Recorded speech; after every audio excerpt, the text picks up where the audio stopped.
Lafayette Central Catholic High School, home of the Knights.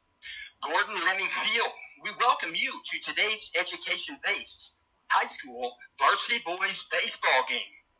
Today it's the McCutcheon Mavericks and Central Catholic Knights. It's 11 o'clock start. Probably just a little bit after 11. They're still working on the field, getting it manicured. As you know, quite a bit of rain. Quite a bit of rain in the last 12 days.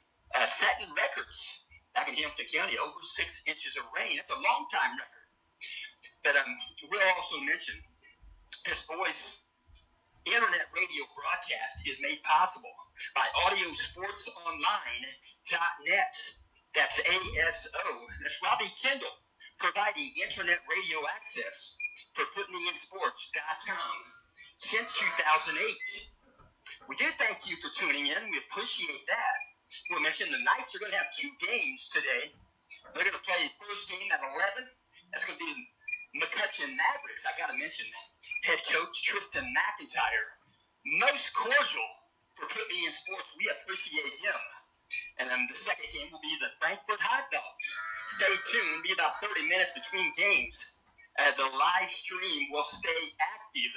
So you might hear some stuff between games, and we'll be back for the second game somewhere around 1:30 p.m.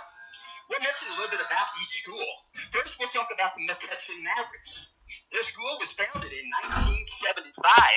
It was named after John T. McCutcheon.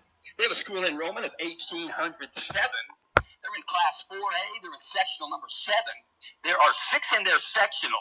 Alphabetically, it's Harrison, Kokomo, Lafayette Jeff, Logansport, Marion, McCutcheon. The principal at McCutcheon High School is Gloria Rigsby. The athletic director is Ryan Walden. The athletic assistant director is Pete Osterman. And the athletic secretary, she was most instrumental for putting me in sports. That's Rachel Burns. I found out she is a true sports fan. And I found out Rachel's youngest daughter plays volleyball at the University of Kansas. Now keep your eyes on Kansas. Roy Badunga out of Kokomo. He's chosen Kansas out of what I understand, 12 different Division I schools wanted him to come there and play. He chose Kansas. McCutcheon High School is located at 4951 U.S. Highway 231 South, Lafayette, Indiana 47909. You can dial them up by telephone at 765-474-1488. On the web, it's McCutcheonAthletics.com. They were the Colors, Cardinal Red and Gold. They participate in the North Central Conference. There are 8 teams in that conference. Alphabetically, they are the Anderson Indians, Harrison Raiders, Kokomo Wildcats, Lafayette Jeff Broncos, Marion Giants, McCutcheon Mavericks, Muncie Central Bearcats, and the Richmond Red Devils. McCutcheon High School baseball team, they're currently 5 wins, 0 losses on the season. They're 2-0 in the North Central Conference. As mentioned, their head coach is Mr. Tristan McIntyre. The next game on the agenda for McCutcheon is going to happen Monday. Monday, it's supposed to be about 79 degrees. Sounds good. It's going to be 78 tomorrow. It's going to be 68 today during this game. We'll mention their game is on Monday, 5:30 p.m., the 16th of April. Harrison Raiders will be at McCutcheon. And then we'll also mention, we'll talk about the Central Catholic Knights here in a moment. Boys are assembled on the baselines. We're getting ready to have opening prayer and national anthem. Both umpires ready to go. The home plate umpire going to go without the sleeves. They'll work up some sweat even with no sleeves, bare arms. And the base umpire going to wear the over jacket. They're dressed in dark pants, dark gray, and they're wearing the red, white, and blue. They're primarily the dark blue shirts.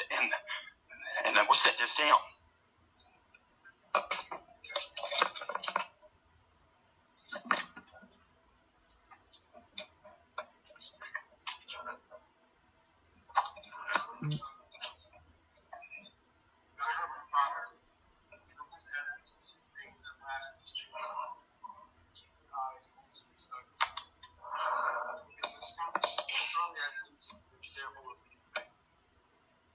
Just in all their endeavors.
our national anthem. Everyone's standing at attention.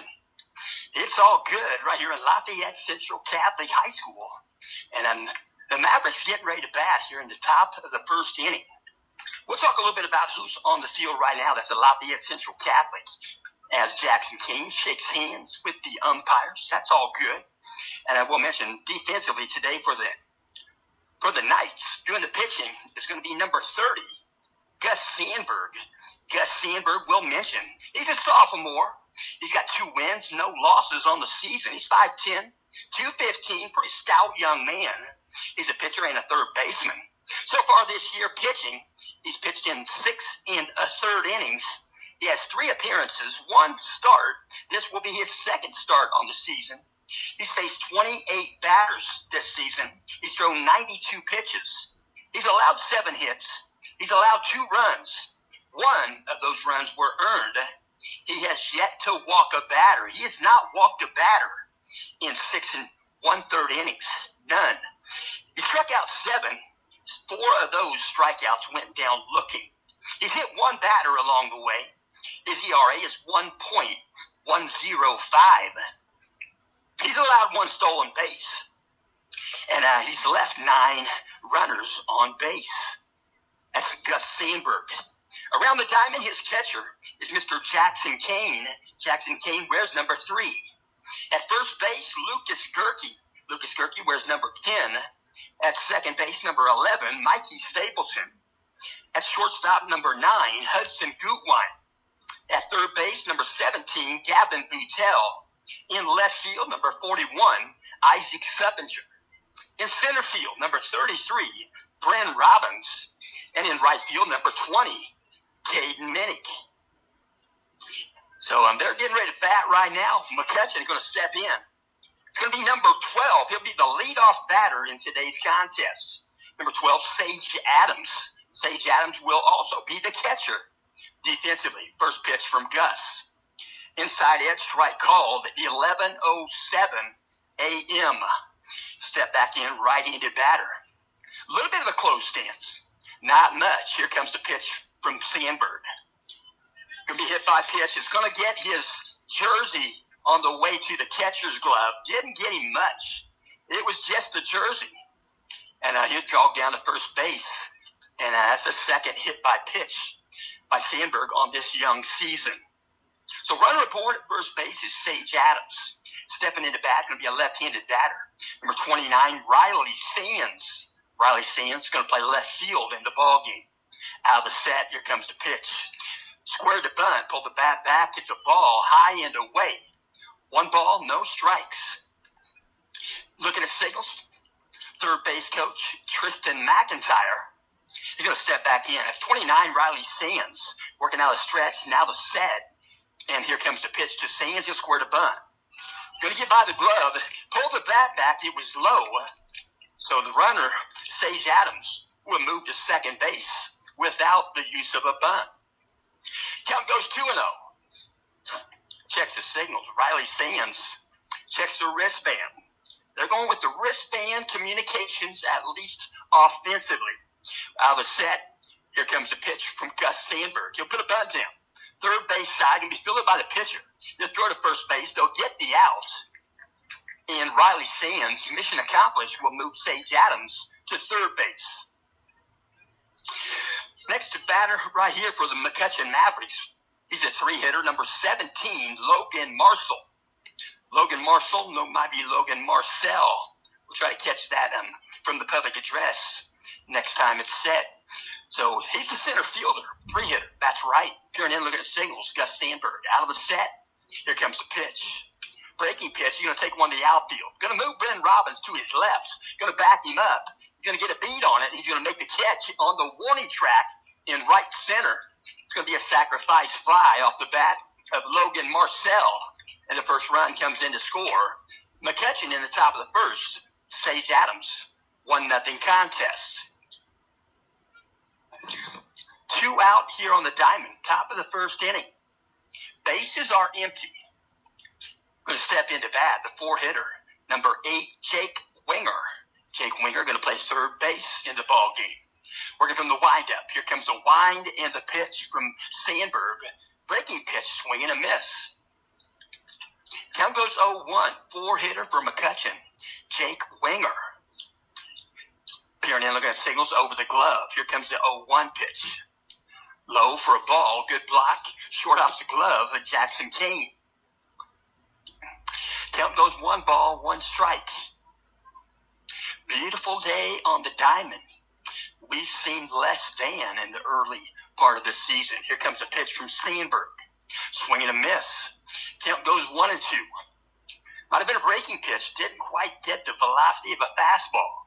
Count goes 1-2 to the four-hitter, Jake Winger. Peering in, looking at signals. Here comes a wind from Sandberg. Breaking pitch, ground ball. Third base, Gavin Buttel claims it. He'll throw across the diamond. They'll get the put out with Lucas Gerke. And the Knights get out of the inning, but they give up 1 run. 1 run got aboard. Came around to score. It's a 1-0 contest with the Knights coming to the plate here in the bottom of the first inning. So I want to talk a little bit about the Lafayette Central Catholic Knights. Their school was founded in 1956. They have a school enrollment of 296. The Class 1A, Sectional 54. 6 teams in that sectional. Their sectional will be played here at Gordon-Lemmy Field. Alphabetically, it's Attica, Covington, Fountain Central, Lafayette Central Catholic, North Vermilion, Riverton Park. The principal at Central Catholic is Darrell Beck. The athletic director is Tim Bourdonnais. The assistant AD is Charlie Roberts. Central Catholic High School is located at 2410 South 9th Street. That's in Lafayette, Indiana. Also, 47909. You can dial them up at 765-474-2496. On the web, it's lccathletics.com. They're with the colors navy and whites. They perform in the Hoosier Conference. They are in the West Division. In the East, 4 teams: Hamilton Heights, Northwestern, Tipton, Western. In the West, 5 teams: Benton Central, Central Catholic, Rensselaer Central, Twin Lakes, and West Lafayette. And at this time, I want to give a big hello. Terry and Liz Bourdonnais. They are the mom and dad of Coach Tim Bourdonnais. And they are 2 of the biggest fans of the Lafayette Central Catholic Knights that I know of. We'll mention the Knights are currently 6-1, 3-0 in the Hoosier West. The head coach, Tim Bourdonnais, 87, Central Catholic graduate. Next game on the agenda for Central Catholic is going to be, after this game, second game here today, 1:30, Frankfurt Hot Dogs and Central Catholic. Stepping in the bat for the Knights, number 9, Hudson Gutwine. First pitch, tries to check his swing. It's going to be called at home plate. That's a strike. So home plate umpire didn't need help on that one. Count goes 0-1. Working some pretty good velocity. Sammy Swank. Pitch comes in outside and low. Ball 1. Sammy Swank wears number 32. He's a sophomore by class. He's 6'3".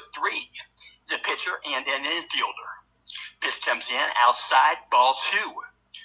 2 balls, 1 strike. We'll talk about McCutcheon. We'll talk about their defense here momentarily. We'll take you around the diamond with the Mavericks. Here comes the pitch. Foul ball, out of play, line shot by Hudson Gutwine. I'm glad that didn't hit anyone. It was scorching. Count goes even at 2-2. Number 9, Hudson Gutwine, playing second base for the Knights. Peering in, looking at signals over the glove. Here comes the wind and the 2-2. Outside, ball 3. 3-2 count. Sammy Swank, Hudson Gutwine. 3-2. They're working against each other on this pitch. 3-2 count. Here comes the wind and the pitch. Ground ball. Going to be fielded by the pitcher, Swank. Left side of mound. He'll throw to first base. Get the put out with Chance Henderson. Around the diamond, it's Sammy Swank. Where's number 32 doing the pitching? Sage Adams, number 12, he'll do the catching. First base, Chance Henderson. He wears number 9, second base, Riley Evans. Number 10, shortstop, Broderick Arnold, number 23. Number 8 at third base, that's Jake Winger. First pitch comes in, Mikey Stapleton, foul ball. Right off the plate, stays around there by home plates. Got it just over top of the baseball there. Mikey Stapleton, also a sophomore. So a sophomore batter facing a sophomore pitcher. Ball's made live. Out of the windup for Swank. Here's the 0-1. Swing and a miss. Outside edge, took a cut at it. Mikey Stapleton, pretty good stroke for the 2-hitter. So 1 foot in the box, 1 foot out. He'll step back in. Working from the windup, here comes the 0-2. Outside a ball. Home plate umpire showing good discipline early in the ball game. 1 ball, 2 strikes. Peering in, looking at signals. Sammy Swank. Mikey Stapling, step off the back. He'll restart. 1 ball, 2 strikes. Here comes the pitch. Breaking pitch. Going to get the dish. Going to strike him out. So he'll go down looking. There are 2 outs here in the bottom of the first inning. Next batter going to step in for the Knights. It's going to be Cade Minnick. He wears number 20. Cade Minnick, the right fielder, a member of the senior class. Left-handed batter. First pitch to Minnick. Outside half, strike call. No balls, 1 strike. 2 out. Peering in, looking at signals. Sammy Swank, here comes the pitch.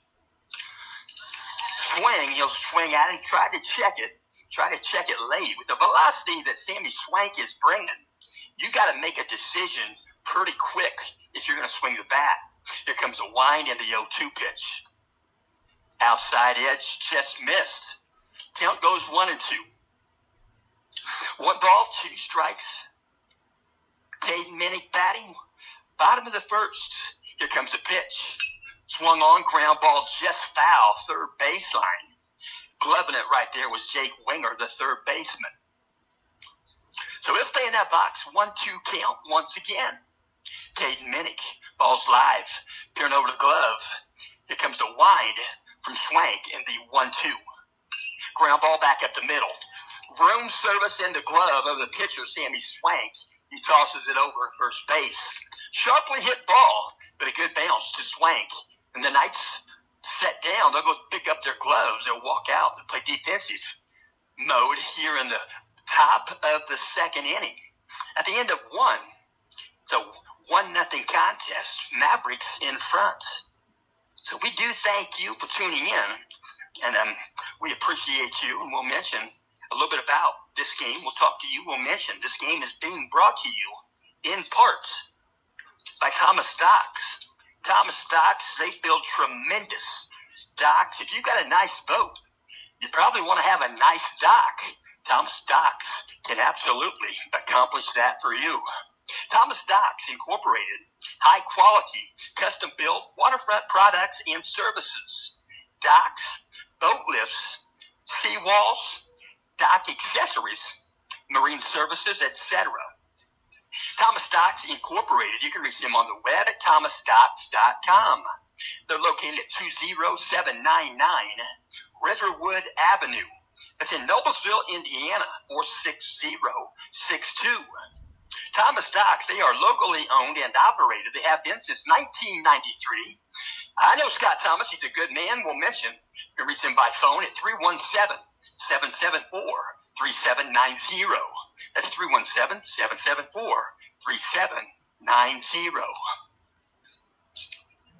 Stepping into bat for McCutcheon, number 20, Jonathan Riley.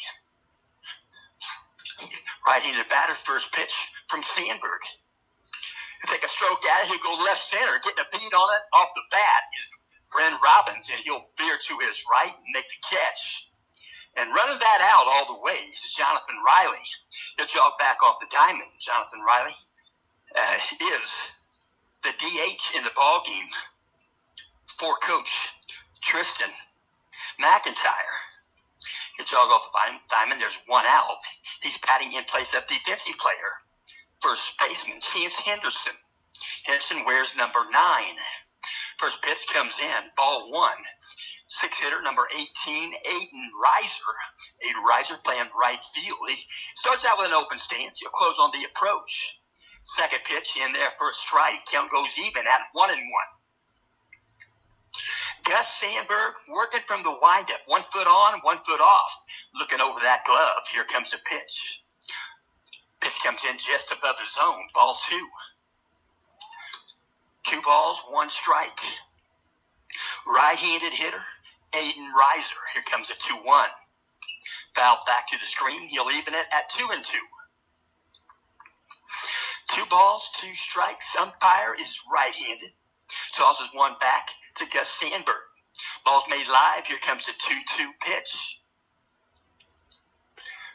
Breaking pitch, swing and a miss. He'll go down swinging, and Gus Sandberg picks up a strikeout. They're throwing around the diamond. There's one out here in the top of the second inning. 1-0 contest. The Mavericks got one in the top of the first. Stepping into bat, number 32, Sammy Swank. This comes in tight. Nearly got it. Swank got out of the way. Swank, a right-handed batter. He's doing the pitching for the Mavericks today. Where's number 32, right-handed batter. Here comes a pitch from Gus Sandberg. He'll take a stroke. He'll go to right center. Going to call it right there. Caden Minnick is going to make the catch. Left-handed fielder out in the outfield. Caden Minnick reaches that right arm up and makes a tough catch right there near the warning track in right center field. So the Knights get out of the inning. They put nobody on base. 3 up, 3 down. The Knights are going to bat here in the bottom of the second inning. And we're going to listen to a little bit of Huey Lewis and Have You Heard the News? Huey Lewis, I saw him one time in Indianapolis, right there by the zoo. Say what him, we wish all the best for him. He's got a hearing deficiency now. It might be from all the loud music. But I tell you what, he sure did his job well. He's got a lot of followers. I'm one of them. We'll mention this game is in part being brought to you by Lisa Stokes Bear, Century 21 Sheets Company. When you're thinking about residential or corporate relocations, you know a perfect house can soon become a perfect home. And Lisa Stokes Bear would like nothing more than to utilize her 20-plus years experience to help you begin that process. Yes, real estate reliability is something a professional real estate agent and or a real estate broker strives for, such as Lisa Stokes Bear. Your happiness and her success are two of the same. For the real estate lady with the high real estate IQ, contact Lisa Stokes Bear. You can call her by cellular phone or you can text message her. 317-513-4086. Again, that's 317-513-4086. So they're going to go with a different pitcher right here in the second inning for the Mavericks. They're going to throw it down to second base. Doing the pitching now for the Mavericks is number 29, Riley Sands. Riley Sands, he's a senior, 5'10". He's a left-handed pitcher and an outfielder. And he's stepping into bat right now. It's going to be Brent Robbins, 4-hitter for the Knights. Right-handed batter. So lefty pitcher is going to face the righty, Brent Robbins. That's looking over that glove. Here comes the first pitch. Ground ball. Third base, going to seeing eyes. That ball had eyes in it. It made it to the grass right between shortstop and third base. Brent Robbins with another base hit. Stepping into bat, we're going to see Lucas Gerke. Lucas Gerke, he's the 5-hitter. He's going to step into bat right here in the bottom of the second. Left-handed batter. Going to get a modest lead there at first base. Brent Robbins, nobody out. Working from the stretch, now the set. Pickoff move by Sands. Nonchalant over to first base. No tag applied by Chance Henderson. So back in the rubber, peering in, looking at Sickles. Is number 29, Riley Sands. Here comes the pitch. Swung on, fouled back to the screen. Good left-handed swing right there from Lucas Gerke. Count goes 0-1. No balls, one strike. Bottom of the second inning, a beautiful day for a couple of baseball games. Peering in, looking at Sickles. Long look right there. Now out of the set. Here comes the pitch from Sands. Outside, just missed. That is some good discipline. I'm telling you what, this umpire in the early going. Almost, I would guess he's perfect so far. 1 ball, 1 strike out of the set. Here comes the pitch. Breaking pitch finished inside. Lucas Gerke turned his body, almost got hit. He didn't want to get hit. You could tell by his body language. So count goes 2-1. Brent Robbins, first base, modest lead. Out of the set, Sands to the pitch. Outside half, strike called. Count goes 2-2. 2 balls, 2 strikes. Riley Sands on the pitcher's rubber for the Mavericks of McCutcheon High School. Out of the set, here comes the 2-2 pitch. from Riley Sands. Ground ball, shortstop, going to be fielded by Broderick Arnold. They'll go 6-4. They tried 3. They couldn't get the put out to Chance Henderson, but they got the out at second base on a force out. Broderick Arnold to Riley Evans. There's 1 out. And Bryn Robbins is going to come off the base pads. Coach is going to send out a pinch runner for Bryn Robbins. Stepping into bat, Jackson Kane. Jackson Kane is the 6th hitter for the Knights. Does the catching. Where's number 3? A junior, just a junior class member. It took a stroke to center field, got a lot of it. He's going to back up to center fielder Logan Marcel. And he'll make the catch as he veers to his right. 2 out here in the bottom of the 2nd. Next batter going to step in. It's going to be number 34, Keaton Brooks. Keaton Brooks, 7th hitter for the Knights. Doing the DHing in today's ball game. And there's a pitch from the stretch. Now the set. Checks first base. Here's the pitch. Going to foul one back out of play. No balls, 1 strike. And my wife says it's coming in loud and clear. Appreciate her. She's listening at home. She's monitoring the ball game for the most part. Out of the set. Here comes the pitch from Sands. Outside of ball, throw to second base, just a bit off target. Sliding in head first at second base. Knights have a runner at second with 2 out. So they'll work it from there. And then we'll mention today's pitcher is Gus Sandberg. He'll pitch, and he's being batted for by Keaton Brooks. So stepping off the back of the rubber is Sands. He'll step back on. Step back on. And out of the set, here comes the pitch. Going to be a full swing, a half swing, I should say. Taps it to second base on the ground. Making the play at second base is Riley Evans. He goes on to Chance Henderson at first base, and the Knights leave 1 on base. So this game is amping up. It starts out like it's doing now, and it's going to amp up, and we're going to see some good baseball in these mid to latter parts of this game, maybe even before. Knights actually averaged 3.3 runs in their 3rd inning. I believe that to be true. I saw that on Max Preps. If you're not familiar with Max Preps, it's got a lot of good information. Once in a while, it's a little bit off target, but not much. That's a lot of effort, and we'll mention Max Preps is a division of the CBS Sports Network.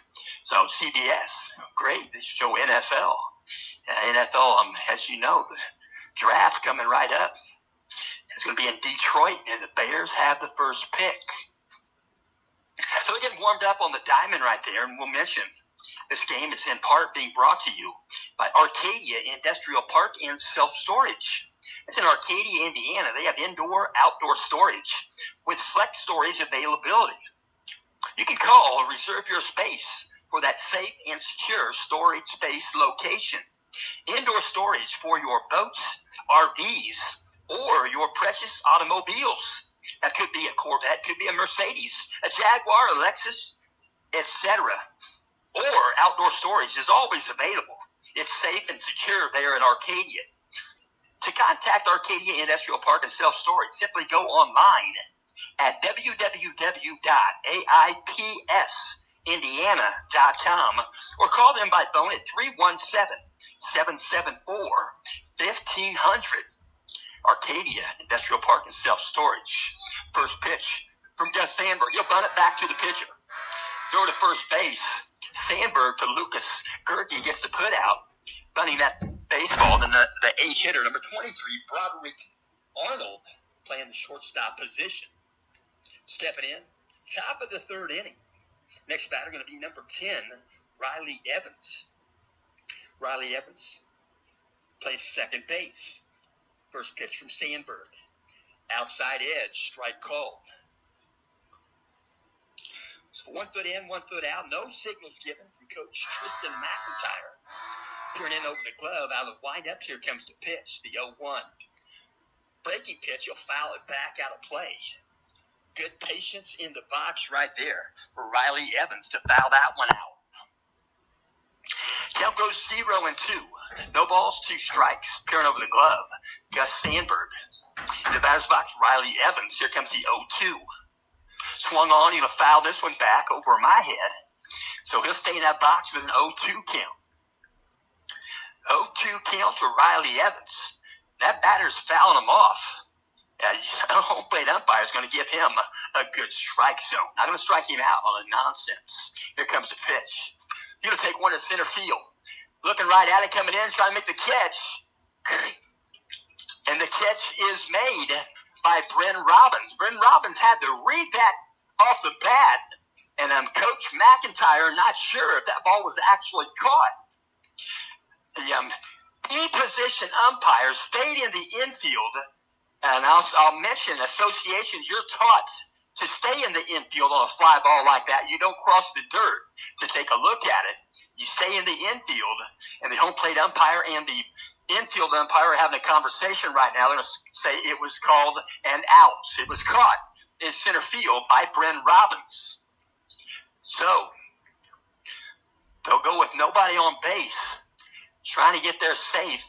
A conversation was had, and that was probably necessary, definitely necessary, to just have a calm, cool, collected conversation of what did you actually see. So with 2 outs, stepping in again, it's the one hitter, Sage Adams. Here comes a pitch from Sandberg, low for ball 1. Number 9, Sage Adams. Sage Adams getting an opportunity here. Where's number 12? He's played in all 5 games. Here comes the pitch. Right down meridian, right below the kneecaps, evidently. Count goes 1-1. Sage Adams, he's been to the plate 21 times. He has 12 official at-bats. That's in the 5 games. This is game number 6 for the Mavericks. Breaking pitch finishes away. Ball 2. 2 balls, 1 strike. Sage Adams has a 400 on-base percentage. Here comes the 2-1 pitch. Inside, ball 3. 3 balls, 1 strike. He'll step back in. 2 out. Top of the 3rd inning. It's a 1-run ball game. Mavericks in front. Pitch comes in low for ball 4. So Adams going to jog down the first base. He's going to pick up walk number 7 on the season. And I'm stepping into bat again. We're going to see left fielder Riley Sands. Riley Sands I take that back, he's now the pitcher of record. And he'll step into bat lefty. Peering in, looking at signals out of the stretch. Gus Sandberg out of the set. Fake a pickoff move. A step back off the rubber. Become an infielder. And a fake to throw to first base. No balls, no strikes. 2-hitter Riley Sands. Pitch comes in above the zone. Just outside half. 1 ball, no strikes. Riley Sands, number 29. He's played in all 5 games. 21 at-bats, 16 official at-bats. You're going to take one, going to pop it up on the infield. High sky ball. It's going to be a high ball, and it's not going to be caught. Giving it an effort right there was shortstop Hudson Gutwein. That ball was swirling. They said we were going to get wind today. We've got some wind, and not going to be quite the wind we got yesterday at 35 miles per hour. So the ball lands on the infield, and the Mavericks have runners on the corners with 2 out. Stepping into bat, we're going to see Logan Marcel. Where's number 17, the 3-hitter. He's played in all 5 games for the Mavericks. Peering in, looking at signals out of the stretch. Now the set, checks first base. First pitch to Marcel, ground ball. Going to be a base hit. Going to get between third base and second base. Giving it a laid out effort, it's Gavin Butel. And it's going to be an RBI off the bat of Marcel. Second run. Comes in to score. It's Sage Adams. So 2 outs, top of the 3rd inning. 1 run in. Timeout on the diamond. Coach is going to make a decision here. You're going to think about putting a different runner out there at second base. Coach Borden, you're going to walk out. While there's a break in the action, he'll walk out, talk with his infield. And we do thank you for tuning in. We'll mention the season so far for these 2 teams. we'll let you know the LCC Knights, they've played 7 games so far. They're 6-1. They defeated Tipton back on March 25th. That was a decisive win. They went to Bishop Chatard. That's their only loss. It nearly got dark in the bottom of the 7th with 2 outs. They get a base hit on the infield, 7-6. And then they went to Riverton Park, got a win, 11-3. And then they stayed home with Twin Lakes. Makeup game, went 9 innings, got the win, 1-0. Went to Cecina last Saturday, got the win, 5-1. And Central this week, Knights got 2 wins, 8-7 over there and 10-5 over here. We'll talk about McCutcheon and their early season here in a moment. Working from the stretch, now the set. Look at second base, Gus Sandberg on the pitch. Going to foul it right side. It's a line shot. And that's going to go out of play. So stepping back in is Jake Winger. Jake Winger, the 4-hitter. Where's number 8 for McCutcheon? Working from the stretch. Now the set. Here comes the 0-1 pitch. Ground ball on the infield. Out in front of the pitcher's mound to the left. Excuse me. And Gus Sandberg fields it, tosses it to Gerke, and that's the 3rd out in the inning. So the Mavericks pick up 1 here in the top of the 3rd. Mavericks pick up 1. It's a 2-0 contest. Knight's going to bat for their 3rd time here in the bottom half. And I will also mention McCutcheon Mavericks. On the season, they're 5 wins, no losses. They were supposed to play a game last night, as you know, as weather permitting, and it couldn't permit. And I will mention their wins on the season, all 5 of them, started out on March the 30th. They were at Cathedral. Cathedral has no lights, to my knowledge, last time I was there. And they won that game 4-3. On April 5th, they played a home game with Huntington North, and McCutcheon got the win 9-0.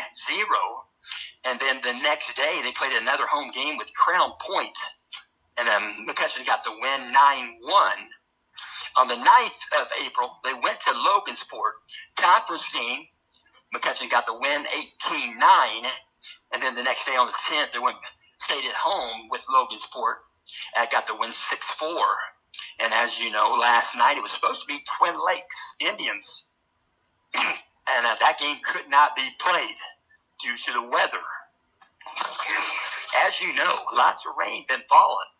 I know back in Hamilton County, they said 6 inches of rain in the first 12 days of April sets a brand new record, which used to be 5.6 inches. That was a while back. Stepping in the bat for the Knights, number 41, Isaac Seppinger, left-handed batter. Working from the windup, lefty.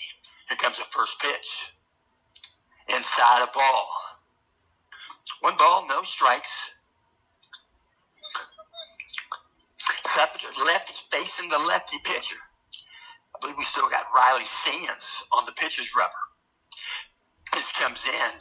Must have just missed. Outside edge, looked good. 2 balls, no strikes.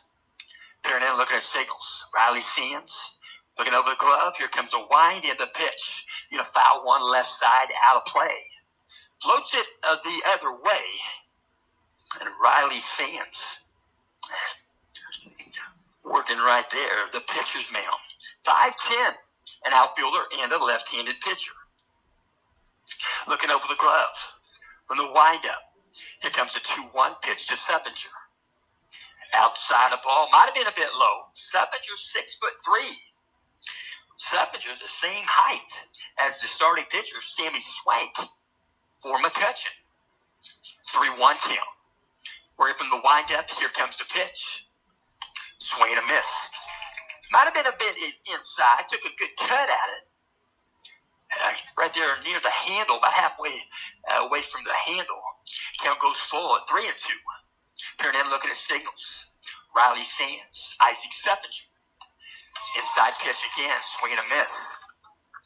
Seppinger might be a bit hugged up on the plate. If he's going to hit that ball, it's not going to get the sweet spot on the inside. He can turn on one of those. Isaac Seppinger, we know. He can put it over the scoreboard. We've seen him double early this season to right center. With 1 out, stepping in for the Knights, Gavin Buttel. First pitch comes in outside a ball. So he'll step back in. Gavin Butel. Working from the windup. Here comes the pitch from Swank. He'll square to bunt. You're going to bunt this one. Left side going to fall down. Slip to the surface. You know this grass is moist. It's probably a bit wet. But if you're going to play baseball in the state of Indiana, after 6 inches of rain on the first 12 days of the season, they get this ball game right. They get this field presented well. And probably some people still not playing baseball today after the rain we got last night, but they're playing here at Gordon Lemming. So runner aboard at first base. Not sure what it is on the scoreboard. Might be a reached on air. But at first base is Gavin Butel with 1 out. Stepping in, number 9, Hudson Gutwine. Swing and a miss. Count goes 0-1. Gutwine looking at singles, 1 foot in, 1 foot out. Gutwine, a junior class member, he's played in all 7 games. 5'11", 175. Out of the set, here comes this pitch from Sands. Backdoor curveball, finishes low. Throw to second base, a bit off target. To the right side of second base, sliding in there is Butel. He's there safely. Might have got a piece of him. Might have got him on the hand on that throw from catcher Sage Adams. That ball had a bit of a tail on it when Adams threw the baseball. It tailed from left to right. And they're checking on Gavin Butel at second base. Coach Bourdonnais and the field umpire checking out his hand. We'll hope it's just a stinger. So they're working with him right there. We'll mention while we're talking about this, Hudson Gutwine on the season. Entering this ball game with 30 plate appearances. 30 plate appearances as the one hitter. That leads the team in plate appearances. He got 24 at-bats. Hudson Gutwine batting .333. He's got a .433 on-base percentage. He's got 8 hits there, all singles. He's got 1 RBI. He scored 10 runs. He has walked once. And he leads the team in hit by pitches with 4. They're back to play in out of set position. Sammy Swank checked second base a couple times. Here's the pitch. Outside a ball. Count goes 2-1. 2-1 to Hudson Gutwine. Hudson Gutwine has 1 sacrifice fly. He's reached on air 3 times. He has 16 quality at-bats. He's stolen 5 bases. He has yet to be thrown out. Here comes the pitch. Outside, ball 3. 3 balls, 1 strike to Hudson Gutwine. Hudson Gutwine, the one hitter for the Knights. Peering in, looking at singles. Long peer out of the stretch. Sammy Swank out of the set. Here comes the 3-1 pitch. Outside, a bit low. And Hudson Gutwine going to jog down to first base with the base on balls. So Hudson Gutwine picks up walk number 2 on the season. So runners at first and second base for the Knights. Gavin Butel is at second base. Hudson Gutwine at first base. Stepping in. Right-handed batter, Mikey Stapleton. Sammy Swank out of the set. Checks second base. First pitch to Stapleton. Checks his swing. Ball going to get by the catcher. He's not sure where it landed. He finds it now. He go back to the screen and scoring from second base. It's going to be Gavin Butel. The ball got loose. It popped up high. You can't blame Sage Adams for really not knowing where it went. But Sage Adams really could turn around to see if Sammy Swank was pointing to the baseball.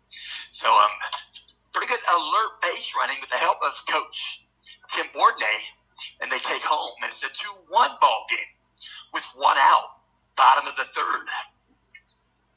Hudson Gutwine moves from first base to third base. And they check the count. Make sure the count's kosher.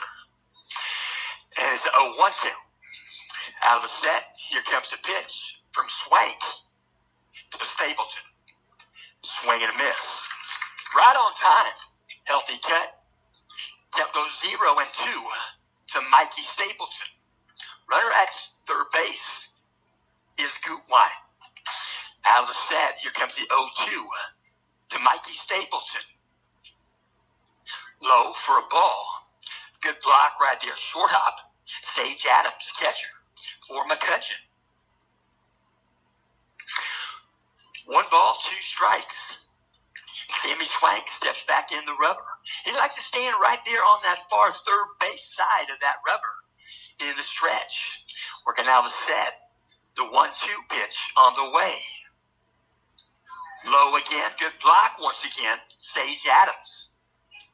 That pitch that got away from Sage Adams, it had to hit the front lip of the plate because it went skyward. It went skyward. It almost got the screen in the air when it came down. It was about 30 feet high before it came back down. Screen here probably at least 20, 25 feet. Here comes the 2-2 pitch to Stapleton. Foul tip, going to stay in the box. Couldn't catch it. It was Sage Adams.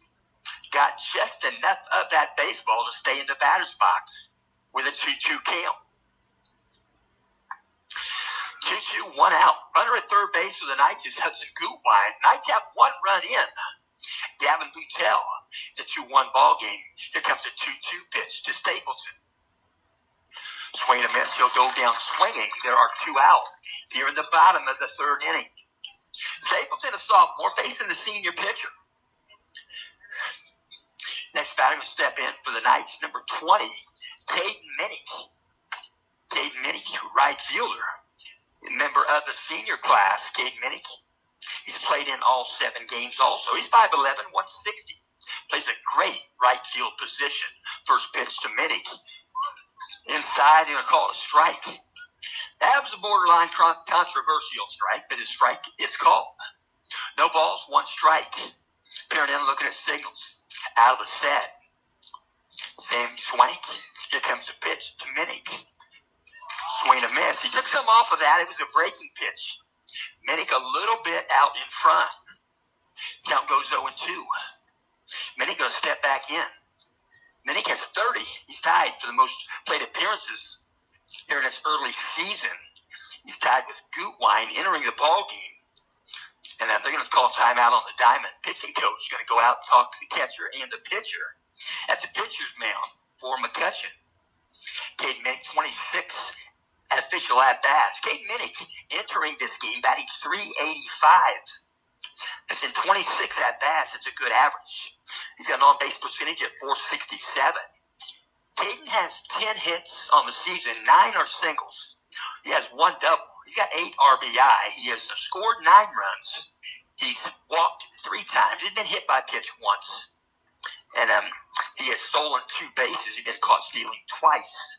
He has 16 quality at-bats in 26 at-bats. That's good. We're going to now stretch, now the set for Swank. Here comes the 0-2 pitch for Caden Minnick. Outside a ball. Just missed. Might have been a bit low. As mentioned, Caden Minnick with a really good eye at home plate. He can pick up that pitch almost right out of the hand of the pitcher and know where it's going to land. Here comes a 1-2 pitch from Swank. Inside a ball. Nearly got him. Breaking pitch. Lefty facing the lefty. That was similar to the first strike called on Caden Minnick. Count goes 2-2. 2 balls, 2 strikes, 2 outs. Out of the set, Sammy Swank. Here comes a 2-2 pitch to Minnick. In a ground ball, right side, first base. Caught it on a hop right there, a high hop. Right by the bag, steps on it for out number 3. So the Knights come up with 1 run here in the bottom of the 3rd. They leave 1 on base. And the Knights have a close ball game in the works right here. The Knights and the Mavericks. That's a good couple of teams getting together to play baseball. And it's a 2-1 contest after 3. Mavericks in front. And we'll also mention this game is in part being brought to you by Reynolds Farm Equipment. Reynolds Farm Equipment. It's reynoldsfarmequipment.com. Since 1955, your Central Indiana equipment dealer, serving customers and the community since 1955. Reynolds Farm Equipment, family owned and operated. Reynolds Farm Equipment supplies farmers, landscapers, contractors, and homeowners Central Indiana with a full line of new and used John Deere products, parts and service for agriculture, residential, and commercial construction equipment. Their hours of operation are Monday through Friday, 7:30 a.m. to 5 p.m. On Saturday, they're open 7:30 a.m. to 12 noon. They're closed on Sunday. So stepping into bat for the Mavericks is number 20. He's a 5-hitter. Jonathan Riley. Jonathan Riley, the DH. First pitch low for ball 1. Jonathan Riley is batting in place of defensive player Chance Henderson. He's at first base, wears number 9. Made the play in the bottom of the third to end the inning. Let's take a stroke to left field. Isaac Seppinger. I'll take that back. Keaton Brooks. No, I was right the first time. Isaac Seppinger makes the catch in left field. Gets a solid swing right there for out number 1. So next batter going to step in for the Mavericks. Going to be number 18. He's a 6-hitter. Aiden Reiser. Aiden Reiser playing right field for Coach McIntyre. Peering over the glove, Gus Sandberg pitching in the top of the 4th inning. He'll step off the back. Steps back, right foot, opposite start foot. You step back on. Peering over the glove. Right-handed batter's box. Here comes the pitch. Breaking pitch. Might have been a slider. Had a bit of a break to it. Might not have been a full-fledged curveball. Might have been more of a wrist-breaking pitch and a slider. Temp goes 0-1. Here comes a pitch from Sandberg. Swing and a miss. Might have taken a little bit off of that one. A little bit out in front of it was Aiden Reiser. Count goes 0-2. Aiden Reiser was number 18. He's played in 4 of the 5 ball games thus far. Here comes the 0-2 pitch. Breaking pitch, swing and a miss. Solid stroke. He'll walk back to the dugout. Now he'll jog. 2 outs here in the top of the 4th. Next batter going to step in, number 32. Sammy Swank. He is the pitcher. Take that back. Sammy Swank evacuated the pitcher's rubber in the 2nd inning. Gave way to Riley Sands, number 29. Now the pitcher of record for the Mavericks. First pitch comes in, breaking pitch. Low, good block by Jackson Kane. 1 ball, no strikes. Here comes the wind in the pitch from Sandberg. Swung on, he'll pop one up. Might be on the infield. It's going to be out in the grass. Shortstop trying to make the catch. And couldn't make the catch. That was Hudson Gutwine. He was working that baseball. That was a high fly ball that floated out in shallow left center field, more closer to second base. So running out the hits. Tell you what, the Mavericks run out the baseball. They run out the hits. They live with it if it's caught, and they live with it if it's not caught. And I got to mention, Sammy Swank ran that out, a fly ball that wasn't caught. He's at second base. I heard about a Jeff George story one time, and when he was playing at Warren Central. We might talk about that. We'll see. But Jeff George, what an arm he had, pitching and throwing a football. Pitch comes in high above the zone, ball 1. I guess Jeff George, it was told to me by a teammate, he hit one that he thought was out of the park. He jogged, he hit the fence, and he got a single. Here comes the pitch. Back to the screen. Count goes 1-1. Jeff George, 86 graduate from Warren Central High School. Played for the Colts, played for the Falcons. Played well, had a good arm as a quarterback. Pirouette move, throws off the back, didn't make the throw. It was Gus Sandberg. He'll get back in the rubber, appear and look at singles from Jackson Kane. Working out the stretch, now the set. Here comes the 1-1, swing and a miss. Inside pitch, at least inside half. Couldn't get a piece of it. Count goes 1-2. To the batter, number 23, Broderick Arnold. Broderick Arnold is the shortstop for McCutcheon. Out of the set, here comes the pitch. He's taking a good drive to left field. Backing up his Seppinger. He's not going to make the catch, and it's going to go out of here. There's a home run. He's going to jog this one, but he was running. He was running on that home run. He would have been the second if it had been off the wall. And he's going to get a home run right there. Broderick Arnold, number 23. Broderick Arnold now has 2 runs scored. And Broderick Arnold now has 4 RBI on the season. And Broderick Arnold might have just picked up his first hit of the season. I believe he did with my notes here. And he's only played in 3 games. This is number 4. Another hit, going to go foul territory. Got a lot of air under it down by the bullpen. A foul ball off the bat of number 10, Riley Evans.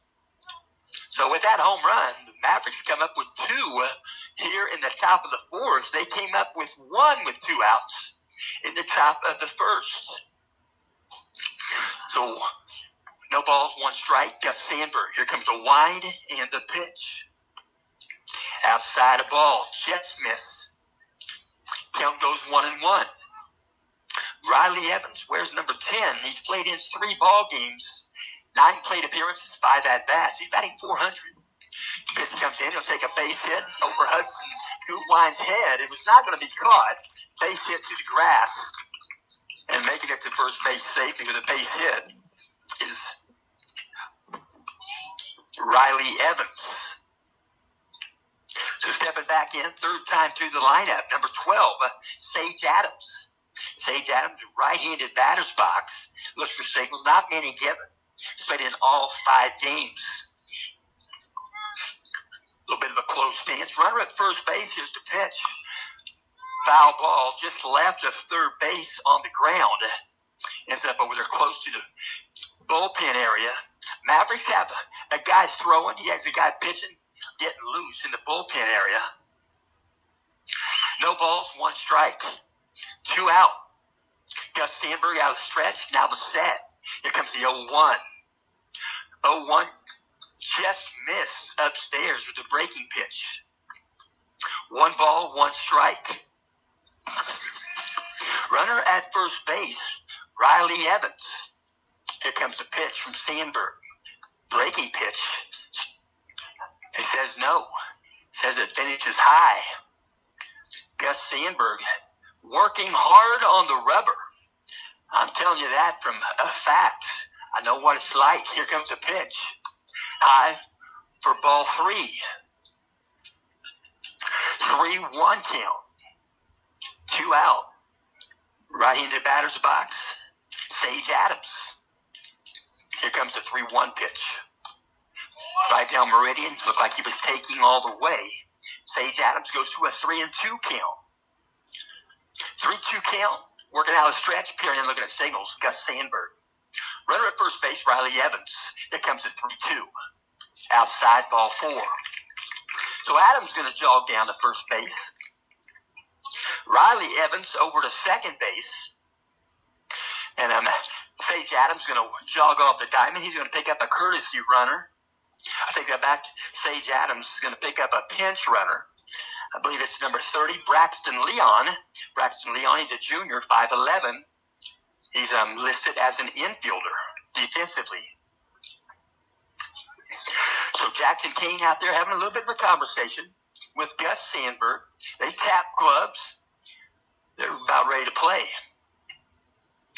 2 outs on the diamond. We're in the top of the 4th. 2 runs in. A 2-run home run off the bat of 23, Broderick Arnold.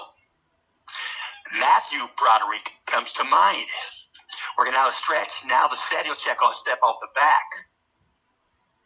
Runners at first and second base. 2 outs.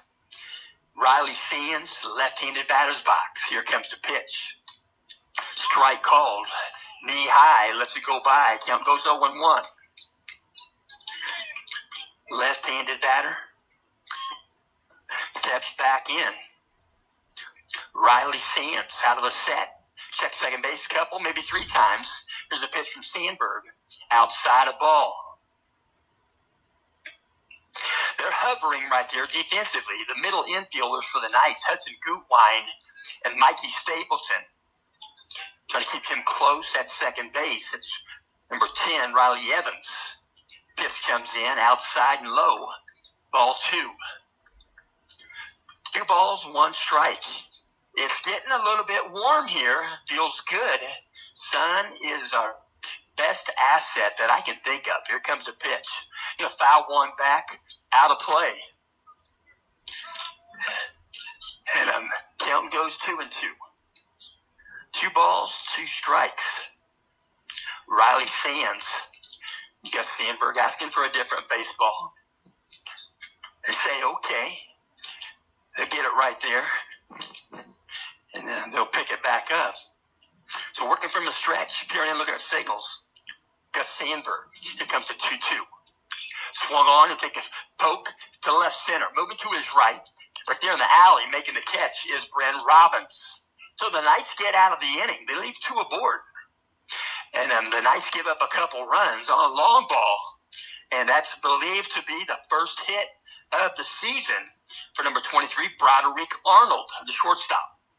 So at the end of 3.5, Mavericks 4, Knights going to bat with 1 run here in the bottom of the 4th. We do thank you for tuning in, and we'll mention this game is also in part being brought to you by AGM Auto. AGM Auto, that stands for a good mechanic, and that's no joke. They are good, and that's AGM Auto LLC, Arcadia, Indiana. AGM Auto is located about a mile west of Arcadia, Indiana, on 266th Street. That's in Hamilton County. The future of your vehicle is in good hands when you put your trust with the guys at AGM Auto.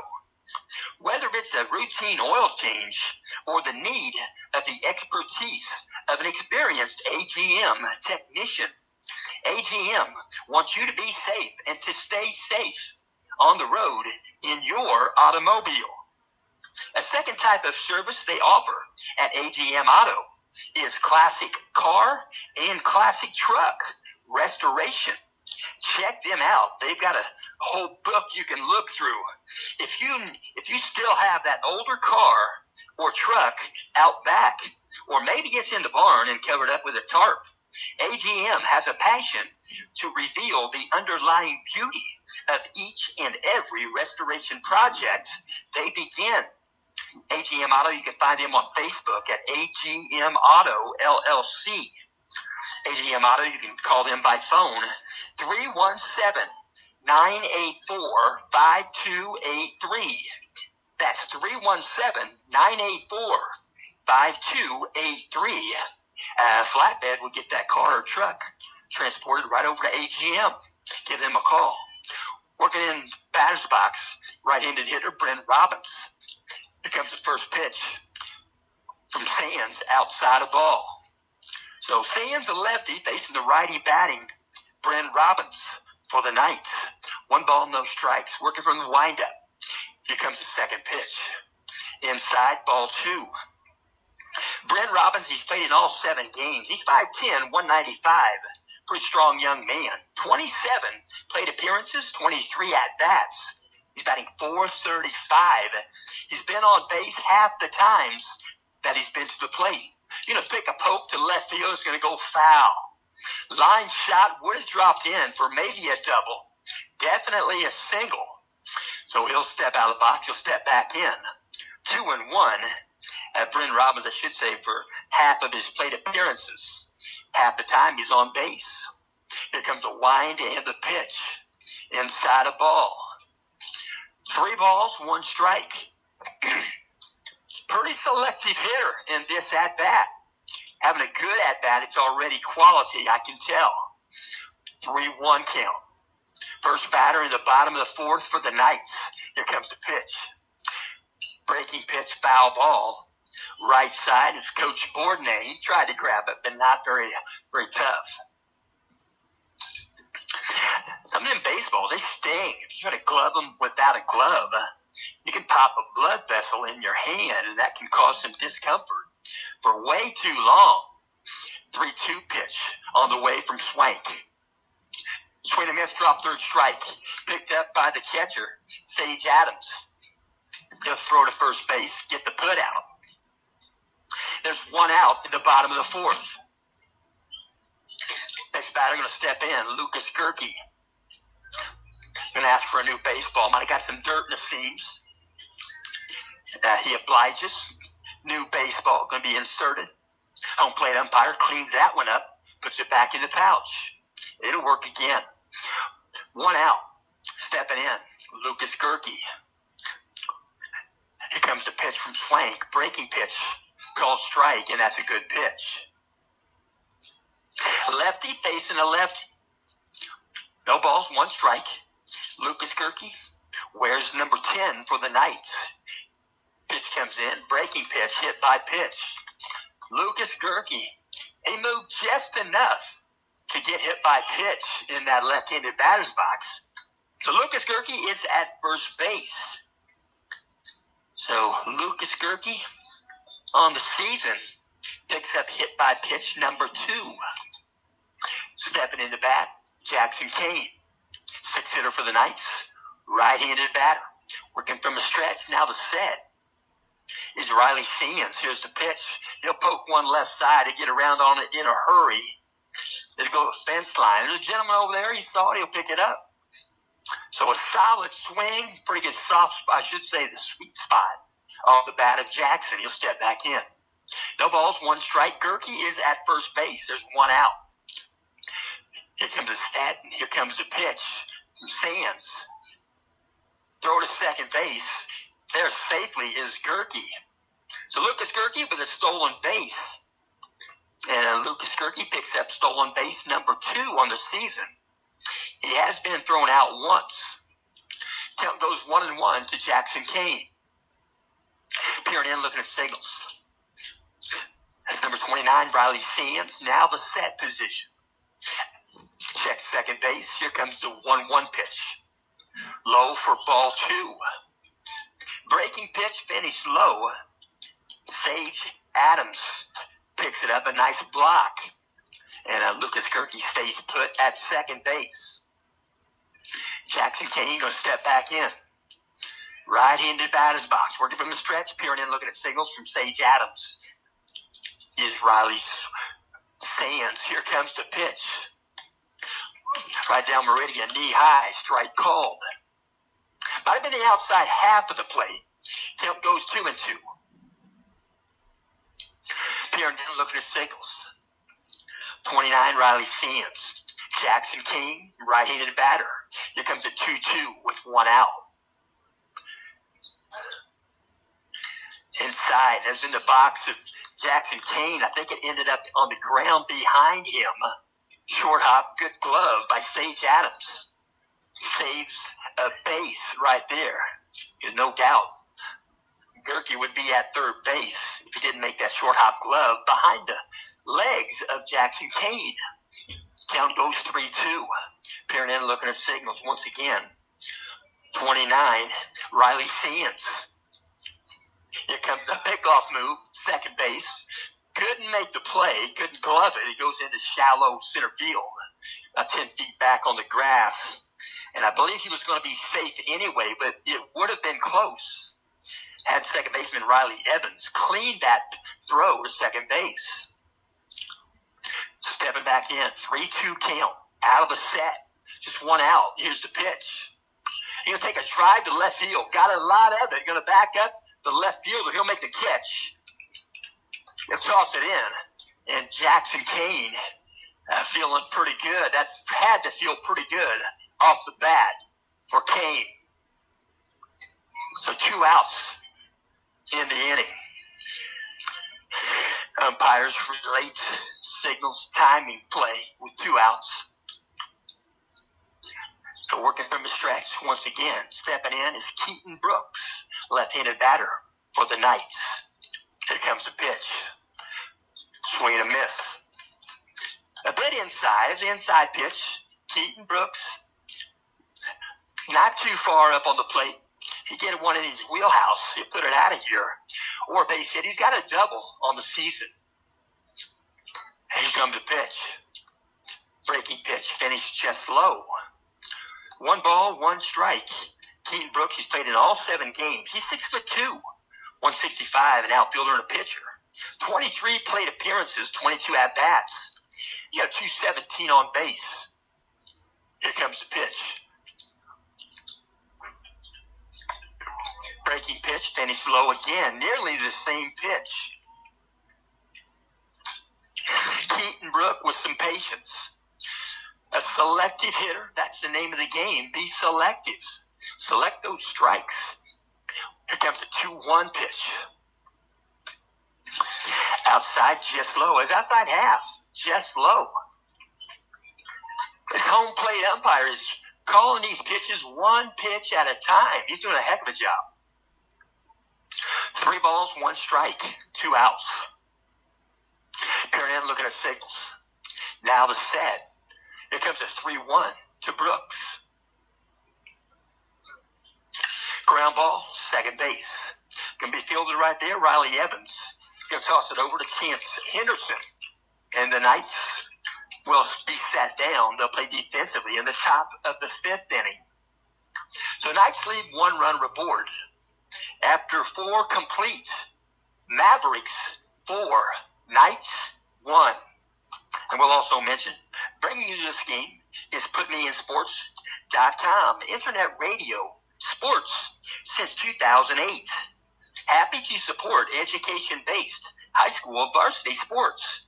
Baseball in the spring, Lafayette Central Catholic Knights.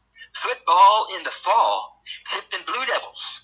And basketball in the winter, Tipton Blue Devils boys basketball. And we do thank you for tuning in. Jackson King got his gear on, jogging out right now. So playing baseball on a Saturday, so that's a good way to go, especially as a high schooler. High schooler, I tell you what, the prom's getting near. And playing a baseball game and then going to the prom. That's a fun day. So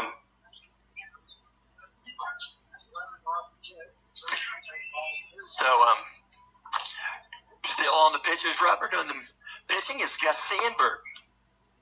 Gus Sandberg, sophomore athlete, got quite a few outings as a freshman pitcher. Knights went down to Tennessee a year ago. They played 4, maybe 6 games. I think it's 4 games. Gus Sandberg saw his first action last year as a freshman in Tennessee. So Mavericks is going to step in. It's going to be number 17, the 3-hitter, Logan Marcel, playing center fielder. And he's going to step in.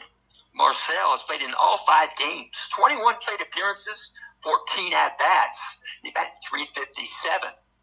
Pitch comes in, short off the glove of Jackson Kane. Kept it out in front of him. 1 ball, no strikes.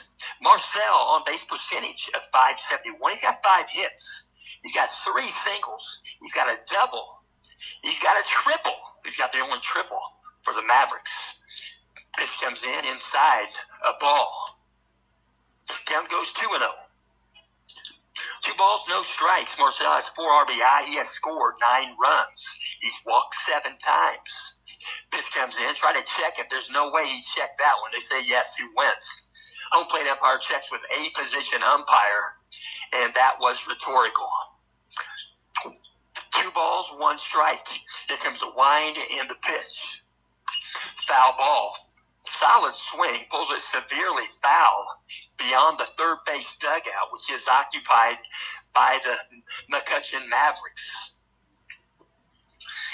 So still some bullpen activity down there. Bullpen from McCutcheon. Here comes a pitch. Low for a ball. Count goes full at 3-2. 3 balls, 2 strikes. 3-hitter, number 17, Logan Marcel, center fielder. Out of the windup, here comes a pitch from Sandberg. Outside a ball. So he'll jog down to first base, pick up walk number 8 on the season. And next batter going to step in. It's going to be number 8, third baseman Jake Winger. Jake Winger has played in all 5 games. 21 plate appearances, 14 at-bats. And Winger is batting .571. That right-handed batter's box. Pitch comes in. Strike called right there at the kneecaps. As said before, I'd rather be forced to swing at a low strike than one just above the zone. That can make you embarrassed as an umpire when you call a strike. They call balk. they're going to call a balk as I was speaking there on Gus Sandberg, not really sure what the balk was. And then he'll move down to second base. So, stepping back in is Marcel. Working out a stretch. Now the set, he'll step off the back. Jackson King going to jog out, talk with the pitcher, Gus Sandberg. So Sandberg was called for the balk. I think he was in the set position. And I'm not sure. There's just a little movement, evidently. And the home plate umpire, as you know, he's got good eyesight. No balls, one strike. Runner at second base. Here's a pitch from Sandberg. Short off the glove. Good block once again from Jackson Kane. Jackson Kane blocks pitches. He either mostly keeps them in front of him if he doesn't glove them, or laterally to him. Very rare that Jackson Kane would misplay a pitch to get behind him. Timeout on the diamond. Coach Tim Bordnay going to walk out. He's going to talk with this whole infield right here. And I will mention this game is also in part being brought to you by Camino and Company. They're in downtown Noblesville, Indiana. Their website is Camino-and-company.com. Camino and Company, a mobile flower shop brought to you by local farmers and providers, small business partners, and CNC founders. That's in 1984. El Camino, which belongs to my dad, Carly, the owner. Her grandpa, and the El Camino is in SS. The goal at Camino and Company is to please each customer from their concept to the completion of the Camino and Company. So Camino and Company, that's Camino-and-company.com. And they're now booking 2024 brides. They'll help you if you got a wedding coming up. Carly is the lady to contact. Just go to the website and you can get in touch with her. So we'll mention pitching change here. In the fifth inning, nobody out. Gus Sandberg went 4 completes. Gus Sandberg now with 10 1/3 innings on the season. Doing the pitching right now, getting warmed up, is Isaac Seppinger. Seppinger comes in from left field. Isaac Seppinger, we'll mention, he wears number 41. He's a senior, 6'3", 200 pounds, pitcher and an outfielder, plays a tremendous outfield position. Isaac Seppinger. And then we'll mention Seppinger on the season. He's pitched in 2 innings, 2.0, and we'll mention he's got 2 appearances. This is appearance number 3. He has faced 10 batters. He has thrown 48 pitches. He's allowed 1 hit. He's allowed 1 run. That 1 run was earned. He's walked 2 batters. He has struck out 6. 4 of those strikeouts went down looking. He's hit 1 batter along the way. His ERA is 3.500. He's a lefty. And they're going to start the game up again right now. 1 ball, 1 strike. So Seppinger assumes the count from Gus Sandberg's batter. This is Sandberg's batter. Here comes the pitch. Inside, just inside. Ball 2. 2 balls, 1 strike. Runner at second base, nobody out. 4-1 ball game. Mavericks in front. Out of the set. Here comes the pitch. Back up the middle. It's going to get daggone it. Seppinger got nailed on the leg. I think it was the lower leg. Ball pops. It ended up in right field. Seppinger's walking around right there like it doesn't hurt at all. He is not showing any grimace. That ball nailed him. It was right now line shot off the lower leg. Must have got the left leg. And that's going to be a base hit for sure and an RBI coming in to score. 5-1 contest. Solid stroke right there off the bat. They're working from the stretch. Now the set. Here's the pitch. Outside edge. Strike called. So Jake Winger third baseman with a solid stroke, and looks like Suppinger is not even acting like anything happened. Out of the set, here comes the 0-1, no fair pickoff move, first base. Lucas Gerke cleans it. Lucas Gerke, that first baseman, one of his jobs is to take any error, E-R-R-O-R, from a throw. He's supposed to clean them up. That's why he's playing first base. And Lucas Gerke does just that. He cleans up the errors. They don't happen. They don't go in the book because they didn't happen. Ball goes out of play, foul ball. No balls, 2 strikes, nobody out. Jonathan Riley, he's a DH. Here comes the pitch. Swing and miss. And Suppinger will set him down swinging. 1 out. Top of the 5th inning. 1 run in for the Mavericks. Next batter going to step in, number 18, Aiden Reiser. Aiden Reiser, as mentioned, played in 4 games, batting .286. He got 4 hits. They're all singles. Bit of an open stance. Out of the set, pickoff move, first base. No tag applied. Now he'll apply it as he walks up the bag. You never know when that runner's trying to stand back up, comes in and lose contact. If he loses contact with that base, you have the glove on him. He's out. There comes the pitch. Strip throw and a snap throw back to first base by Jackson Kane. Getting back safely. Right there is Jake Winger. 1 ball, no strikes, 1 out. Working from the stretch. Now the set. Here's the pitch. Swung on and take a floater to right field. Giving it a good chase is Kate Minneke, laid out for it. Couldn't glove it in. He gloved it but couldn't hold it when he hit the surface. He was sprawled out, laid out, and you knew he was going to be when that ball was hit to Kate Minneke. So 1 out, base hit there off the bat of Aiden Reiser. Stepping in, 32, Sammy Swank. Started this game as a pitcher, went 1 inning. Coach wanted to give him some action, at least 1 inning. Here comes the pitch. Outside and high, ball 1. 1 ball, no strikes, 1 out. Right-handed batter, Sammy Swank. 2 aboard. First and second for the Mavericks. Out of the set, check second base. Here's the pitch from Suppinger. That's been just above the zone. Home plate umpires looking for that hand over fist strike zone. That batter can swing hand over fist at the pitch. It's likely a strike. Working out a stretch, now the set. Pickoff move, counterclockwise move, back safely is Jake Winger.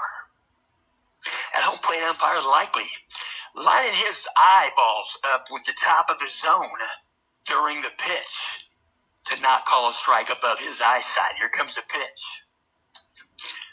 Outside edge, strike call. 2 balls, 1 strike. Isaac Suppinger pitching here in the top of the 5th. Senior class member. Last year he went a little bit submarine a little bit. Pitch comes in a bit above the zone. Ball 3. 3 balls, 1 strike. Sammy Swank steps back in the rubber, looking at signals from Jackson Kane. Out of the set, check second. Here's the 3-1. Back up the middle, almost grabbed it on a line shot. That was Hudson Gutwein. Nearly made the play. The ball never got more than 6 feet off the ground, maybe 8 feet off the ground, but it was on its downward slope on a line shot. And nearly making the play was Hudson Gutwein. So the bases are now all occupied by the Mavericks. 1 out. 1 run in. Stepping into the batter's box, an 8-hitter, number 23, Broderick Arnold. Broderick Arnold had fun jogging the bases his last at-bat. Peering in, looking at signals. Now out of the set. Here comes the pitch. Inside half, strike call. 2 balls, 1 strike. We'll step back in, working from the stretch. Isaac Suppinger. Here comes the pitch. High and away, ball 2. Let me take that back. 1 ball, 1 strike. 1-1 count to Broderick Arnold. Out of the set, here comes the pitch. Outside edge, strike called. 1 ball, 2 strikes. Peering in, looking at signals out of the stretch. Bases are loaded. 1 out. Here comes the 1-2 pitch from Seppinger to Arnold. Strike 3, right across the dish. Knee high. Arnold's going to jog back to the dugout. He almost sprinted. So stepping into bat, number 10, Riley Evans. Riley Evans steps in with 2 out. Bases are all occupied by the Mavericks. Here comes the pitch. Outside of ball. 1 ball, no strikes. He'll step back in. He'll step off the rubber to Seppinger. Claims his hand, regathers himself. He has that opportunity, and he took it. Out of the set. 1 ball, no strikes. Here's the pitch. Outside a bit tall, ball 2. 2 balls, no strikes. 2 out. Outfield playing straight away. Peering in, looking at signals. Seppinger. Riley Evans, here's the pitch. Strike called, right down meridian. Fastball, count goes 2-1. So Riley Evans trying to see that first fastball. He just saw it. It was a strike. Here comes a 2-1 pitch. Outside of ball. 3 balls, 1 strike. Isaac Seppinger, he's got the frame for a great pitcher. He's probably going to be sometime soon at ball low. Walk 1 in. So 1 comes in to score. From third base, number 8, Jake Winger. He was on the base paths a long time in this half of the inning. So with 2 outs, stepping in. Again, it's the 1-hitter. The leadoff batter in this ball game, Sage Adams, plays the catcher position. We're going to have a stretch. Now the set. Here's the pitch from Seppinger. Inside, and they're going to call hit by pitch. They're going to say that got him on the jersey. It didn't get him full-fledged on any meat of the body. Just a jersey flinch right there, and the home plate umpire heard it. So I'm going to go to first base. Number 30, going to do the base running. It's going to be Braxton Leon again, the junior, 5'11". Braxton Leon going to be he's still the courtesy runner for the catcher, Sage Adams. So Adams will put his gear on. Coach Bourdonnais walks out, puts his arm on the backside around Seppinger, pats him on the backside. It's all good. Knights are going to talk this over. The infield at the pitcher's mound. So they're going to talk it over. It's a 7-1 ball game. Mavericks have 3 here in the top of the 5th. Next game going to feature the Knights and the Hot Dogs. So Knights and the Hot Dogs going to play their second game. It's scheduled for a 1:30. We'll see if that happens. No reason to try to hit that spot. No way. But they'll play a second game versus Frankfurt. So stepping into bat. 29, Riley Sands. Riley Sands, left-handed batter, left-handed pitcher, Isaac Seppinger. Set position, here comes the first pitch. Outside of ball, Jackson King cleans it, stops it, he goes laterally to him, no harm done. So runners on each base once again. 2 out. And what the Mavericks can score runs with 2 outs. Pitch comes in, strike called. They say you can score as many runs with 2 outs as you can with none. And that only makes sense. So 1 ball, 1 strike. To Sands. Here's the pitch from Seppinger. Outside half, strike called. Not sure what's happening here. I guess they called a balk. They call the balk on Seppinger. So jogging in from third base. Runners are now on second and third. One run in, another run in. It's 4 runs in here in the top of the 5th for the Mavericks. So 1-1 on the batter, Riley Sands. Out of the set position, here comes the pitch. Out there overhead of the left-handed batter, Sands. Count goes 2-1. 2 balls, 1 strike. Working from the stretch, now the set. Here comes the pitch from Isaac. Going to pop one up. It's going to float back and just out of play. You might have heard that. Got the front of the bleacher area. Count goes 2-2. 2 balls, 2 strikes, 2 outs. Isaac Seppinger, stretch position, now the set. Here comes the 2-2 to Sands. Breaking pitch, couldn't get the break he wanted. Ends up over the head of Sands. So Riley Sands, left-handed batter facing the lefty, Isaac Seppinger. Payoff pitch on the way, counts 3-2. Here comes the pitch. Ball 4 inside. So Sands will jog down to first base. They'll load the bases again.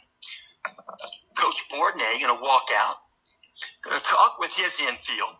He's going to motion to the bullpen. He's going to bring in a second relief pitcher in the ball game. And jogging in, so I think it's come over and get the baseball.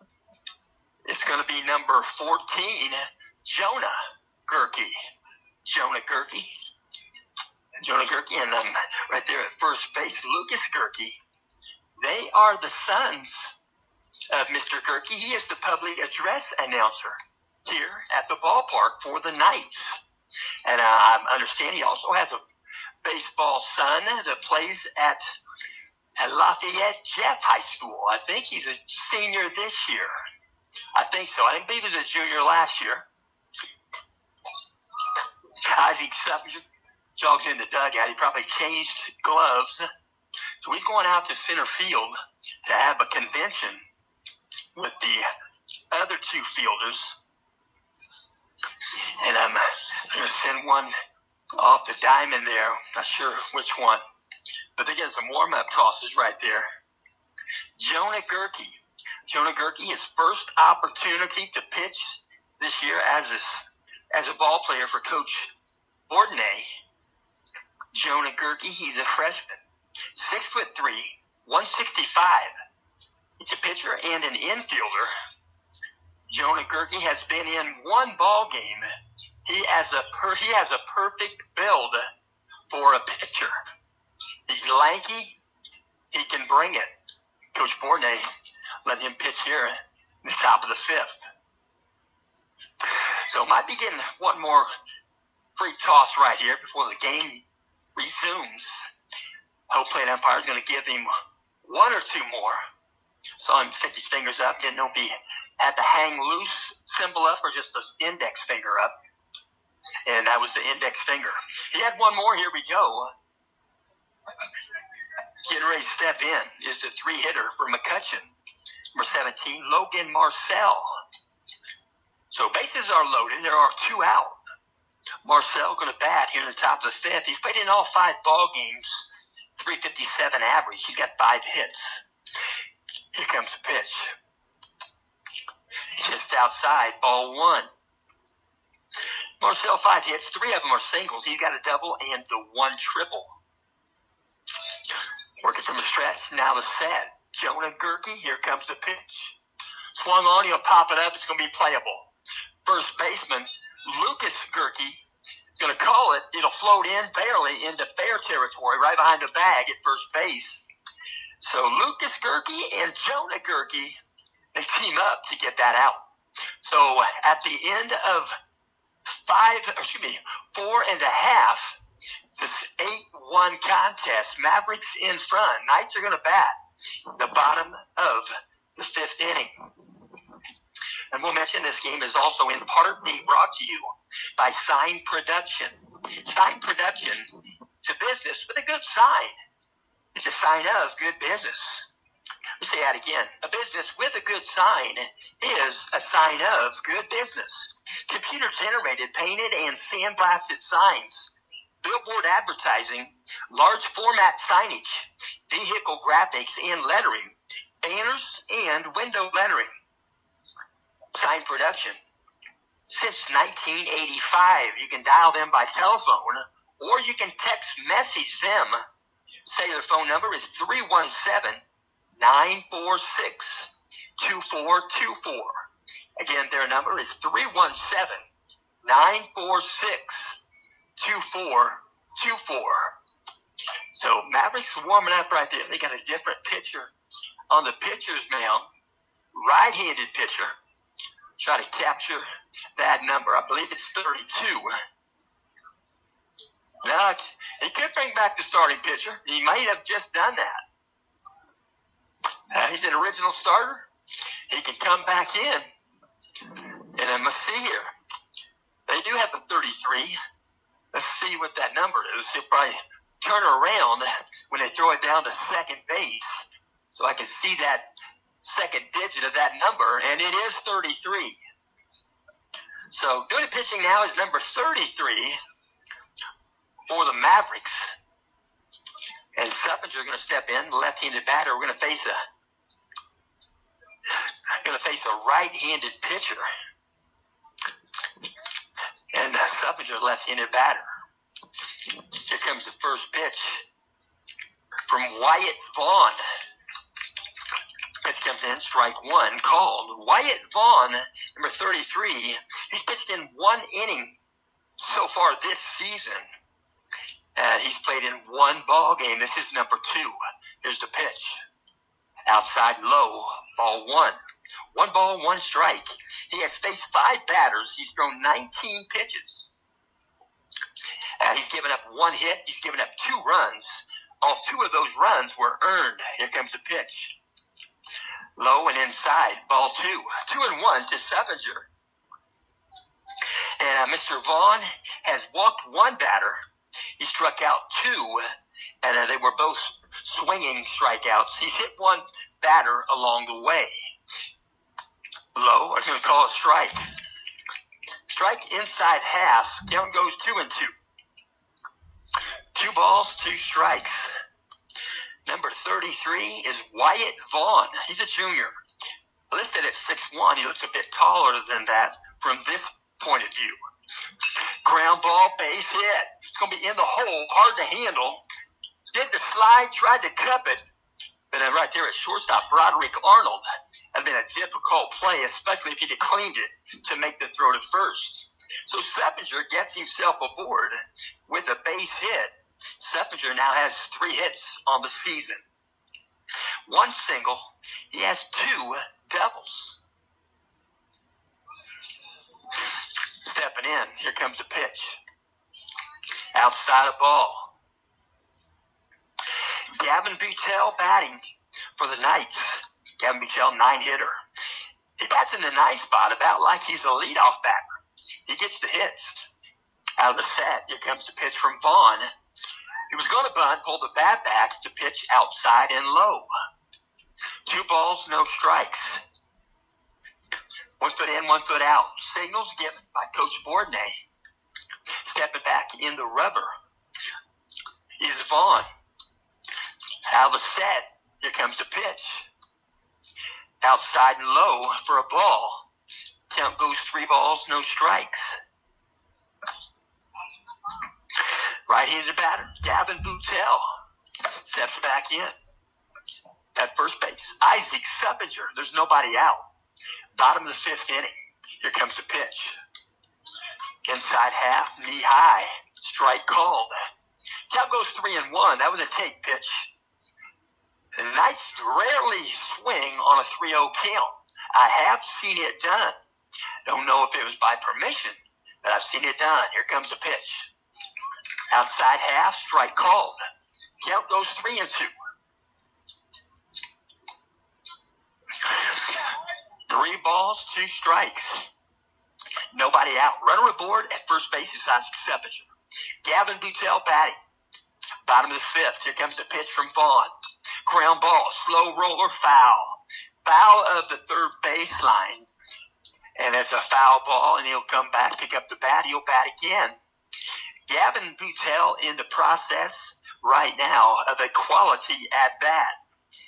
Gavin Boutel, he has 11 quality at-bats in 20 plate appearances. Take that back.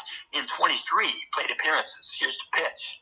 Ground ball, high hop, second base. Midfield at 4, 6. And slide into second base. Throw could not be made to first base. Gavin Boutel beats it out. There was no throw to first base. They'll get the out at second base. They'll go Riley Evans to the shortstop, Broderick Arnold. And there's one out. So they'll have a new first base runner. For the Knights, it's Gavin Boutel with one out. Stepping in, Hudson Gutwine. Gutwine playing second base in the ball game. Out of the set. Pickoff move, first base. Back safely, head first is Boutel. So one out, working from the stretch, peering in, looking at signals. It's Wyatt Vaughn. Pitch comes in, outside edge. Knee high, called strike. Count goes 0-1. No balls, one strike, stepping back in, Hudson Gutwine. Peering in, looking at signals. Wyatt Vaughn, now out of the set. Here comes the 0-1. Chest low for a ball. Count goes even at 1-1. One ball, one strike. 1 foot in, 1 foot out. Very few signals given. Not sure if Hudson might have caught them. Working from the stretch, now the set. Here comes the 1-1 pitch. Going to take a shot to the left center. It's going to get over the head of the left fielder. It was a rocket shot. Got over his glove. He was right there to make the catch, but it was a bit tall. So a double off the bat of Hudson Gutwine. And the Knights have runners at second and third base. And Hudson Gutwine, number 9, picks up his first double of the season. Actually, that's his first non-base hit of the season. He now has 9 hits. 8 of them are singles. So Knights batting with the runner at second and third base. Timeout on the diamond. Pitching coach going to walk out. Going to talk with Wyatt Vaughn and catcher Sage Adams. Talking it over right now. Wyatt Vaughn is a member of the junior class. He's 6'1". He's a right-handed pitcher and an outfielder. He's a lanky young man. He's got a good pitching arm. And you know he does if the Mavericks have him on the pitcher's rubber. So next batter will step in, Mikey Stapleton. So back to live action. One out. Runners at second and third for the Knights. Mikey Stapleton, right-handed batter, stepping in. Out of the set, here's the pitch from Vaughn. High, upstairs for ball 1. 1 ball, no strikes. He'll step back in the rubber. Wyatt Vaughn, stretch. Now the set. Here comes the 1-0 pitch. Inside and tight. Mikey Stapleton forced to do a little bit of the limbo to get out of the way of that one. 2 balls, no strikes. Stepping back in the rubber, Wyatt Vaughn. Peering in, looking at signals. Runner at second and third, 1 out. Bottom of the fifth, here comes the pitch. Low and away for ball 3. 8-1 contest. Mavericks in front. They got 1 in the first, got 1 in the third, 2 in the fourth, and they got 9 in the fifth. Knights got 1 in the third. Out of the set, here's the pitch. Outside edge, strike call. Count goes 3-1. 3 balls, 1 strike. Mikey Stapleton, right-handed batter's box. Might see a good pitch right here. 3-1 count. Here comes the pitch. Inside and tight. Going to get by the glove of catcher Sage Adams. Coming in to score from third base is Gavin Boutel. Knights have 1 here in the inning. Bottom of the fifth with 1 out. So runners on the corners. That was ball 4 to Mikey Stapleton. Timeout on the diamond. And I believe coach is going to walk out now. That's Tristan McIntyre. He's going to walk out, talk with his infield. Home plate umpire has already gotten that miniature stenographer's pad out of his pocket. He's ready to make notes. So he's got to keep track of this ball game. That's something they make you do in high school baseball. Probably at the JV level and higher. They don't really make you do that unless you want to at the middle school level in team school baseball.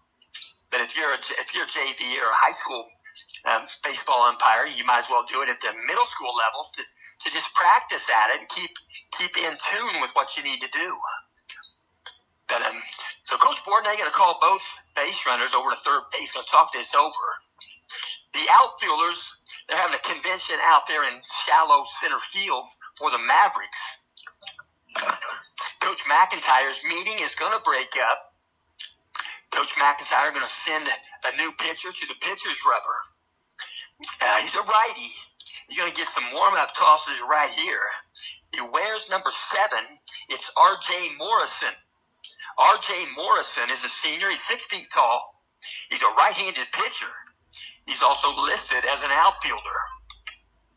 So right-handed pitcher R.J. Morrison getting warmed up right there with his catcher, Sage Adams. And we'll learn a little bit about R.J. Morrison. He wears number 7. He's pitched in two innings so far this year. He's appeared in 2 ball games. He has faced 8 batters. He has thrown a total of 31 pitches. He's given up 2 hits. He's walked 1 batter. He has struck out 1. And while he was pitching, they left 1 on base in those 2 innings. Sometime during those 2 innings. So he's getting warmed up right now.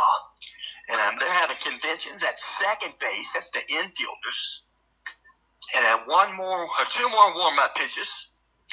It shows us the peace sign, home plate umpire. Home plate umpire, I would venture to say, might be the best we've seen this year. So 1 out. Knights have runners on the corners. And getting ready to bat is going to be Caden Minnick. Caden Minnick, 3-hitter for the Knights. Caden Minnick has played in all 7 games, 30 plate appearances, 26 at-bats. Caden Minnick, he's batting .385 right there in that left-handed batter's box. .467 on base percentage. He got 10 hits, 9 singles, and 1 double. He got 8 RBI. He's got ducks on the pond right here. He could pick up an easy RBI at third base for the base hit. So here we go. 1 out. Bottom of the 5th, working from the stretch. Now the set is R.J. Morrison. Pitch comes in above the zone, a bit outside. Count goes 1-0. 1 ball, no strikes. Dave Minnick steps back in. Hand clap signals given by Coach Bourdonnais. Working from the stretch, now the set. Checks third base. Here's the 1-0 pitch. You're going to pop 1 foul, out of play, straight back. So they probably not going to retrieve that one. It's on an adjoining property. So 1 ball, 1 strike. Steps back in, peering in, looking at signals. Pitching from the stretch, now the set. Here's the 1-1. You'll take 1 to right center field. It's going to hit the ground. It's going to be a double off the bat. They're going to score 1. First base runner going to end up at third base, and Hudson Gutwein comes in to score. And Caden Minnick gets a lot of that one to right center field. And that one wasn't going to be caught. So Minnick gets a double, drives in a run. Knights have 2 aboard. Second and third base with just 1 out. Bren Robbins going to step in, right-handed batter's box. So Robbins steps in, right-handed batter. Runners at second and third with 1 out. Working from the stretch, now the set. R.J. Morrison, here's a pitch. Just above the zone, ball 1.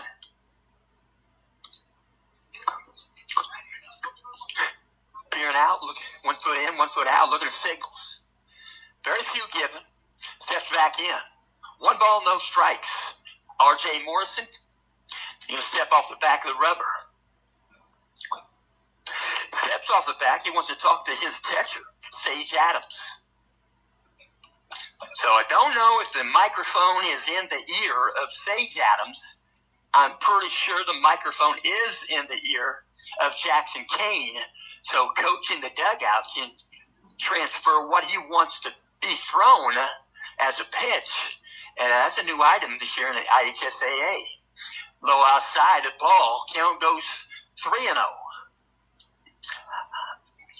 I believe so. I see 2-0. Might be incorrect. I've been incorrect before. And I will again. So 2-0. We'll go at 2-0 on the batter, Bryn Robbins. Runner at second and third, 1 out. Out of the set. Here comes a pitch from Morrison. Inside. I'm going to call it a strike. Strike called. Count goes 2-1. 2 balls, 1 strike. Sometimes you get a relief pitcher. You got to give him some encouragement. Even if that's not a strike, if it's a close strike, give him some encouragement. Keep him in the game. As inside and tight, that was a ball. Count goes 3-1 to Bryn Robbins. Bryn Robbins steps back in. Bryn Robbins can bring this game to an 8-6 contest with this good 3-1 pitch. Foul it back to the screen.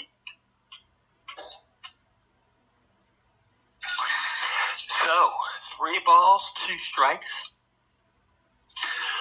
Bryn Robbins going to adjust those batting gloves, tighten them up just a bit. He's going to step back in. Last year, Bryn Robbins had 2 long balls. I believe that to be true. 3 balls, 2 strikes. 1 out. Working from the stretch, now the set. Here comes the pitch. High, ball 4. So bases are going to be all occupied by the Knights. They're loaded. Next batter going to step in, number 10, Lucas Gerke. Lucas Gerke stepping in, left-handed batter's box. Lucas Gerke has played in all 7 games. He's 6 foot, 170. 25 plate appearances, 17 at-bats. He's batting .294. That's why he's a 5-hitter. Here comes the pitch. Healthy catch, swing and a miss.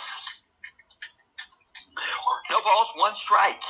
1 out. Lucas Gerke batting. His on-base percentage is .520. He got 5 hits, 5 singles. He has 8 RBI. He's got an opportunity here to increase that mark. Here comes the pitch. Backdoor curveball, just missed. Pretty good breaking pitch, not bad for R.J. Morrison. Righty facing the lefty. That looked close. 1 ball, 1 strike. Peering in, looking at signals. R.J. Morrison out of a set position. Bases loaded. Here's the pitch to Gerke. High upstairs. Checked his swing. It was no doubt. And he just kind of acknowledged the pitch. Count goes 2-1. 2 balls, 1 strike. 1 out. Wind's picking up just a little. It's blowing across the diamond, left to right. Peering in, looking at signals. 2-1 count. Here comes the pitch from Morrison. Going to pop one back, out of play, straight back. And he'll stay in the box with that 2-2 count. 2 balls, 2 strikes. Steps back in. Peering in, looking at signals, is R.J. Morrison. 1 out. Here comes the pitch from Morrison. Going to get a ground ball, first base. Off the glove. Going to have to make a good play, and the pitcher covers. Going to be the 2nd out. And they'll work it right there. Hey, excuse me. Hey. Just in the grass. Just in the high steps. So 1 out on the 2 outs on the diamond. When a guy find that foul ball, no sense looking all over the place when you know where it's at. So 2 strikes. Runners at 2nd and 3rd for the Knights. Breaking pitch. He called a strike. Jackson Kane doing the batting. Here in the bottom of the 5th. 2 aboard. Jackson Kane has played in all 7 games. 28 plate appearances. 22 at-bats. Here comes the pitch. Going to call a strike. Inside half.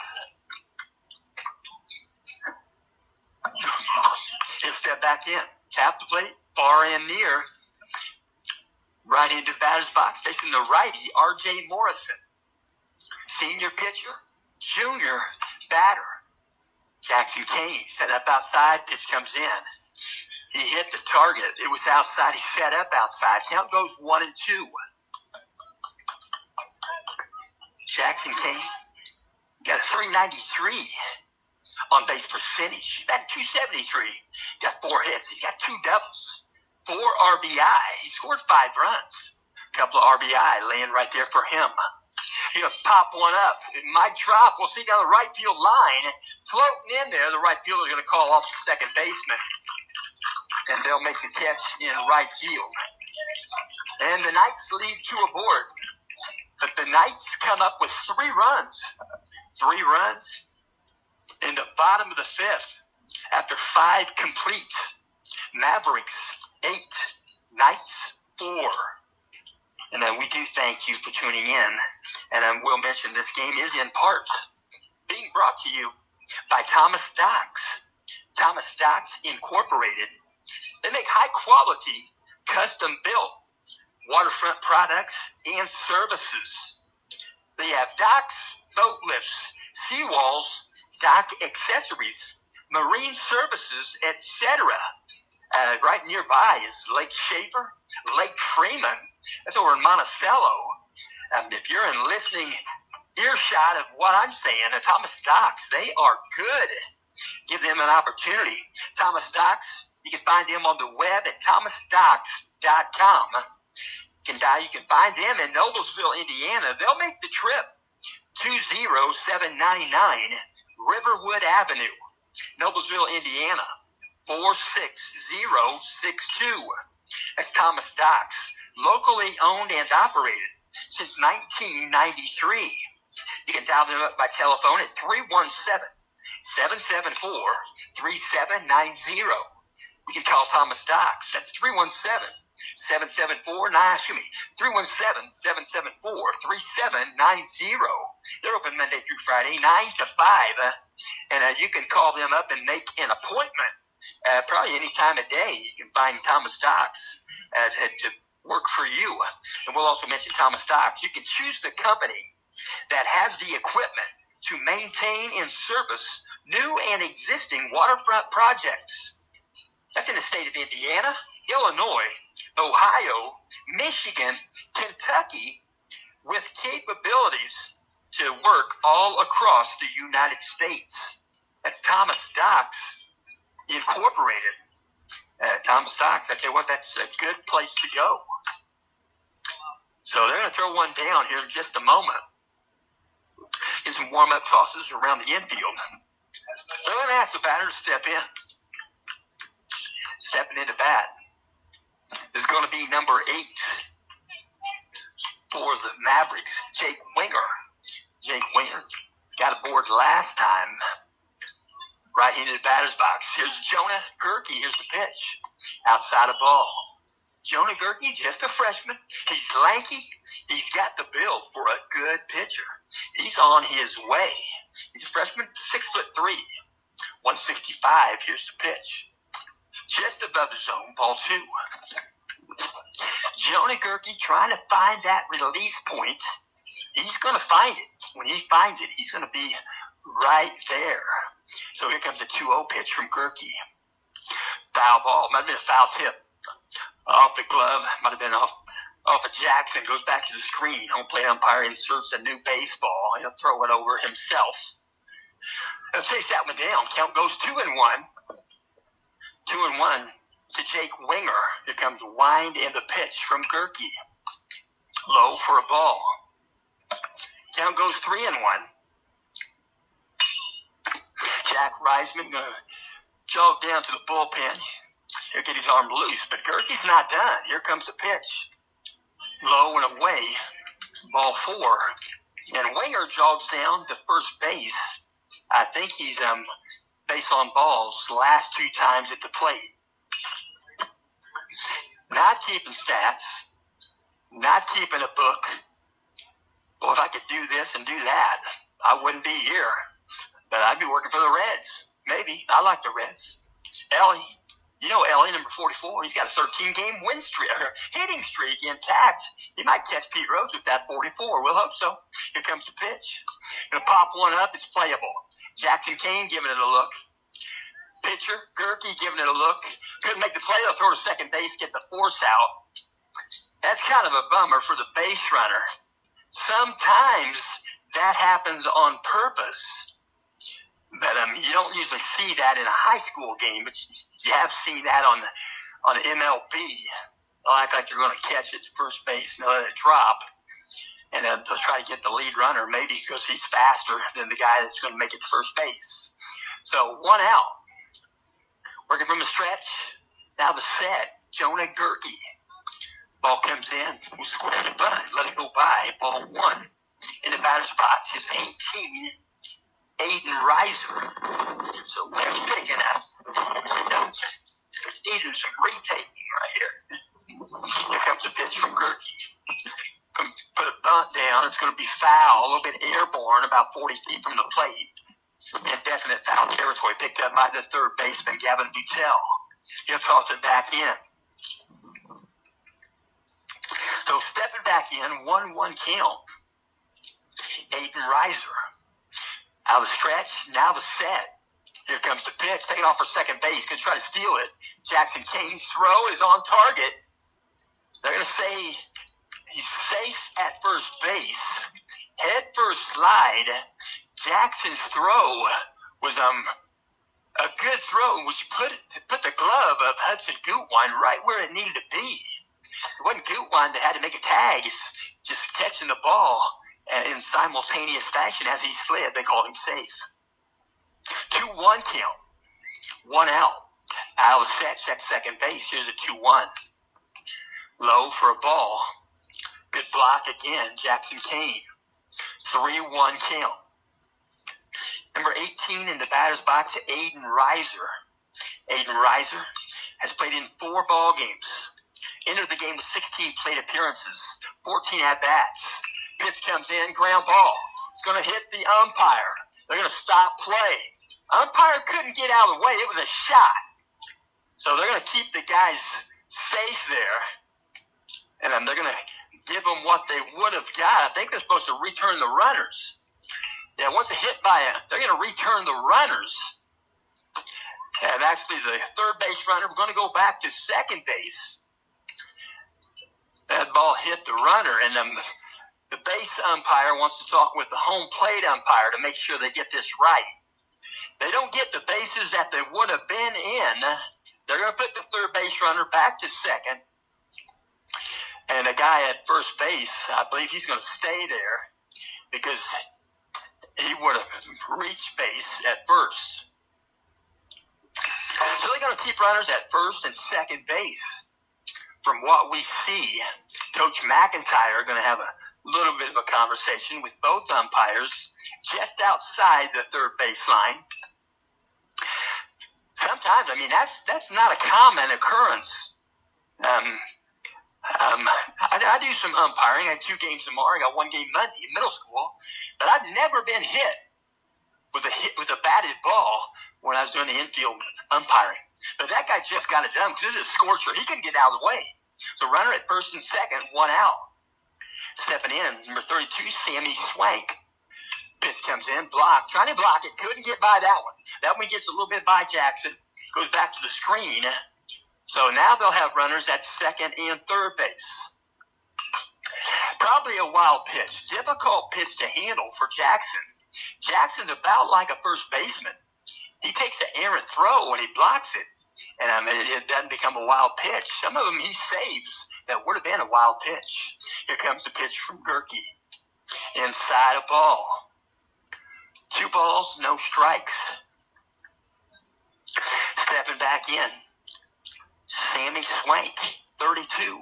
Started this game as a pitcher. He went 1 inning. Right-handed batter, right-handed pitcher. Jonah Gerke, infield is in. Here comes the pitch. Outside a ball. 3 balls, no strikes. Jonah Gerke, they got a place to put him. And they're going to put him on without pitching the 4th pitch. So Coach Bourdonnais elects to put him on base. Not going to allow him to swing the bat at a 3-0 count. They're going to load up the bases. They're going to have a force out at any base or plate included. So 3-0, they put him on first base. So count goes back to 0-0. And Broderick Arnold, the only guy that has homered in this game, is batting. Here comes the pitch. You're going to take a shot to center field. It's going to be moving to his right Jeff for Bryn Robbins. It's going to be a sacrifice fly from Swank. I take that back from Broderick Arnold. So Broderick Arnold picks up another RBI. And Broderick Arnold, to my knowledge, had a 2-run homer, and right there, a sacrifice fly scores 1. So there are 2 out. 9-4 contest. Top of the 6th inning. Runner at first and second base. The batter is Riley Evans. Peering in, looking at signals out of the stretch. Now the set position for Jonah Gerke. Here comes the pitch. Swing and a miss. Foul tip in the glove. Jackson holds it. No balls, 1 strike. Peering in again, looking at signals. Jonah Gerke. Out of the stretch. Watches second base. Now out of the set. Checks it again. Here's the pitch. Short off the glove. Good block again. Jackson Kane. Jonah Gerke trying to pitch right there in that lower strike zone. I tell you what, Roger Clemens, he could hit right below the kneecaps on every pitch. Roger Clemens was very good. Here comes the set. Checking second base. Here comes the pickoff move at second. Good throw right on target. It was a pickoff move. Reversed out of there. So, good tag, but back safely at second. Mavericks. Runners at first and second. 1 ball, 1 strike, 2 outs. Jonah Gerke in the set position. Here's the pitch. Inside a ball. 2 balls, 1 strike. Riley Evans wears number 10. He's playing in his 4th game. This is their 6th game. He has 9 plate appearances, 5 at-bats. Entering today's ball game, he'll foul this one back out of play. They'll take the count to even at 2-2. Riley Evans, he bagged 400. 667 on base. He's got 2 hits. They're both singles. He has scored 3 runs. He's walked 4 times. Here comes the set position from Gerke. Here's the pitch.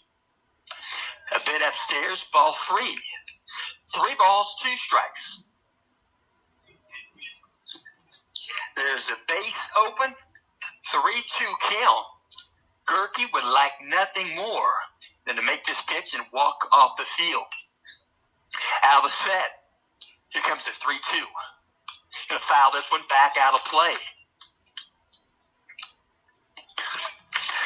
So back to a 3-2 count, second time. Jackson King calls time, jogs out. Going to talk with Jonah Gerke, the baseball replenishment coach, Fred Rogers. Fred Rogers, what a quality guy. I tell you what, he knows more than actually, he's forgotten more about baseball than I'll ever know. What a gentleman. 3-2 count, 2 outs. Working from the stretch. Now out of the set. Here comes a 3-2 again. Outside, ball 4. So runners occupying each base. And we're going to see a pinch, bat retrieval. Right there, that was 29, Riley Sands. He's going to be on deck now. Stepping in, 1 hitter. Number 12, Sage Adams, the catcher. Timeout on the diamond. Coach Bournet going to walk out. Coach, the umpire calls time. You're going to walk out and talk to his infield. So 2 outs. Here in the top of the 6th, there's 1 run in, the Mavericks. It's a 9-4 contest. Mavericks in front. And Coach Bournet going to go to the bullpen once again. Jonah Gerke gets a good spot right there in a varsity game. I tell you what, that's a pretty big item. That's a precious item. Jonah Gerke is on his way here at Central Catholic as a pitcher. I've not seen him bat. I'm guessing he can bat. Probably about as good as Lucas Gerke. But Jonah Gerke also a pitcher. And same thing, his brother. So they're going to send out another pitcher, and it's going to be Jack Reisman. Jack Reisman, right-handed pitcher. He's a senior. Jack Reisman, 6'5", 220. Pitcher and a first baseman. Jack Reisman getting some warm-up tosses right there. Jack Reisman, as a senior, mentioned that. He's pitched 3 and a third innings so far this season. He's made 3 appearances. He has not started a game. This is appearance number 4 here in the top of the 6th with 2 outs. And Jack Reisman has faced 18 batters. He's thrown a total of 74 pitches. He's given up 2 hits, 4 runs, but none of those runs were earned. He has walked 3. He struck out 5. 3 of those strikeouts went down looking. And he's hit 1 batter along the way. So he's getting warmed up right there with Jackson Kane in middle. So the umpire on the bases. I asked the guys to go back to your respective positions, and we're getting close to starting back up. 111 on the wristwatch. So 1:30 will not happen. We'll mention that the Frankfurt Hot Dogs sitting in the bleacher area to my right, and they're going to watch the rest of this game. So bases loaded, stepping in, 1 hitter, Sage Adams. Working out a stretch, now the set. Here comes the pitch from Reisman. Right down meridian, strike call. So Sage Adams elects to watch one. That's first in the lineup for Coach McIntyre. No balls, 1 strike, 2 outs. Working out a stretch, now the set. Second pitch from Reisman. Breaking pitch perfectly placed. Started that pitch middle of the plate. It broke away, finished away, an unhittable pitch pretty much, but a strike. Count goes 0-2. No balls, 2 strikes. Peering in, looking at signals, now out of the set. Third pitch from Reisman.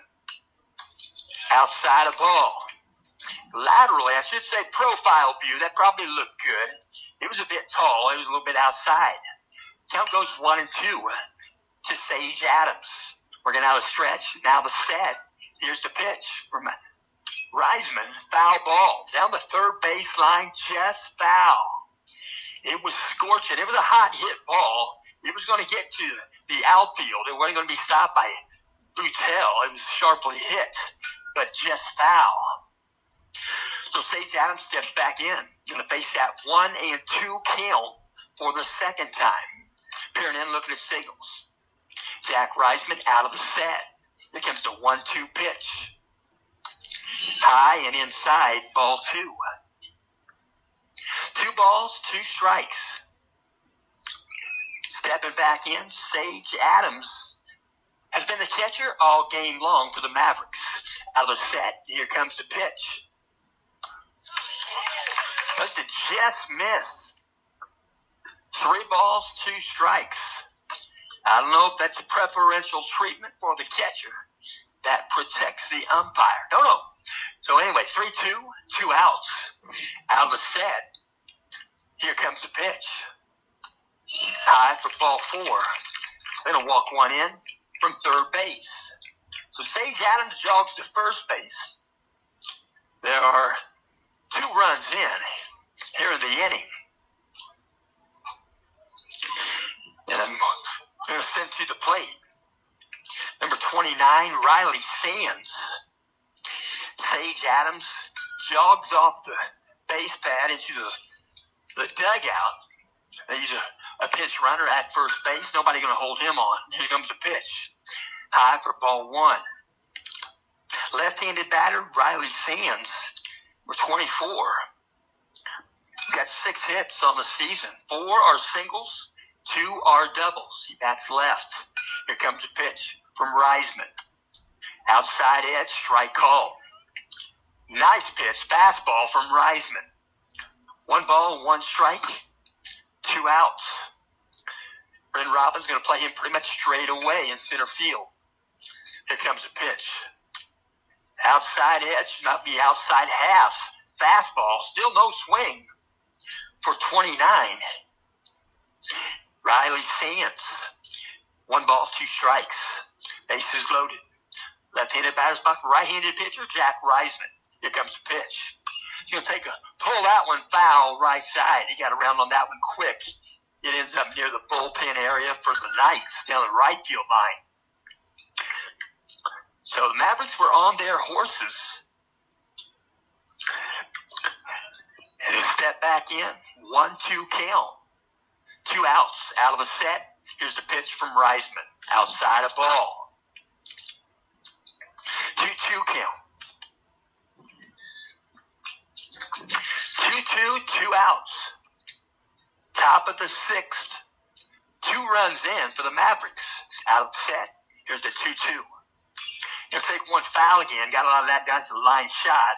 Foul territory. Line shot down to the bullpen area once again.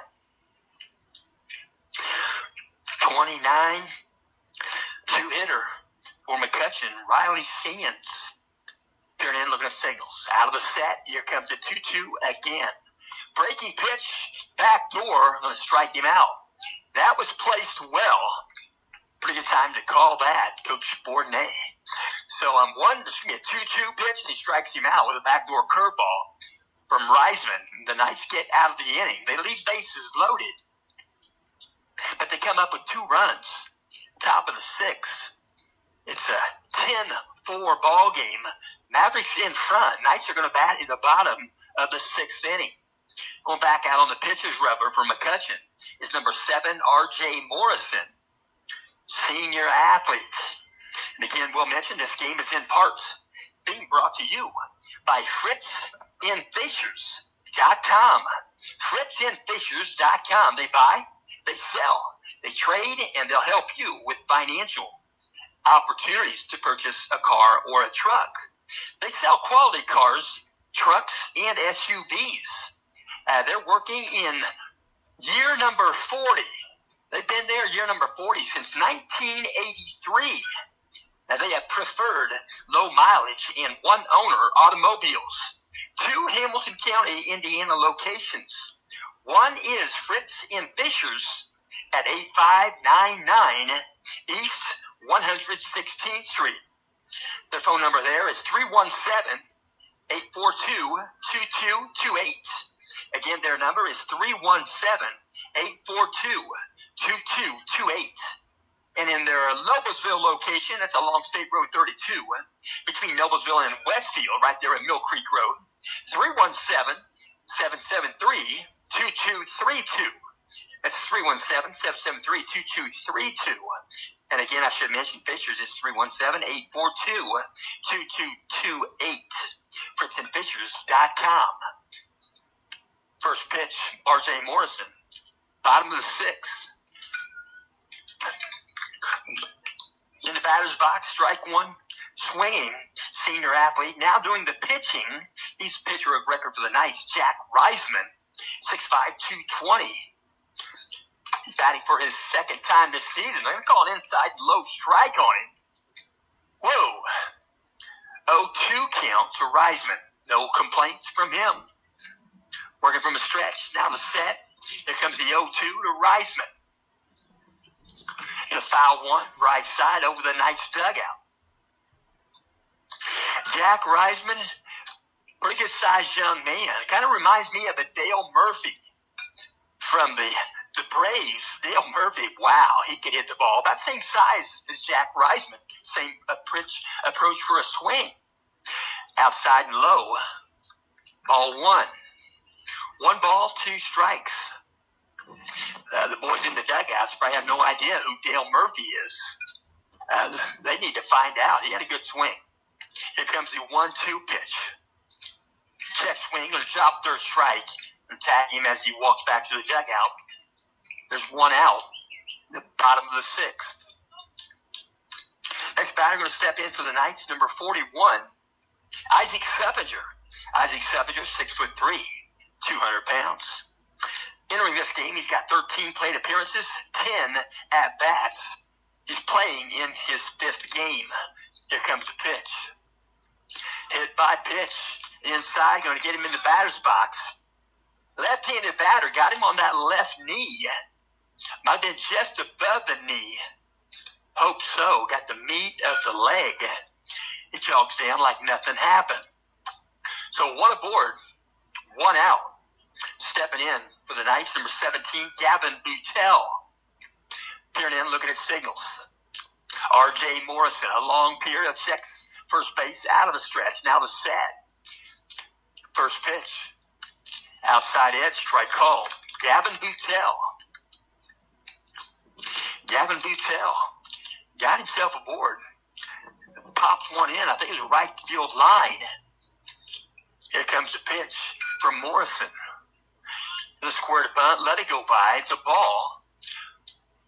Ball one. Count goes 1-1 to Butell. Signals given.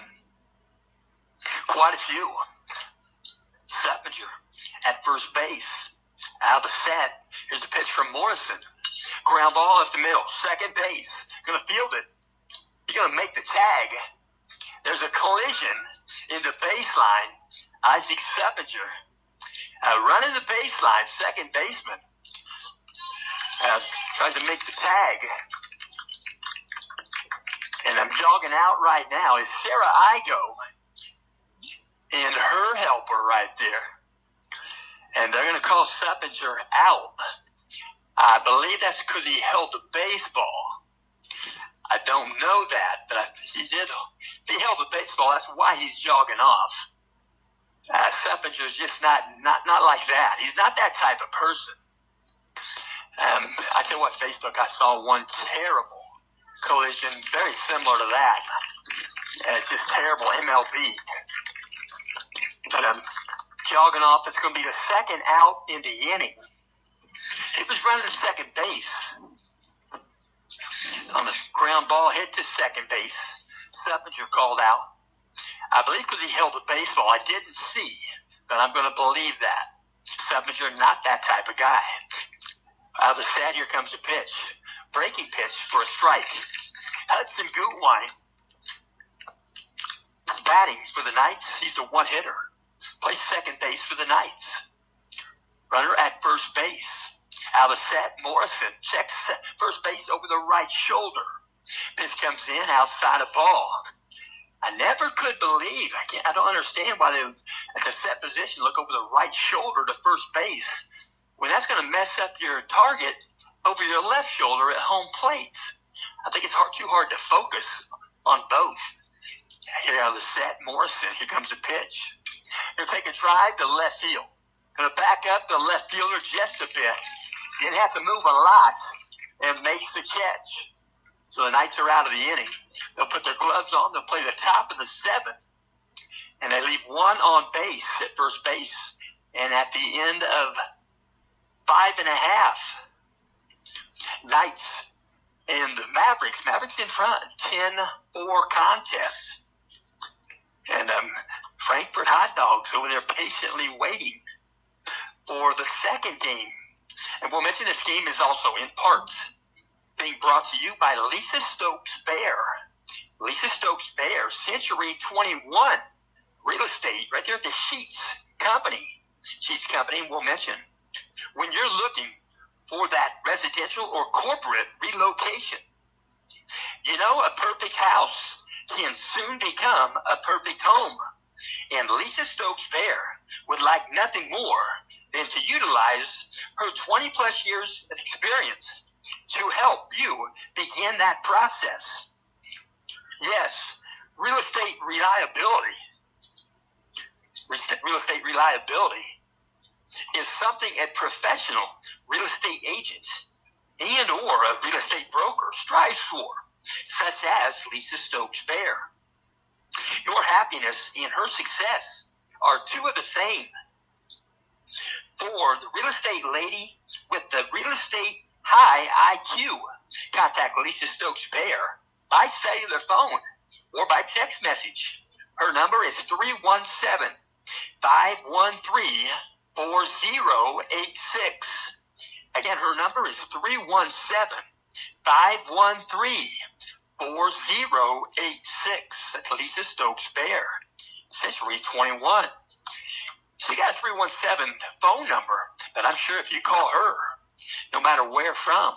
Tippecanoe County, it doesn't matter. She'll help you. She's just that kind of lady.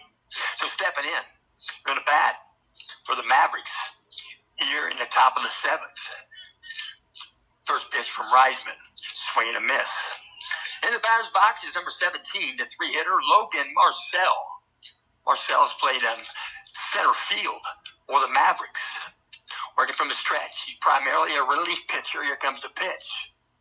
Breaking pitch inside. Would have got him if he'd have flinched there in that box, but he kind of got out of the way. He wants the bat. Logan Marcel. Count goes 1-1. Right-handed bat, right-handed pitcher. Here's the pitch from Reisman. Going to foul one, right side. It's going to be near the foul line, but just foul. Takes it the other way. Caden Minnick going to pick it up. Going to toss it back in near the dugout area. Coach Ryan Johnson. So 1 ball, 2 strikes.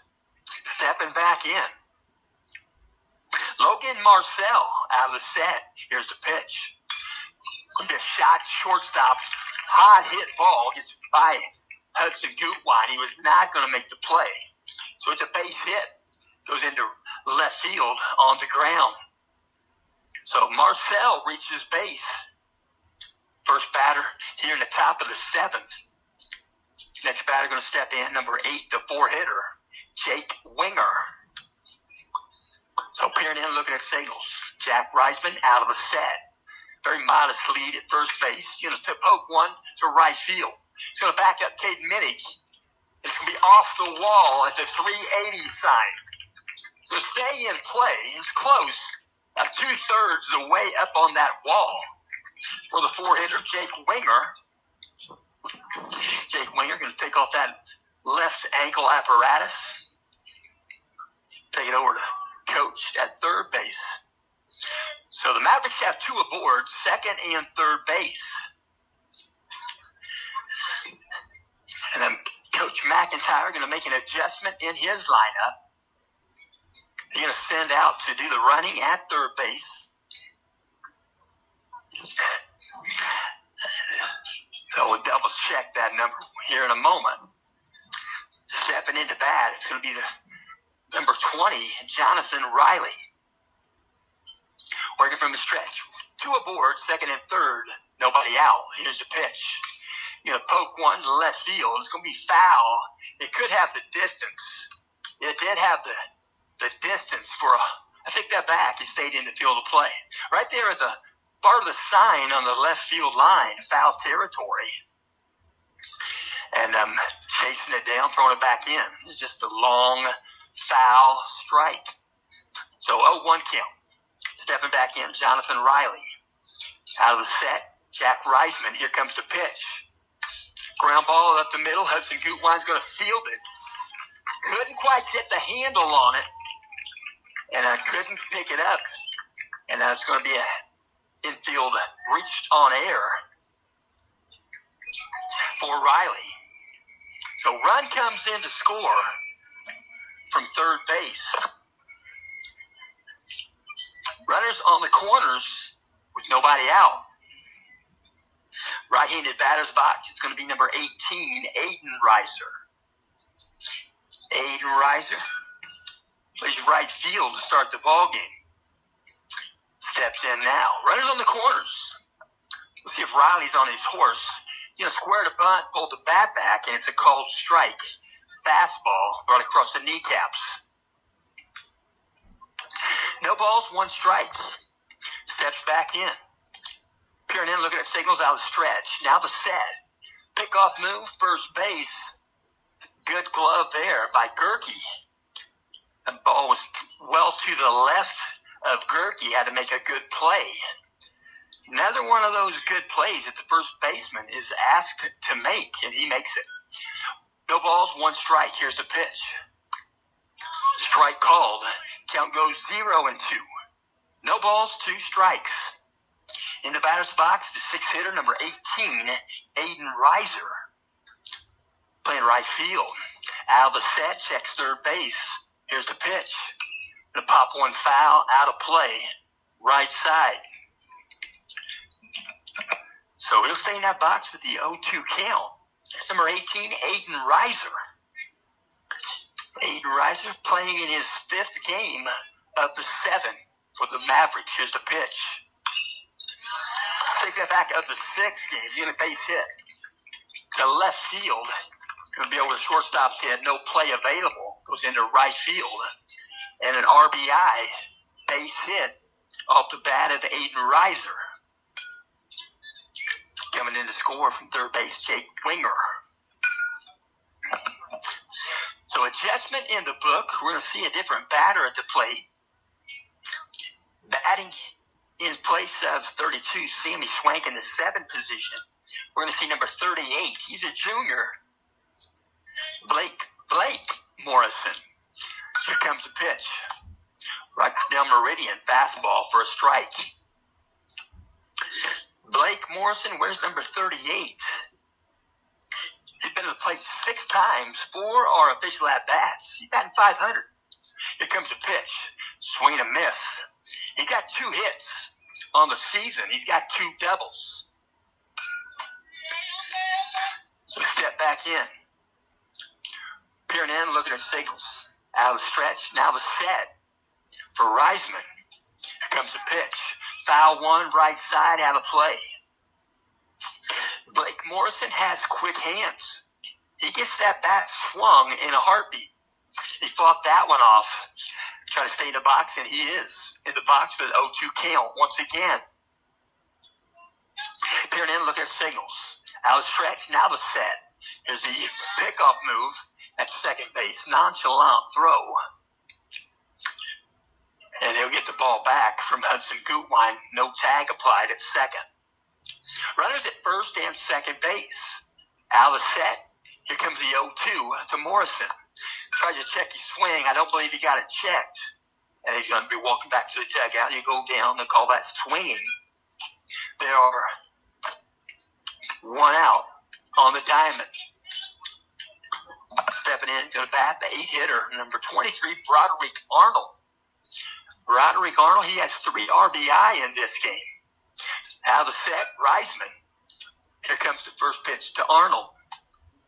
They call that a strike. Right below the kneecaps, right across the dish. No balls, 1 strike, 1 out. Runners at first and second for the Mavericks. Top of the 7th inning. Working out a stretch, now the set. Checks second base, here's the pitch. Fouls 1, back to the screen. 23, that's a familiar number. Ryan Sandberg played second base for the Cubs. He wasn't real big, but he sure hit some home runs. He's got the build of a Broderick Arnold. Here comes the pitch. Inside, gonna call him strike. Gonna call him out. As inside, evidently, head side edge. There are 2 outs as Broderick Arnold jogs back to the dugout. Stepping in for McCutcheon, going to be number 30, Braxton Leon. Braxton Leon, a junior, he's 5'11", listed as an infielder. Braxton Leon enters the ball game here in the 7th inning. He's going to bat with 2 out. Mavericks have 2 runners aboard, first and second base. Mavericks have 10 hits in the ball game. Knights have 5. Pitch comes in inside and tight. Ball 1.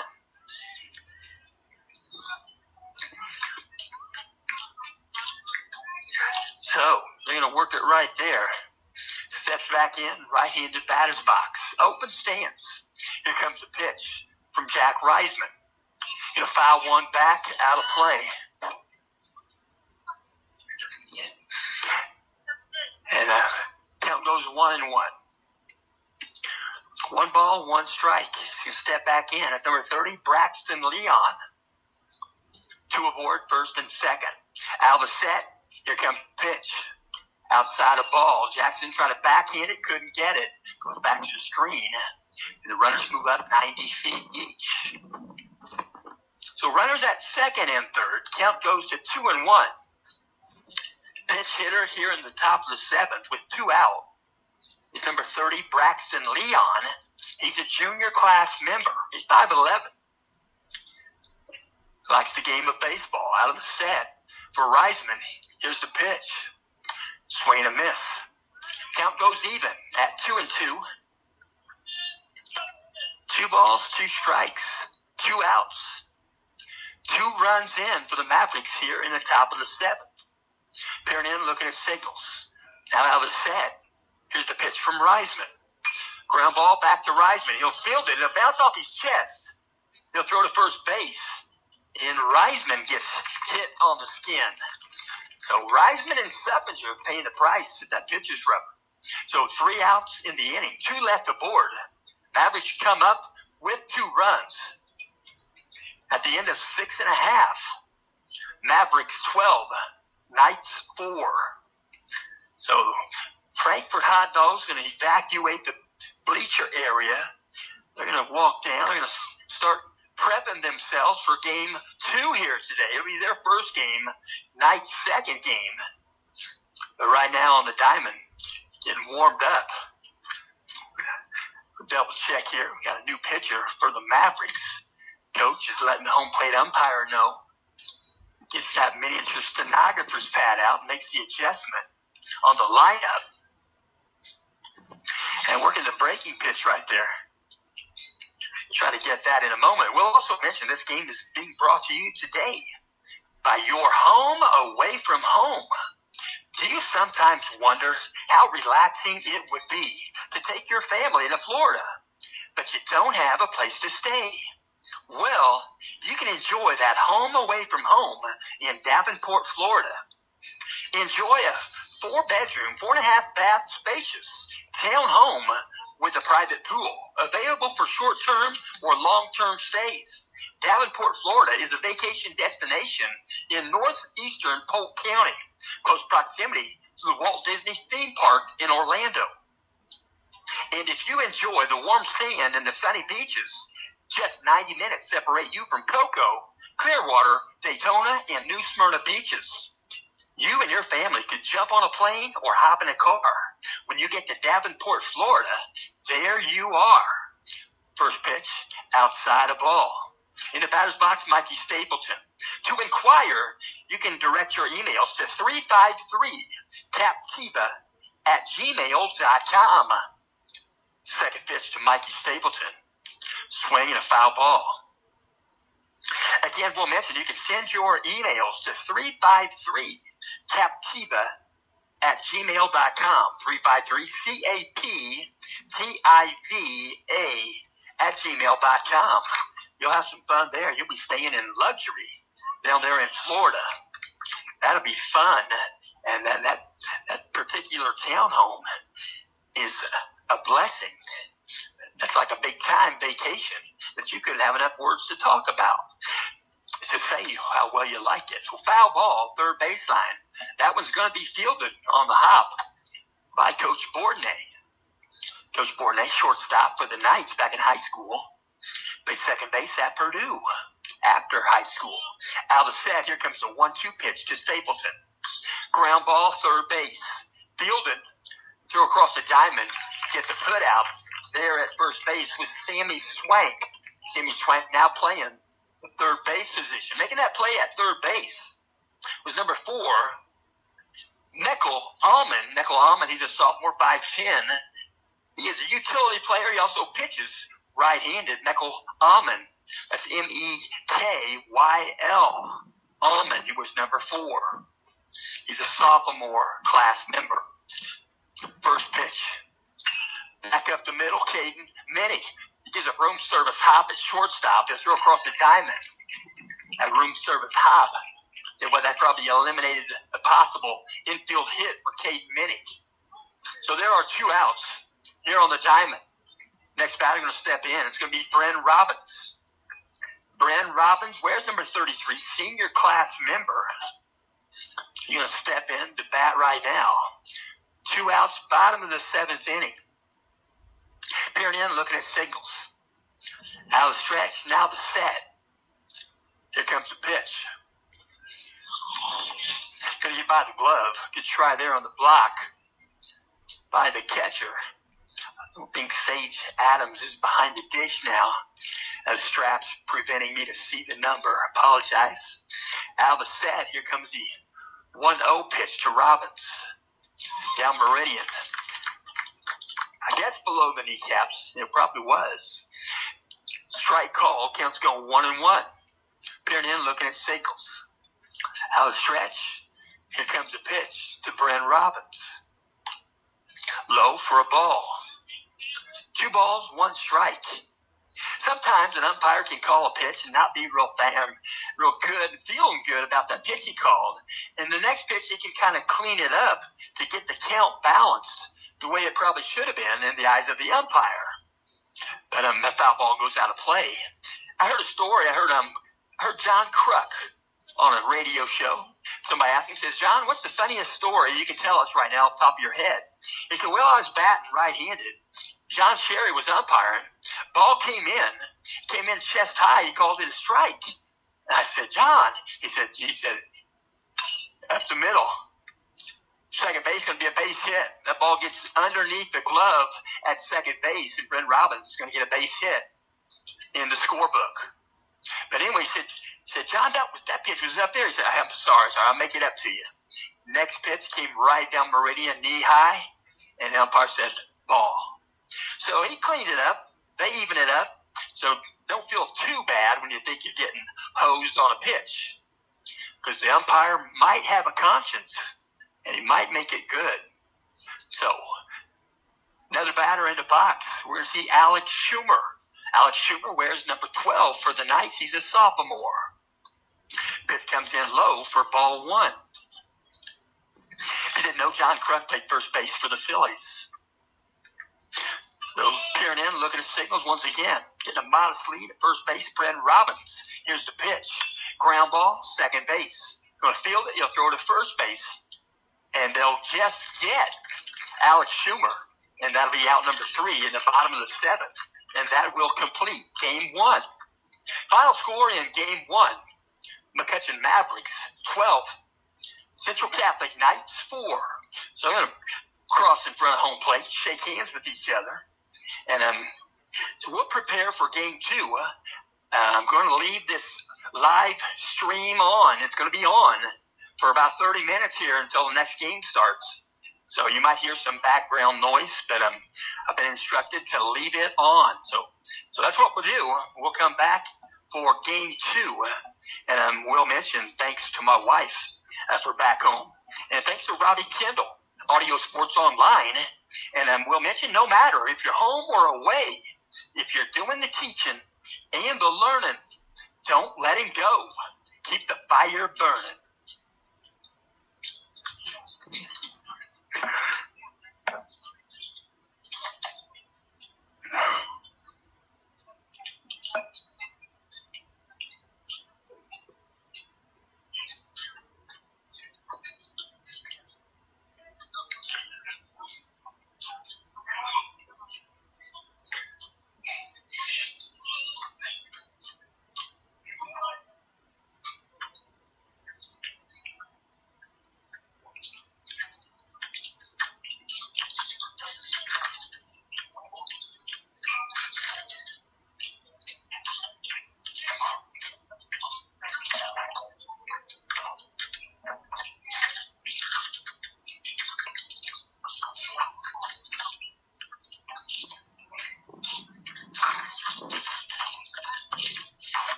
Welcome, ladies and gentlemen. We are at Lafayette Central Catholic High School, home of the Knights. We're at Gordon Lemmy Field. We welcome you to today's education-based high school varsity boys baseball game. This afternoon, it's the Frankfurt Hot Dogs and the Central Catholic Knights. This game was going to be started about 1:30. It just didn't work out. They're going to play this game probably start about 2:30, something like that. We'll mention the Knights home team, and the Frankfurt Hot Dogs going to be the visiting team. We'll mention on the pitchers rubbers today in Game 2 versus Frankfurt, it's going to be Lucas Gerke. Lucas Gerke, we'll talk a little bit about Lucas Gerke. He's a right-handed pitcher getting ready to hurl. He's a junior class member, 6 feet tall, 170 pounds. He's a pitcher and an infielder. Lucas Gerke has 3 2/3 innings under his belt this season. He has 3 appearances. This is his 4th appearance. This is his first start. He has faced 18 batters. He has thrown 80 pitches in 3 2/3 innings. He's allowed 3 hits. He's allowed 4 runs. Zero of those runs were earned. He's walked 2. He struck out 8 batters. One of those batters went down looking, and he's allowed 1 stolen base while he was on the pitcher's mound. So they're getting ready to bat. Frankfurt Hot Dogs here in the inning. And we'll also mention this internet radio broadcast is made possible by audiosportsonline.net. That's ASO. That's Robbie Kendall, providing access for putmeinsports.com since 2008. We do thank you for tuning in. And a great day. What a wonderful day God has given us. I tell you what, next week is going to be super. It's going to be super. It's going to be 75 around there. Couple of days, it's going to be 80. And then we're going to start this ball game up at 2:26 p.m. First pitch from Lucas Gerke to Alex Lopez. Alex Lopez, left-handed batter for Frankfurt. He wears number 2. He's a shortstop. He'll play shortstop in today's ball game. Here comes the second pitch. He'll foul one back, left side, out of play. Left-handed batter, Alex Lopez. And then we'll talk about each school here in a moment. Here's the next pitch from Lucas Gerke. He'll foul another one. Left side, a little further left field line, out of play. So he's protecting that zone. Doing a fine job doing that. Alex Lopez. Here comes the 1-2 pitch. Way outside, ball 2. The wind's picking up just a little bit here on the diamond. So 2 balls, 2 strikes from the windup. Here comes the pitch. Swing and a miss. Fastball right down meridian. Came up empty. 1 out here in the top of the first inning. Might have a new group of umpires, not sure. Base umpire, not sure, but a home plate umpire. I don't believe he was here at all last game, but he's here for this game. So here's the first pitch to Carlos Lopez. Has to duck that one in that right-handed batter's box, ball 1. Carlos Lopez going to do the pitching in the ball game for the Hot Dogs. Pitch comes in, swing and a miss. Going to get back to the screen. Might have been a foul tip. Jackson couldn't hold it, but he's not banged up. Jackson banged up? No. Jackson banged up. He's a football player. Jackson carries the football for Coach Brian Ney. Any way Brian Ney can get him the football. Here comes a windup. Here comes a 1-1. Going to be hit by pitch. Hit by pitch in that right-handed batter's box. He's jogging down. He's okay. That was 13, Carlos Lopez. Third batter in the ball game, we're going to see Lalo Castillo.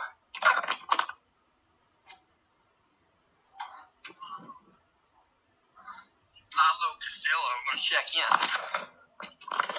From the stretch, here comes a pitch. Outside a ball. Outside a ball called. We're going to call time. Working out a stretch. Now the set. Here comes the pitch. We're going to foul one, right side, going to float out of play.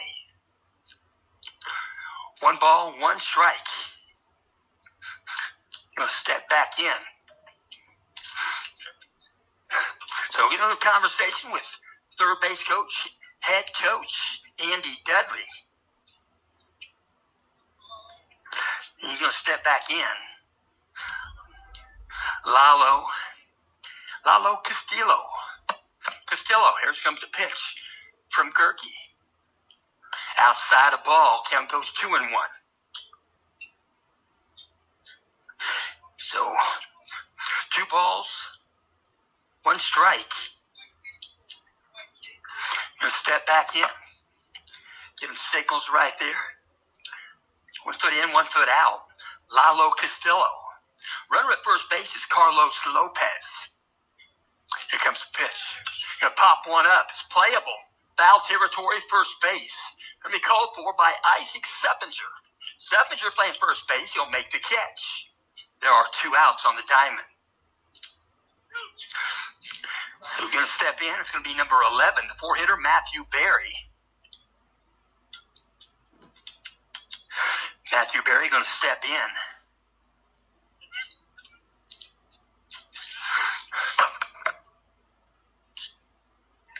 Working from the stretch. Now the set. Lucas Gerke. Here's the pitch. Breaking pitch right across the dish. Good placement from Gerke. Lucas Gerke doing the pitching. Last game, he played a lot of first base. Lucas Gerke getting called upon to pitch here in Game 2 on a Saturday, April 13th. Going to call time in the right-handed batter's box. Does Matthew Berry. So you're going to work it back in. Out of the stretch, now the set. Here's the pitch. Swing and a miss. Count goes 0-2. So they're going to work it right there.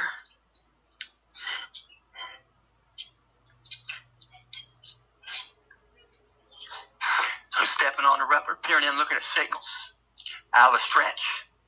Here comes the 0-2 pitch. Taking off for second base is Lopez. He's going to slide in safe. Carlos Lopez took off on the play. He had a bit of a late slide there. He's kind of hope his lower leg area is doing okay. It looks like so. Looks like it is.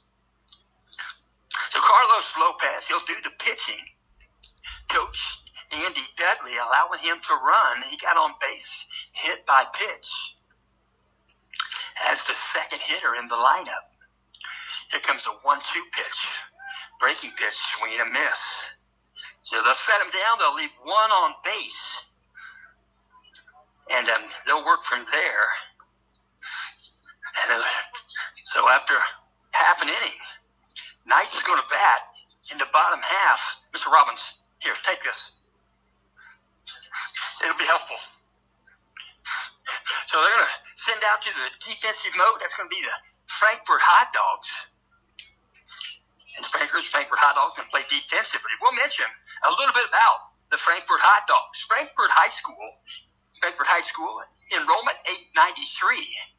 Frankfurt Hot Dogs, I'll mention, they're Class 3A sectional 20.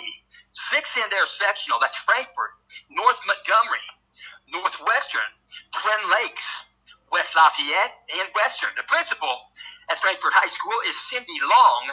The athletic director is Ed Nihas. The athletic secretary, she was most instrumental for putting me in sports. We are thankful for Miss June Palmer. Frankfurt High School is located at 1 South Mesh Road, Frankfurt, Indiana, 46041. On the phone number, they can reach them by phone at 765-654-8545. They're the HotDogsAthletics.com. HotDogsAthletics.com. They're where the colors, blue and white. They perform in the Sagamore Conference alphabetically. It's Crawfordsville, Danville, Frankfurt, Lebanon, North Montgomery, Southmont, Tri-West, Western Boone. And I will mention, Frankfurt was beating Lafayette, and a newspaper columnist called them the Hot Dogs. A newspaper columnist, and that name stuck. I got this out of the Google, and I will also mention Joe Sneathen. Joe Sneathen was the original designer of the Frankfurt Hot Dog mascot. And say what, that name stuck, and hot dogs, why not? That's a good name. And I will also mention, They're 4-3 presently on the season. They're 0-2 in the Sagamore Conference. They fell twice, 3-2 decisions to Lebanon, one away and one at home. That was the 9th and 10th of April conference game, 3-2 both games. That was a good one, both of them. Last night they did play. They played Kokomo. And Frankfurt fell in defeat 11-6. And we'll mention the coach is Andy Dudley. What a quality guy. He is quite athletic. I've seen him play baseball within the last 2 or 3 years. And the next game on the agenda for Frankfurt is going to be Tuesday, the 16th, 6 p.m. They will be at Southmont for a conference game. And the very next day, they're scheduled to play at 6 p.m. at home on the 17th versus Southmont. First batter steps in for the Knights, Hudson Gutwein. Working on the hill for Frankfurt, Carlos Lopez. First pitch comes in tight for ball 1. Carlos Lopez stepping in. Carlos Lopez, a member of the senior class. Right-handed pitcher. Here comes the pitch. Outside edge called strike. Lopez is listed as an outfielder and an infielder, and a right-handed pitcher. Coach Dudley has had some recent games this week. He probably used quite a few pitchers along the way. A pitch comes in outside a ball. 2 balls, 1 strike. Working from the windup. Here comes the pitch. Ground ball, second base. 1 hop, difficult ball to handle.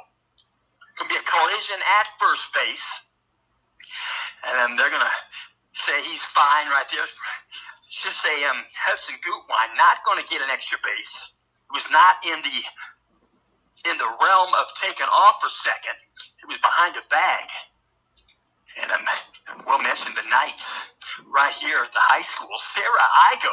Sarah Igo is the trainer for Central Catholic Knights. She gave birth to her first child 8 months ago.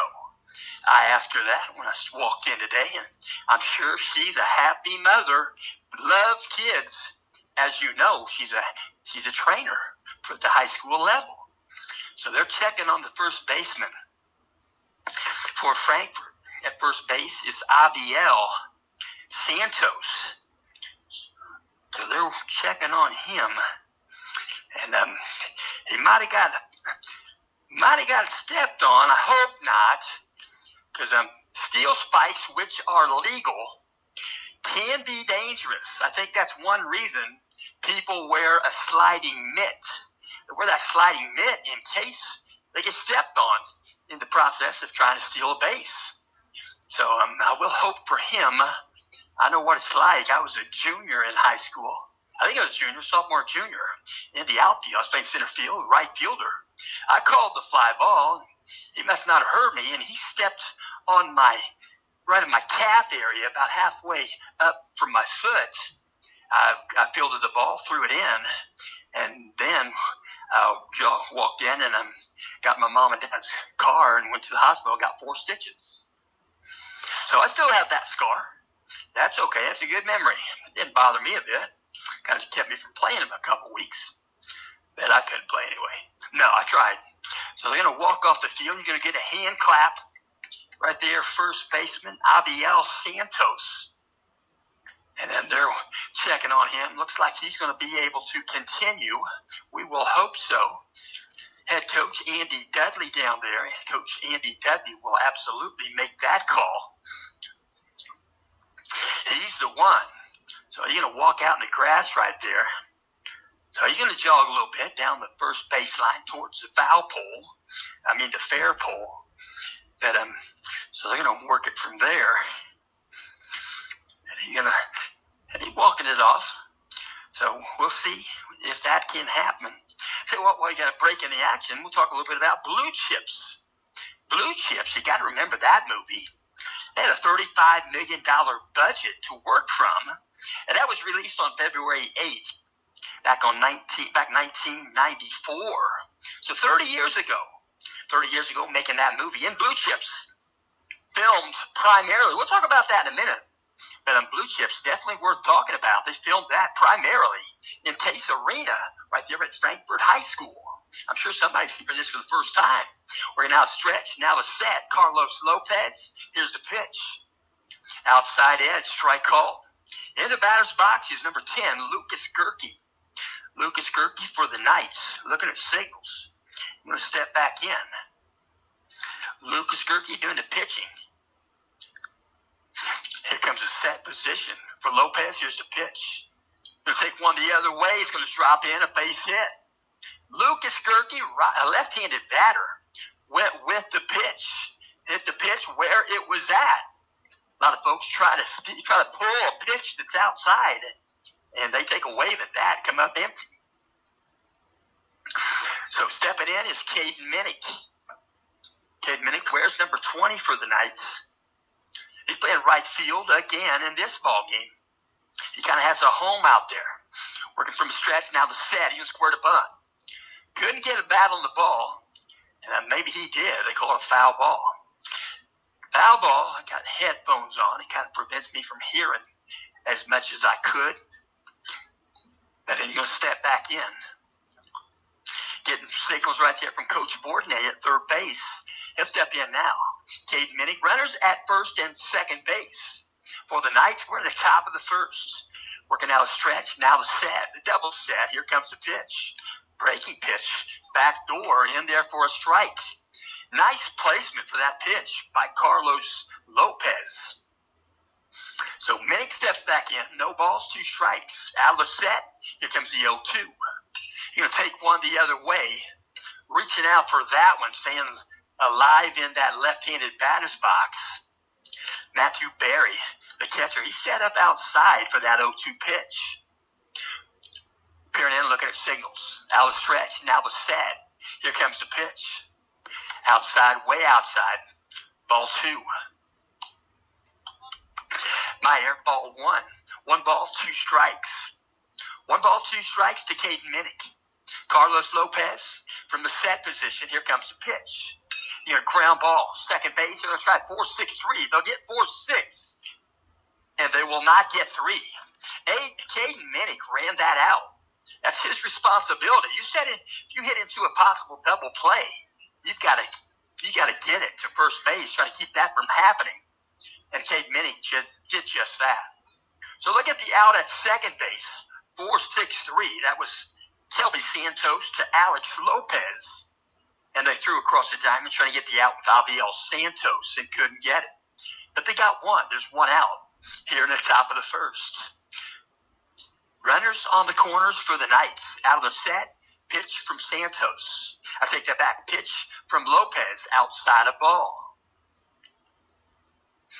So in the batter's box for the Knights 4-hitter, Bryn Robbins. Bryn Robbins looking at several signals. He'll step in now. Bryn Robbins, right-handed batter, playing center field again in this contest. Here comes the pitch. Ground ball, left side, third baseline, a foul ball. Just foul. It's fielded by the third baseman, Chino Valdez. So they'll work it back up right there. And Bryn Robbins going to look at some more signals. Get the hand clap signal for this one. 1 ball, 1 strike. 1 out, top of the first inning. Second game. Frankfort Hot Dogs and the Central Catholic Knights. Ground ball, shortstop, backhands it. Throws over to second base, 6-4-3, and they'll get the double play on that one. Alex Lopez to second base, Kelby Santos across the diamond to Aviel Santos. So the Knights leave 1 on base. Knights leave 1 on, and we'll go to the bottom of the first inning. And we do appreciate you listening in, and I will mention a little bit about Lafayette Central Catholic High School. Lafayette Central Catholic, they have a school enrollment of 296. Their school was founded in 1956. Their Class 1A sectional number 54, 6 in that sectional. Their sectional will be played here at Central Catholic. Alphabetically in their sectional is Attica, Covington, Fountain Central, Lafayette Central Catholic, North Vermilion, and Riverton Park. The principal at Central Catholic High School is Darrell Beck. The athletic director is Tim Bourdonnais. The assistant AD is Charlie Roberts. Central Catholic High School is located at 2410 South 9th Street, Lafayette, Indiana, 47909. You can dial them up by telephone at 765-474-2496. On the web, it's lccathletics.com. Their color scheme, they wear navy and white. They perform in the Hoosier Conference. Hoosier Conference West Division, Central Catholic. In the East, it's Hamilton Heights, Northwestern, Tipton, Western. In the West, it's Benton Central, Lafayette Central Catholic, Rensselaer Central, Twin Lakes, and West Lafayette. Central Catholic Knights are currently 6 wins, 2 losses on the season. They're currently 3-0 in the Hoosier West Division. Head coach is Coach Tim Bordnay. He's a 1987 graduate from Central Catholic. The next game on the agenda after this game will be on Tuesday the 16th, coming right up. Central Catholic will travel to West Lafayette. That'll be a Hoosier West's conference game. First batter stepping in. Ball outside. Top of the second inning. 34, that's Tino Valdez. 5th batter in the lineup. Pitch comes in, ground ball snagged right there at the pitcher's mound by Lucas Gerke. There's 1 out. Gerke tosses it over to Seppinger. They'll throw the ball around the infield. 1 out on the diamond, top of the second. Next batter going to step in, number 24, Taryn Emery. Taryn Emery steps in, right-handed batter's box. Here comes a wind in the pitch from Gerke. Pitch comes in, strike called, count goes 0-1.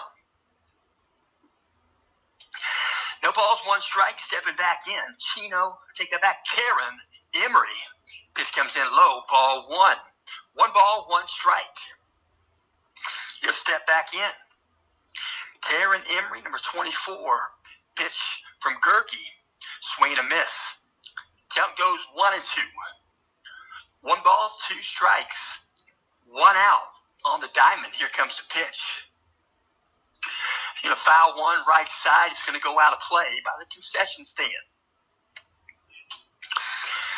So 1 ball, 2 strikes. Once again, right-handed batter, number 24, Taryn Emery. Working from the wind-up, here comes the pitch. Going to take a drive to center field. It's going to be caught by Bryn Robbins. Bryn Robbins playing center field position pretty well for Emery. 2 outs here at the top of the second inning. Next batter going to be number 22, Oscar Lopez. Oscar Lopez doing the DHing in the ballgame, right-handed batter. He's batting in place of defensive player number 7, Kelby Santos. Kelby Santos playing second base for the Hot Dogs. First pitch comes in, ball 1. Here's a wind in the pitch, swing and a miss. 1 ball, 1 strike. 1 out. Right-handed batter steps back in. Oscar Lopez.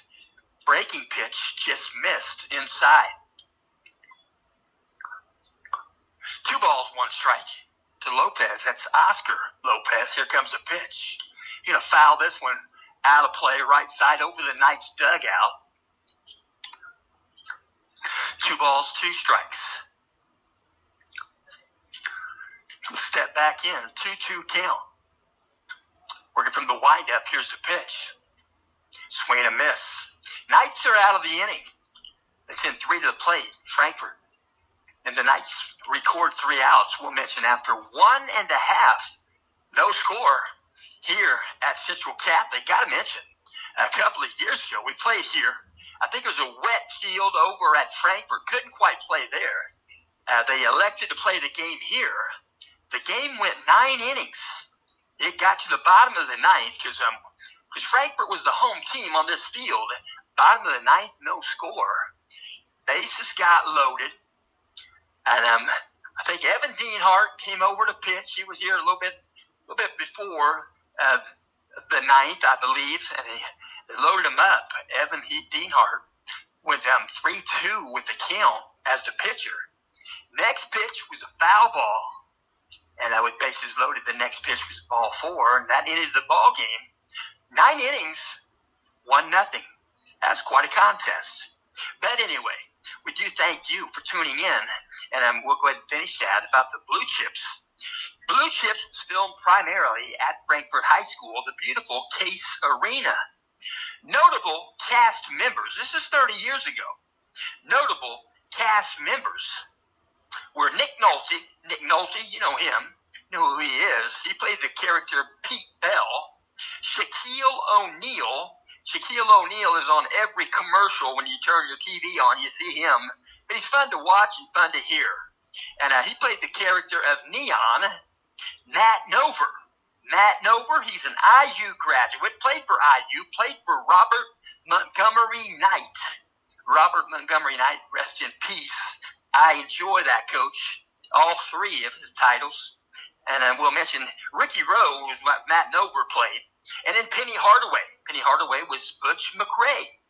Go out and find that movie, Blue Chips. You'll see it right there. You'll see Frankfort High School, Case Arena. They were the Dolphins for the longest time. Frankfort High School left the Dolphin logos up around the perimeter. I'm guessing 20 years. They haven't been down for very long. But athletic director Ed Niehaus, he makes the best decisions for sure. So stepping in, it's going to be Jackson Kane for the Knights, batting in the bottom of the second inning. From the wind-up first pitch from Lopez, you're going to take one right side. You're going to float it to right field, coming in to make the catch. Couldn't make the catch. It's going to be a single in the book. He dove forward, laid out for it in right field. Carson Hale, who wears number 12, and Jackson Kane has a hit last game. He's got a hit early in this game. We'll see if Jackson Kane can put a multiple hit game together. That would be the best. So stepping in is Keaton Brooks. Keaton Brooks, we're now stretch. Now the set is the pitch from Lopez. Right across knee high, strike called. 1 foot in, 1 foot out. Signals given. Coach Bordnay at third base. No balls, 1 strike. He'll step back in. Carlos Lopez, the pitcher, out of the set. Here's the pitch. Right across the dish, strike 2. So Keaton Brooks going to have to release that bat. No balls, 2 strikes. He's going to have to swing. And he'll step back in. Peering in, looking at signals. Carlos Lopez out of the set. Here comes the pitch. Outside a ball. Setting up outside again was Matthew Berry. Matthew Berry sets up after he's in the rubber. Maybe after the set position. Pretty difficult to see for Keaton Brooks. Out of the set, here comes the 1-2 pitch. Full swing, ground ball over the head of the pitcher. Lopez, they'll flip it to second base. They'll go 4-6. Kelby Santos to Alex Lopez. No possibility for a throw to first base. Fielder's choice for Keaton Brooks. He'll run at first base. So 1 out. Now batting for the Knights, bottom of the second, is Mikey Stapleton. Mikey's going to bat in the 7th position in this ballgame. Out of the set, here comes the pitch. Healthy cut, swing and miss, right on time. Mikey Stapleton. Where's number 11? He's playing second base in this ballgame. Peering in, looking at signals. Out of the set. Right now, it's a 0-1 pitch to Stapleton. Healthy cut, swing and miss. Mikey Stapleton going to work in there now, going to get signals from Coach Bordnay. He's going to work to make contact with 2 strikes. Here comes the 0-2 pitch to Mikey. He's going to foul one over my head straight back. I got to mention I have an incredible vantage point. I'm right behind home plate on top of the press box. Last year, I nearly got hit by a foul ball hit by Ben Mazer. I mean, it was right here, right now. I had to duck. Here comes the 0-2 pitch to Mikey Stapleton. He'll take one to center field. Going to float it right side, coming a long way in to make the catch is Lalo Castillo for out number 2 here in the bottom of the first. I should check that. Bottom of the second inning. 2 outs. Runner at first base for the Knights. Runner at first base for the Knights, Keaton Brooks, batting, stepping into bat. Isaac Seppinger, he's playing first base in this ballgame. Where's number 41? Here's the pitch. You're going to take one the other way to left field. high. You got a lot of air underneath it. Foul, it's going to be a fair ball just inside the third base line out in the outfield. And the catch is made by Karen Emery. So the Knights leave one on base. Fielder's choice. And the Knights are out of the inning. Knights going to play defensively. Top of the third inning. No score. Knights have 3 hits on the scoreboard. Frankfurt yet to get a hit. They're looking for their first. And we do appreciate you tuning in. And we'll mention this game is in parts being brought to you today by Arcadia Industrial Park and Self-Storage. Arcadia Industrial Park, Arcadia, Indiana. They have indoor and outdoor storage with flex storage availability. You can call and reserve your space for that safe, secure storage space location. Arcadia. Indoor storage for your boats, RVs, or your precious automobiles. A Corvette, a Mercedes, a Jaguar, a Lexus, etc. Or outdoor storage, always available. To contact Arcadia Industrial Park and Self-Storage, simply go online at the website. It's www.aipsindiana.com or call them at 317-774-1500. First pitch from Gerke. Breaking pitch. Strike called. So in the batter's box is number 17 for the Frankfurt Hot Dogs. And then we'll double check here. 17 is Chris Sandoval. Chris Sandoval in the batter's box. 1 ball, 1 strike. On deck is Carson Hale. Here comes a pitch. They go to left field. Backing up just a little bit in left field is Keaton Brooks. Makes the catch. So 1 out. We'll mention Sandoval in there at first base. Aviel Santos had the collision in the first inning. He's gonna exit the ball game. They'll check that out and make sure he's kosher for the next game. He still has the opportunity to re-enter. He is an original starter. Pitch comes in. Carson Hale, strike called. Count goes 0-1. He'll take a shot down the third baseline. It's right on the chalk. Base hit. They're going to go for 2. You're going to slide in. You're going to stand up at second base. Right on the chalk. About a quarter of the way out in the outfield. Right on the grass. Nice solid stroke for Carson Hale. So Hale is at second base. And yes, the Frankfurt Hot Dogs get their first hit in the ball game. So stepping into bat again, it's Alex Lopez, the 2-hitter. Alex Lopez wearing number 2 in today's ball game. You're going to take one to center field. Going to move to his right. Not much to make the catch. That's Brent Robbins for the second out here in the top of the third. So Carson Hale is at second base. Stepping into bat, it's going to be number 13, Carlos Lopez, senior. He's going to pitching for Coach Dudley.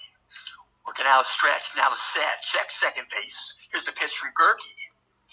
Outside edge, strike called. Count goes 0-1. No balls, 1 strike. And you'll step back in. So out of the stretch, the set. Here's the pitch. Outside of ball, just missed. 1 ball, 1 strike. A nice day for baseball. They said it was going to get up to 68 degrees today. It's probably there now, if not a little bit above. Out of the set, here comes the pitch from Lucas Gerke. Ground ball in the infield. Going to be fielded by Gavin Buttel at third base. They'll throw across the diamond, get the put out with Isaac Seppinger. So the Hot Dogs leave 1 on base. 2 base hit to the left field line, right on the chalk, right there, and they'll walk off the diamond. The Knights are going to bat in the bottom of the third. After 2.5, no score. This game is moving right along. And we'll also mention this game is in part being brought to you by Reynolds Farm Equipment. since 1955. ReynoldsFarmEquipment.com, your Central Indiana equipment dealer, serving customers and the community. Yes, since 1955. Reynolds Farm Equipment, family owned and operated. Reynolds Farm Equipment supplies farmers, landscapers, contractors, and homeowners of Central Indiana with a full line of new and used John Deere products, parts and service for agriculture, residential, and commercial construction equipment. Their hours of operation are Monday through Friday, 7:30 a.m. to 5 p.m. Saturday, they're open 7:30 a.m. to 12 noon. They're closed on Sunday. They're located at 1451 East 276th Street, Atlanta, Indiana, 46031. That's along US 31 in northern Hamilton County. It's on the west side of 31. And right there inside Reynolds Farm Equipment store is Titus Bakery and Deli. You can enjoy breakfast and or lunch. Titus Bakery and Deli, open Monday through Friday, 7 to 2. They're open Saturday, 7 to noon. That's Titus Bakery and Deli and Reynolds Farm Equipment, bringing this game to you. Stepping into bat for the night, 17, Gavin Boutel. First pitch from Lopez, bottom of the third inning. It's taken for a strike. No balls, one strike. You can step back in. Here comes second pitch from Lopez. Ground ball out front of the pitcher's rubber. It's going to be fielded by Lopez. He'll throw to first base, get the put out. That was right near the line. That took a precision throw to first base from Lopez, and there's one out. Next batter going to step in, going to bat for the second time. Hudson Gutwein. Hudson Gutwein, the one hitter for the Knights. Hudson Gutwein, we'll mention in 7 ball games, 30 plate appearances, 24 at-bats. First pitch comes in above the zone, ball 1. Pretty good velocity on that fastball from Carlos Lopez. Carlos Lopez wearing that pink wristband on that left glove hand. It'll be a line shot to second base. Gutwein probably thought he had one to get through, but he was caught on a rope at second base by Kelby Santos. I would have thought there was a base hit too. Santos makes the play. With 2 outs, bottom of the third, stepping into bat second time, Lucas Gerke, the 2-hitter. Here comes the pitch. Outside a ball.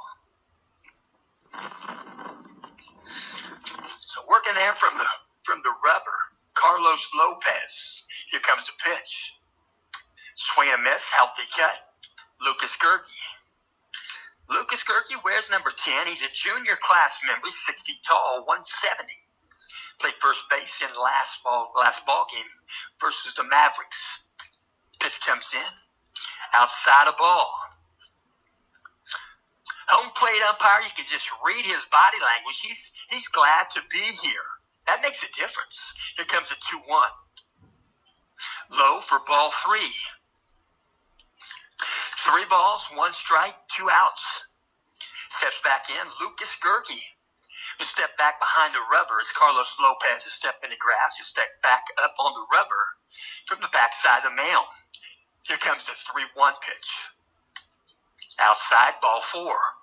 Lucas Gerke going to jog to first base. Lucas Gerke, he entered last game with 7 base on balls. He'll jog at first base now. Gerke at first base, 2 outs. Stepped into bat. Number 20, Caden Minnick. Working from the stretch, now the set. First pitch to Caden. Ground ball in the infield. Be fielded by the first baseman. You're going to flip it to Carlos Lopez, and they'll get the out just barely. And that was near another collision, but no collision. So the Knights are out of the inning. 3 innings have gone by. There's still no score. Frankfurt Hot Dogs and the Central Catholic Knights. And we'll mention, still doing the pitching, is Lucas Gerke. I believe so. Gerke going to get the ball handed to him from Coach Gordney. And Lucas Gerke going to pitch in the 4th inning. We'll mention a little bit about Lucas Gerke and his pitching. I think we'll mention 3 2/3 innings. Yeah, we talked about that. we are yet to talk about Carlos Lopez. We'll talk about his pitching so far this season when they take the field for the bottom of the fourth inning. The top of the fourth inning is going to be the center to the plate, Frankfurt Hot Dogs. First batter is going to be the three-hitter, number 3, Lalo Castillo. Lalo Castillo is going to be the first batter here in the top of the fourth. No score here on the diamond. And you look across the way there, looks like some softball field activity. They're dragging the field. They keep care of their facilities right here at Central Catholic. Mr. Adams. I'm going to take that back. It's Cummings. It's Mr. Cummings. He's the field manager. He puts out all the rules and tells what the guys to do, and he knows he knows what's going on right here. He cleans the football field. He keeps it in good running condition. First pitch comes in, strike called. The batter's box, number 3, Lalo Castillo. Second pitch from Gerke. Outside a ball. Be a wild pitch. Jackson couldn't backhand it. Full arm extension, left-handed batter's box. So stepping back in, right-handed batter's box. Here comes a 1-1 pitch from Lucas Gerke. In the batter's box, Lalo Castillo. Here's the pitch. Foul ball back to the screen. Got a piece of it. Staying alive right there in the box. 1-2 count to Castillo. Pretty good group of fans on hand. Frankfurt Hot Dogs, Central Catholic Knights. Ground ball in the infield. When we fielded at shortstop by the Knights, Hudson Gutwein. They're going to throw across the diamond. They're going to call him out at first base. Gutwein to Seppinger. And by looking for a safe signal, it calls him out. There's one out here in the top of the fourth. Next batter going to step in, Matthew Berry. Matthew Berry, he wears number 11. He does the catching. Batting in the 4th spot, Matthew Berry batting .333 on the season. Foul one back just over the screen. Matthew Berry in 3 ball games, 11 plate appearances, 3 at-bats. Matthew Berry has walked 8 times. He leads the team in walks. He'll foul another one back. In 11 at-bats, Matthew Berry has walked 8 times. That's a pretty good eye at the plate. Real good. Here comes the pitch from Gerke. Ground ball, third base. Gavin Boutel fields it across the diamond. They'll get the put out with Isaac Seppinger. 2 outs here in the top of the fourth. Next batter going to step in for the Hot Dogs. It's going to be number 34, the 5-hitter, Chino Valdez. Chino Valdez playing third base in the ball game for Frankfurt. Right-handed batter's box. He'll step in. He'll cross himself like Dave Concepcion did every at-bat. Here comes the pitch. Breaking pitch in there for a strike. No balls, 1 strike. Steps back in. Working from the wind-up, here's the pitch from Gerke. Breaking pitch in there for a strike, maybe a tad bit lower.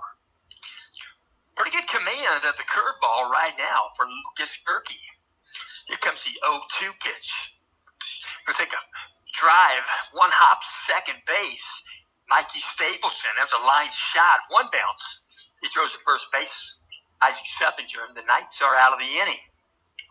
So no runs, no errors, and nobody left on base after 3.5 innings. Still no score on the diamond. And we'll also mention this game is in part being brought to you today by AGM Auto. AGM Auto, LLC. They're from Arcadia. AGM Auto is located about a mile west of town, right there on 266th Street. It's in Hamilton County. The future of your vehicle is in good hands when you put your trust with the guys at AGM Auto. Whether it's a routine oil change or the need for the expertise of an experienced AGM technician, AGM wants you to be safe and stay safe on the road. in your automobile. A second type of service offered there at AGM Auto is classic car and classic truck restoration. That's car and truck restoration. If you still have that older car or truck out back, or maybe it's that barn, in the barn right there covered up with a tarp, AGM has a passion to reveal the underlying beauty of each and every restoration project they begin. AGM Auto, you can find them on Facebook at AGM Auto LLC. You can find them, you can dial them up by telephone at 317-984-5283. Again, 317-984-5283, AGM Auto, Arcadia. So a new pitcher in the lineup right there for Coach Dudley. It's going to be Lucas Wagner. Lucas Wagner, he's a sophomore. He's got a record of 1-0. He's got one appearance. This is appearance number 2. He has pitched 2 2/3 innings. He's given up 2 hits. He's walked 3. He struck out 1. The pitch from stretch. Here's a pitch to Bryn Robbins upstairs for ball 1. So on the pitcher's rubber is Lucas Wagner. Lucas Wagner, he's pitched to 12 batters. He's thrown 49 pitches before this at pitching opportunity. Pitch comes in tight. Going to be a hit by pitch. Bryn Robbins going to jog to first base just like nothing happened. So stepping into bat going to be Jackson Kane. Bryn Robbins at first base. Jackson Kane. And I will mention the ERA for Wagner is 2.62. He's hit 1 batter and now 2 on the season. He's allowed 1 stolen base, and he's picked off 1 batter. We're now stretch, now the set. Here comes the pitch. Outside of ball, just a bit low. 1 ball, no strikes, nobody out. Bottom of the 4th inning, no score. Beautiful day in the neighborhood. Working from a stretch, checking first base, out of stretch. Bryn Robbins a modest lead. Here comes a pitch to Kane. Outside of ball. 2 balls, no strikes. Jackson Kane got a base hit his first at-bat in this ball game. He got a hit last game. He's looking for a multiple hit game. Maybe even 3 hits or 4 in the ball game. Out of the set, here comes the pitch. Outside edge, strike called. Jackson Kane in mild disbelief, and I can understand that. So 2 balls, 1 strike, nobody out. Peering in, looking at signals out of the stretch. Wagner, he'll check first base, a long look. Now out of the set position. Here comes the pitch. Outside of ball. 3 balls, 1 strike. Lucas Wagner, the pitcher, in the ball game for Frankfurt, second pitcher. Long relief. Here comes the pitch to 3-1. Inside, ball 4. So Jackson Kane going to jog to first base. 2 plate appearances in this game. 1 official at bat. He's got a single. So timeout on the diamond. Coach Andy Dudley going to walk out, talk with his infield at the pitcher's mound. I neglected to read the stats for the first pitcher. That's Carlos Lopez, starting pitcher for Frankfurt. Carlos Lopez on the season. He made his 3rd appearance as a starter in this ball game. Entering this ball game, he had thrown 5 innings of service. He has 1 save. He's allowed 2 hits in those 5 innings. He walked 2. He struck out 7. He had pitched to 20 batters and thrown 84 pitches before his outing here today versus Central Catholic. Stepping into bat, we're going to see Keaton Brooks. Keaton Brooks, left-handed batter, 2 aboard for the Knights, first and second base. So here's the pitch, going to square the bunt. Pulls the bat back. They're going to throw to second base. Safe at second. Running the bunt sign. Coach probably wants to bunt down before the run. Bryn Robbins had to get back in a hurry.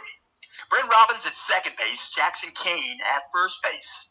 Keaton Brooks in the batter's box. 1-0 count. The pitcher is Lucas Wagner for Frankfurt. Going to be a double hit in the box. He got a bunt down. It came back up off the dirt, hit the bat again. That makes it a dead ball.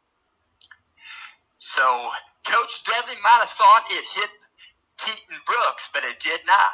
Had it hit Keaton Brooks, if Keaton Brooks was in fair territory out of the box, and Coach Dudley had a good beef on his hand. So 1 ball, 1 strike, nobody out. Steps back in, Keaton Brooks. Working from the stretch, Lucas Wagner, checking second base out of the set. Here comes the 1-1 pitch. Going to square the bunt again. Down the third base line, it's a good bunt. Played right there by Chino Valdez. He'll get the put out at first base. And it's going to be a sacrifice bunt for Keaton Brooks. That won't bother his batting average at all. So the Knights have runners at second and third base. Brent Robbins at third base. Jackson Kane moves to second base on the successful bunts by Keaton Brooks. 1 out. Stepping into bat for the Knights. Here's Mikey Stapleton. He'll take a first pitch outside, ball 1. 1 ball, no strikes, 1 foot in, 1 foot out. Looks at signals. Not many given by Coach Bourdonnais. Back in the rubber, we're going to call time. Time called by the catcher. Another rare occurrence during the at-bat that the catcher calls time. So jogging out, that's Matthew Berry, the catcher. And walks out, talks to Lucas Wagner. And I'm going to make the ball live. Here we go. 1 ball, no strikes, 1 out. Runners at second and third for the Knights. No score. Pitch comes in high for a ball. Ball 2. I should mention at first base for Frankfurt is Abiel Santos, wears number 7. Second base, Telby Santos, wears number 7 there, right there at second base. Alex Lopez is a shortstop wearing number 2. Third base, Chino Valdez, number 34. Here's the pitch to Stapleton, outside a ball. Count goes 3-0. In left field, 24, Taryn Emery. In center field, number 3, Lalo Castillo. In right field, number 12, Carson Hale. The DH is Oscar Lopez. Here comes the pitch. Strike called, 3-1 count. Take pitch, taken all the way. Good pitch on the way for Mikey Stapleton. This pitcher wants to stay in the count. Going to be a good pitch for Mikey to take a swing at. Peering in, signals now out of set. Here comes the pitch. He'll take 1 to right field. Right center, it's going to drop in. Base hit over the second baseman's head. Run comes in to score. First run of the ball game. Brent Robbins. And a base hit RBI off the bat of Mikey Stapleton. Next batter going to step in for the Knights. Left-handed batter. 41, Isaac Seppinger. Isaac Seppinger plays a lot of left field. He plays some center field. Coach Bourdonnais calling on him today. He plays first base in this second game. Left-handed batter. Facing Wagner, Lucas Wagner. Here's the pitch. Pitch comes in, strike called. No balls, 1 strike. There's 1 out. Runners at first and second base for the Knights. 1 run in. Working from the stretch, Wagner checks second base out of the set. He'll check it twice. Here's the pitch. Swing and a miss. Isaac Seppinger. Seppinger, as mentioned, pretty good sized young man. 6'3". Weighs in at 200 pounds. He's fit. Working out of the set. Here comes the pitch from Wagner. Inside a ball. Going to get by the glove. Might have been a wild pitch. Hard pitch to handle for Matthew Berry, and the runners move up 90 feet each. So Jackson Kane is now at third base. Jackson Kane. And then Mikey Stapleton is at second base. 1 ball, 2 strikes, 1 out. Isaac Seppinger, the infield umpire, is going to back up a little bit after he got hit with that pitch. I don't blame him. Or got hit with that batted ball. Pitch comes in high. He really couldn't get out of the way of that ball in the last game. Maybe it was this game. It all blends together. But anyway, 2 balls, 2 strikes, 1 out. Isaac Seppinger, here's the pitch. Swing and a miss. Going to throw back to third base. Snap throw off the glove of third baseman Valdez. And Jackson Kane, you could hear Coach Bourdonnais, get back. And the ball was errant. Actually, it was off the glove, and Jackson Kane got to come in and score. That would have been a good throw. Jackson Kane would have maybe been picked off by the snap throw of Matthew Berry. We'll never know. So 2 outs in the inning. Stepping into bat, Gavin Boutel. Gavin Boutel swinging a good bat. Here comes the pitch. Breaking pitch in there for a strike. So they're working right there. They're going with the pink wristband. I think that might mean something. Cancer awareness, I'm not sure. Out of play. So ball goes out of play. Gavin Boutel falls down the count to 0-2. It only takes one. Gavin Boutel batting. One aboard for the Knights at third base is Mikey Stapleton. Pitch comes in. They're calling outside edge. Outside edge. They're going to call that a strike. And I have to disagree. So anyway, the Knights are set down. They pick up 1 run. I take that back. They pick up 2 runs in the half inning after 4 completes. Knights 2, Frankfurt coming to bat. We'll mention this game is also in part being brought to you by PutMeInSports.com. PutMeInSports.com, internet radio sports since 2008. Happy to support education-based high school varsity sports. Baseball in the spring with Lafayette Central Catholic Knights. Football in the fall with the Tipton Blue Devils. And basketball in the winter with the Tipton Blue Devils boys basketball team. We'll also mention this game is in part being brought to you by Camino and Company. Camino and Company, you can reach them on the web at camino-and-company.com. Camino and Company, they're located in downtown Noblesville, Indiana. Camino and Company is a mobile flower shop brought to you by local flower farmers and providers, small business partners, and the CC founders. 1984 El Camino, which belongs to Carly's grandpa. Carly Elbreth, she's the owner of Camino and Company. Her grandpa owns a 1984 El Camino, and it's an SS. If you're looking coming down the road facing this El Camino, you'd think you're probably coming up on a Monte Carlo SS, but they got the same front end, 1984. The goal of Camino and Company is to please each customer from their concept to the completion of Camino and Company. They're now booking 2024 brides. If you got a wedding coming up, you can call Camino and Company. First pitch from Gerke. Top of the 5th inning. In the batter's box for Frankfurt is number 24, Taryn Emery. Taryn Emery doing the batting. They take a ground ball shortstop. Fielded there by Hudson Gutwein. He'll throw across the diamond, get the put out with Isaac Seppinger. There's 1 out here in the top of the 5th. Next batter going to step in. It's going to be number 22. It's going to be Oscar Lopez. Oscar Lopez, he's the DH in the ball game. He's batting for defensive player at second base, number 7, Kelby Santos. Santos has been quite busy at second base and quite productive. Here comes the first pitch from Gerke.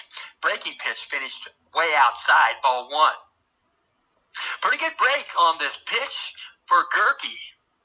It worked from the windup. Here's the pitch. Inside, ball 2. 22, Oscar Lopez, DH for Coach Dudley. He's played in 6 games. Here comes the pitch. Down Meridian, strike called. Lopez has a .545 on base percentage, 22 plate appearances, 12 at-bats. He's got 2 hits, 3 RBI. You're going to foul one left side. It's going to be gloved right there by third base coach. And what a play. So the count goes 2-2. He'll step back in, right-handed batter's box. Here comes the pitch from Gerke. To strike him out. He checks his swing. Thought it might have been a ball as a breaking pitch. Might have crossed the plate, a strike. So 2 outs here in the top of the 5th. Stepping into bat once again is number 17. At 17, that's Chris Sandoval. Sandoval, a sophomore. He's playing first base. He entered the game for Aviel Santos. Santos went out of the game with that collision beyond first base early in the ball game. 1 ball, no strikes, 2 outs. Stepping back in. Sandoval, Chris Sandoval, right-handed batter. Pitch comes in, strike call. Sandoval on the season, he's batting .333. His on-base percentage is a crazy .818. Pitch comes in, outside edge. Count goes 1-2. So Chris Sandoval, we'll mention, he's got 8 walks on the season. That leads a team. Swing and a miss, he'll set down, swinging for out number 3. And the Knights get out of the inning. They allow no base runners, allow no score. And after 4.5, Knights 2, Hot Dogs 0. We'll also mention, bringing this contest to you, is Sign Production. Sign Production, a business with a good sign, is a sign of good business. Computer-generated, painted, and sandblasted signs, billboard advertising, large format signage, vehicle graphics and lettering, banners and window lettering. Sign Production since 1985. And I will also mention this game is in part being brought to you by Thomas Docks Incorporated. High quality, custom built waterfront products and services. Docks, boat lifts, seawalls, docks accessories, dock accessories, and marine services, etc. Thomas Docks, 317-774-3790. Again, that's 317-774-3790. ThomasDocks.com. They're in Noblesville. Thomas Docks. Choose the company that has the equipment to maintain and service new and existing waterfront projects. That's in Indiana, Illinois, Ohio, Michigan, Kentucky, with capabilities across the U.S. Hey, coming up this Monday, going to be the WNBA draft. Tell you what, Caitlin Clark is going to be first pick for the WNBA Indiana Fever. And they're making a big thing about that. They say they've sold 13 times as many tickets at Cambridge for their basketball games since last year when she wasn't going to be there. And they're talking about having 40 of their games televised on TV because of Caitlin Clark. Here comes a pitch, swing and a miss. Hudson Gutwine, healthy cut. Peering in, looking at signals. Once again, working from the stretch. Here comes the pitch. Outside, short hops the glove. Nice stop by Matthew Berry. So working there on the pitcher's rubber. Alex Lopez. Alex Lopez, he walks over from shortstop position. He's doing the pitching right here in the bottom of the 5th inning. Here comes the pitch. High for a ball. Count goes 2-2. Take that back to 2-1. Alex Lopez wearing number 2 for Frankfurt. Here comes the pitch. Breaking pitch finishes away. Nice breaking pitch. Alex Lopez. That's a pretty good break. I'd guess 12 to 14 inches. Here comes a 3-1 pitch. Going to be a low one hop in the glove of Matthew Berry. Ball 4. Jogging down to first base is Hudson Gutwine. Hudson Gutwine picks up walk number 2. I should say he entered last ball game with 1. Stepping into bat is Lucas Gerke. Lucas Gerke batting the 2 spot in this ball game. Working from the stretch, now the set. Here comes a pitch from Alex Lopez. Just outside, ball 1. So the Lopez family, they have 3 players that start for Coach Dudley. Working from the stretch, now the set. Alex Lopez on the ground, second base, nice hop. Going to be a base hit. Probably part of that credit goes to Hudson Gutwine for being on his horse and running in the spot that ball took its first hop nearby. Difficult play at second base for Kelby Santos. And it's going to be a hit off the bat for Lucas Gerke. Lucas Gerke getting some hits on the season. Gerke batting .294. That's hit number 6 since 2 games ago. So stepping into bat. Number 20, Caden Minnick. Pickoff move, first base, back safely. Holding the tag on him right there at first base was Oscar Lopez, I think number 22. Let me take that back. At first base, let me double check. That's Chris, we got it right here. Sandoval. That was the exchange at first base. Got a lot of wind blowing up here, stuff blowing all around. Try to be able to find what I need to find when I need to find it. So 1 ball, no strikes. Working from the stretch, now the set. Runners at first and third base. Pitch comes in, a ball outside, a bit high. 2 balls, no strikes. 1 foot in, 1 foot out. Signals given. Third base coach, Coach Bourdonnais, stepping back in. Caden Minnick going to see a good pitch here. Pickoff move at first base, back safely. Dropped the baseball on that one. Oscar Lopez Alanis. And he's a senior. He's a pitcher and an outfielder. Nice playing first base. Here comes the pitch. Low for ball 3. 3 balls, no strikes.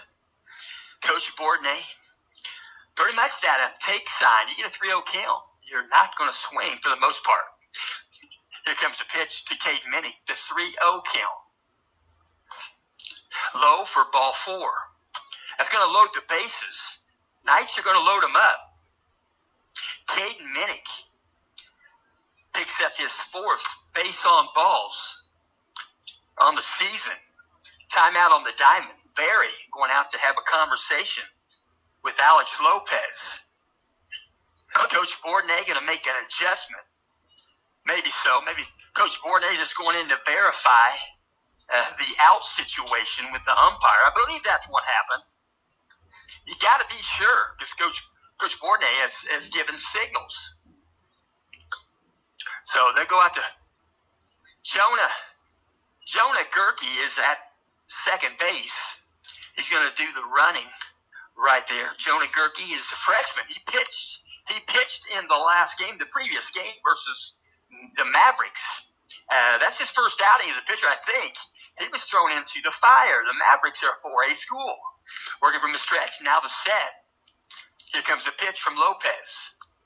Inside half, strike called by Brent Robbins in the batter's box. Brent Robbins, 4-hitter, swinging a good bat. He'll step back in. Bases are loaded for the Knights. It's a 2-run ball game. Knights batting in the bottom of the 5th. Pitch comes in, breaking pitch. Missed just away. As mentioned, Lopez, shortstop, has a good breaking pitch as a pitcher. 1 ball, 1 strike. Brent Robbins, back of that batter's box right there, and it's chalk. Here comes the 1-1. That was close. It might have been a bit low. The break looked like it was across the plate. Probably calling that as a low pitch. We cannot see the vertical height. We're looking straight through the umpire and then the catcher. 2 balls, 1 strike. Here comes the pitch. You'll take one to center field. You got a lot of it. It's going to be a sacrifice fly from third base. Tagging from third base. They're going to get him. That was close. They had a time. They called him safe. Had he been out, the run may not have scored because that was going to be the 3rd out. But let's just get off of that subject because he's safe at third base. And Knights score a run. Brent Robbins with another RBI. Brent Robbins picks up RBI number 8 on the season. So next batter to step in, Jackson Kane. Jackson Kane going to bat. I take that back. That was the first out. Meyer, no timing. That throw at third base didn't mean a thing.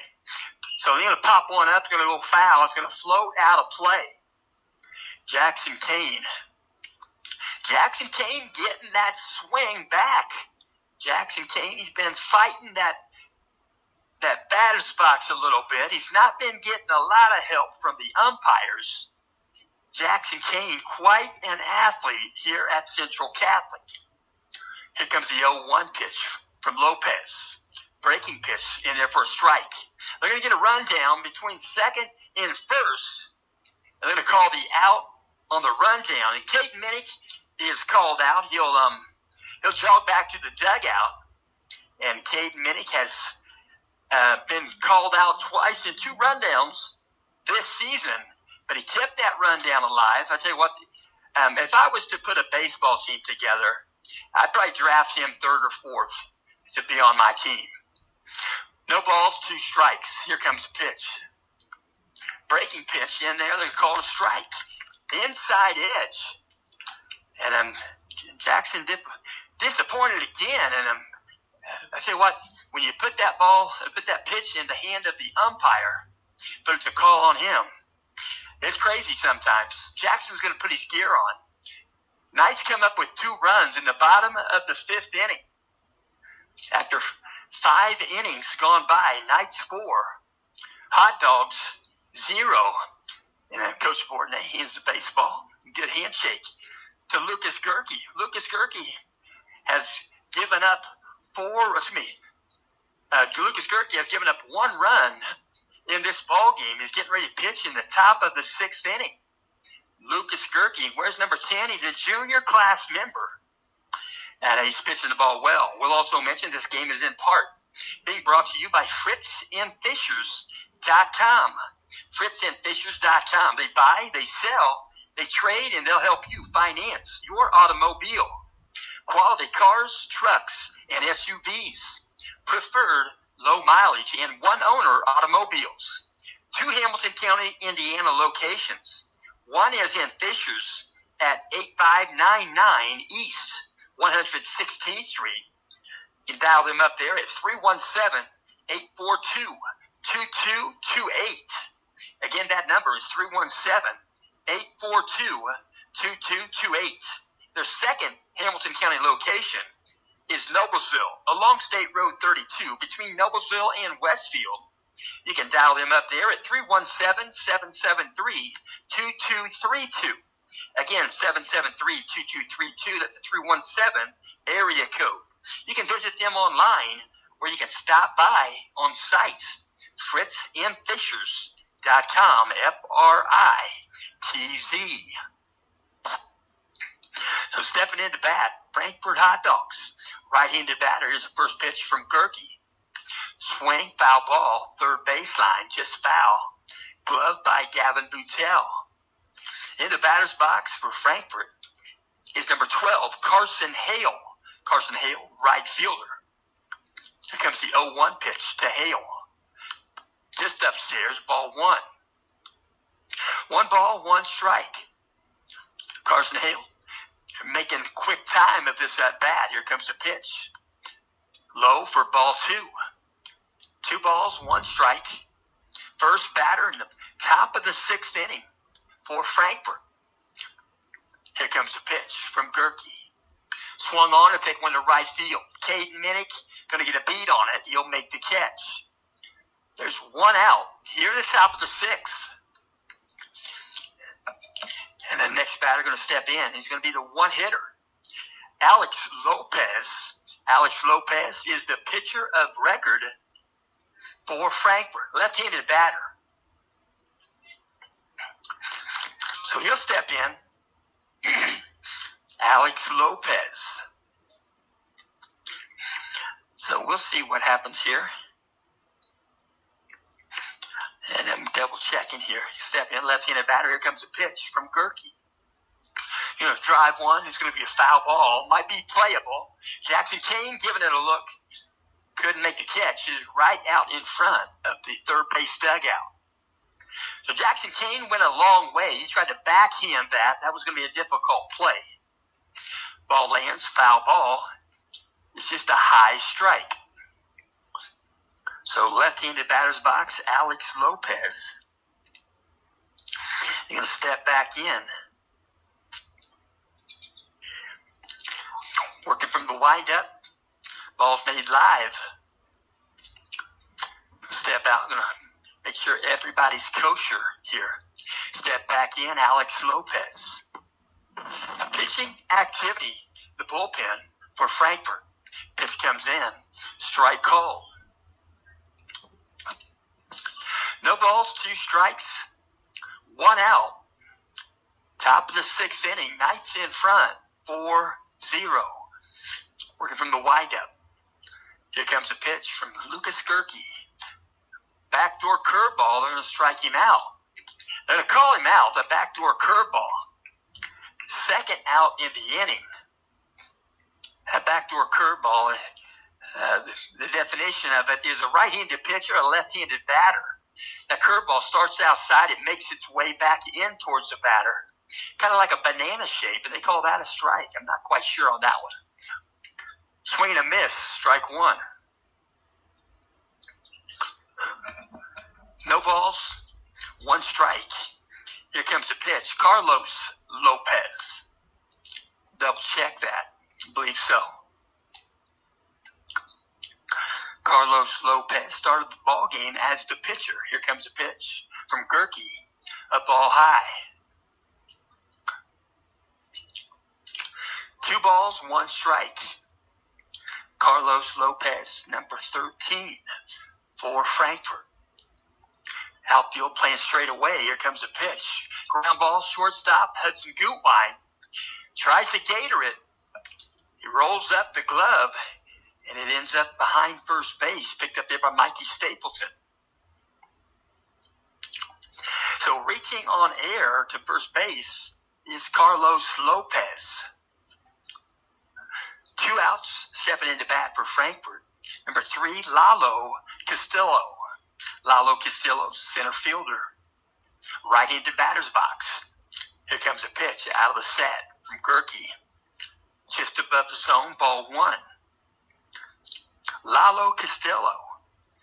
Where's number 3 for the Hot Dogs? Out of the stretch, now the set. Here's a pitch from Lucas Gerke.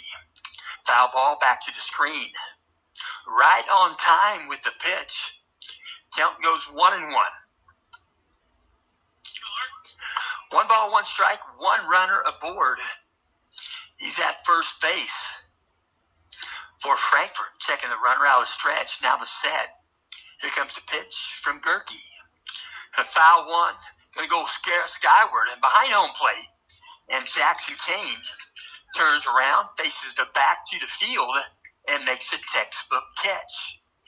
So 3 outs, and the Knights will bat in the bottom of the 6th. Frankfurt leave 1 aboard. Frankfurt with 1 hit in the ball game. And the Knights have 5. Both teams have committed 1 error each. We'll also mention this game is being brought to you by Lisa Stokes Bear. Lisa Stokes Bear, Century 21 Real Estate. When you're thinking about residential or corporate relocations, you know a perfect house can soon become a perfect home. And Lisa Stokes Bear would like nothing more than to utilize her 20-plus years experience to help you begin that process. Yes, real estate reliability is something a professional real estate agent and or a real estate broker strives for, such as Lisa Stokes Bear. Your happiness and her success are 2 of the same. For the real estate lady with the high real estate IQ, contact Lisa Stokes Bear by cellular phone or by text message 317-513-4086. That's 317-513-4086. So another pitcher in the ball game getting warmed up right there for Frankfurt is number 11. Number 11, I tell you what, I have these numbers written down, but they're wearing a different uniform. My guess is they have, some of them have different numbers that don't pertain to the same uniform. And we had that Adrian Torres, he changed the number from 7 to 11 a couple of games ago. That happens, and I apologize. I can't read the positive stats for pitchers because I didn't know the number change. I apologize. So stepping into bat, it's going to be Keaton Brooks. Keaton Brooks, left-handed batter's box. Bottom of the sixth inning. Here comes a pitch. Outside a ball. He's throwing some heat. He's got some velocity. Where's number 11? And second pitch comes in, a ball. 2 balls, no strikes. Keaton Brooks working on that batting average. Steps back in. Here's the pitch. Low for ball 3. Keaton Brooks having a good eye at the plate. Keaton Brooks has played in all 7 games. Here comes the 3-0 pitch. And called a strike. Brooks started above the zone. A lot of folks probably did. 3-0 count. Benefit of the doubt. Help the pitcher. Give him some encouragement. Here's the pitch. You're going to drive one to right field. Going to get it deep. Going to be over the head of the right fielder. Might have got a glove on it. Picks it up on the warning track. And Keaton Brooks ends up at second base. And Keaton Brooks has 2 doubles on the season. So runner at second base, nobody out. And we're going to see a courtesy runner jog out. And it's going to be 31 Jack Reisman for Keaton Brooks. Next batter going to step in for the Knights. It's going to be Mikey Stapleton here in a moment. Home plate umpire picks up that miniature stenographer's pad out of his pocket. Yeah, he's got a lot of work to do. It's not just calling balls and strikes. He is an accountant while he's here. Working from second base is Brooks. Mikey Stapleton batting in, square to bunt. Back to the pitcher.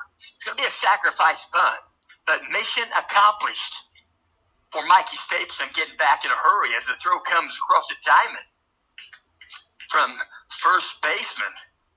Right there, a nice strike from Oscar Lopez.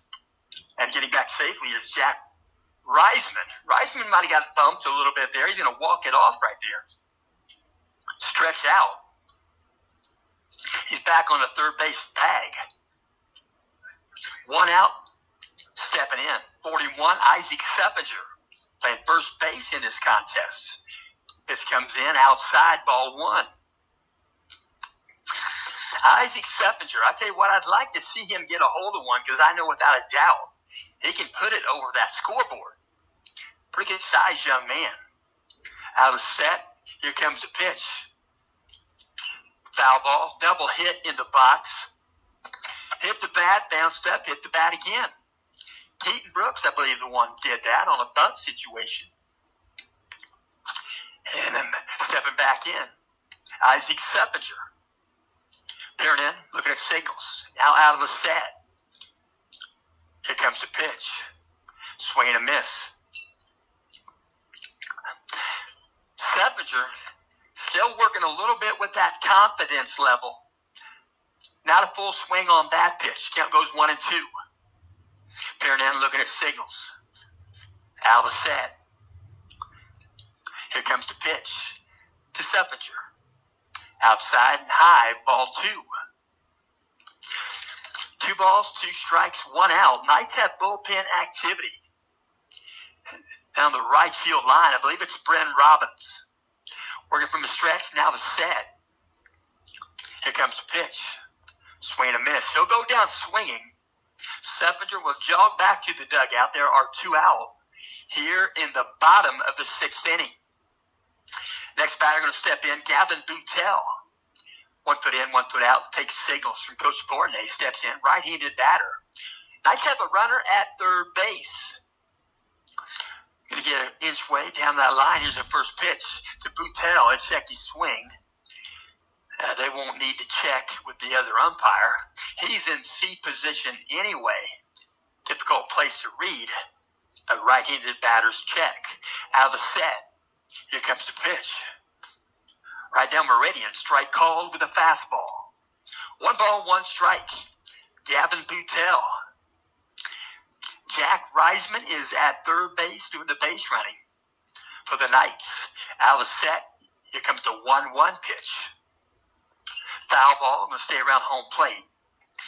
Going to dribble around right there, picked up by the third base dugout. Count goes 1-2. 1-2 count, 2 outs. Gavin Boutel swinging a good bat. Batting in the 9 hole for design. Foul ball, ground ball, third base. Picked up on a hop, throws across the diamond, gets the put out. And the Knights are out of the inning. They leave 1 aboard. And a good play there at third base. That was 34, Chino Valdez. Chino Valdez, sophomore athlete for Frankfurt. So the Knights are out of the bottom of the 6th. They come up with no runs. They leave a runner on base. And at the end of 6 complete, Knights in front, 4, Frankfurt, 0. We'll back out to the pitcher's rubber. It's going to be Lucas Gerke.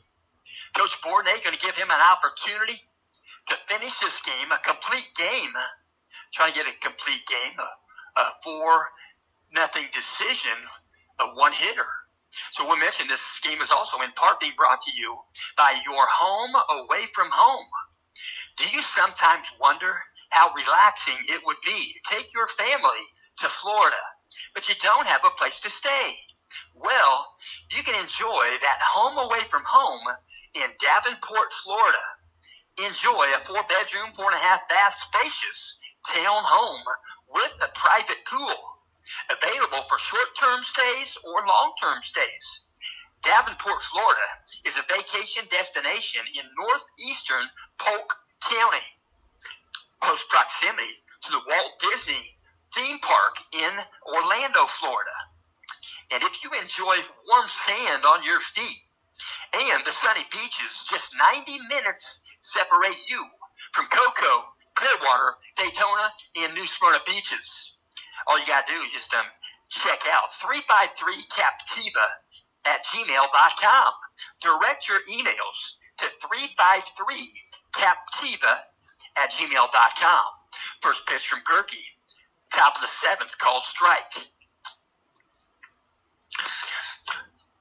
So no balls, 1 strike. Here comes the second pitch. You're going to drive one to center field. In the batter's box there was Matthew Berry, the catcher. And couldn't make the play in center field. And Bryn Robbins going to commit a very rare error. So he'll reach on air. And Bryn Robbins probably disappointed. So runner on board, nobody out. Stepping in, third baseman, who's 34, Chino Valdez. First pitch from the set. Gerke, outside, ball 1. 1 ball, no strikes. I know Bryn Robbins is still thinking about that. I understand completely.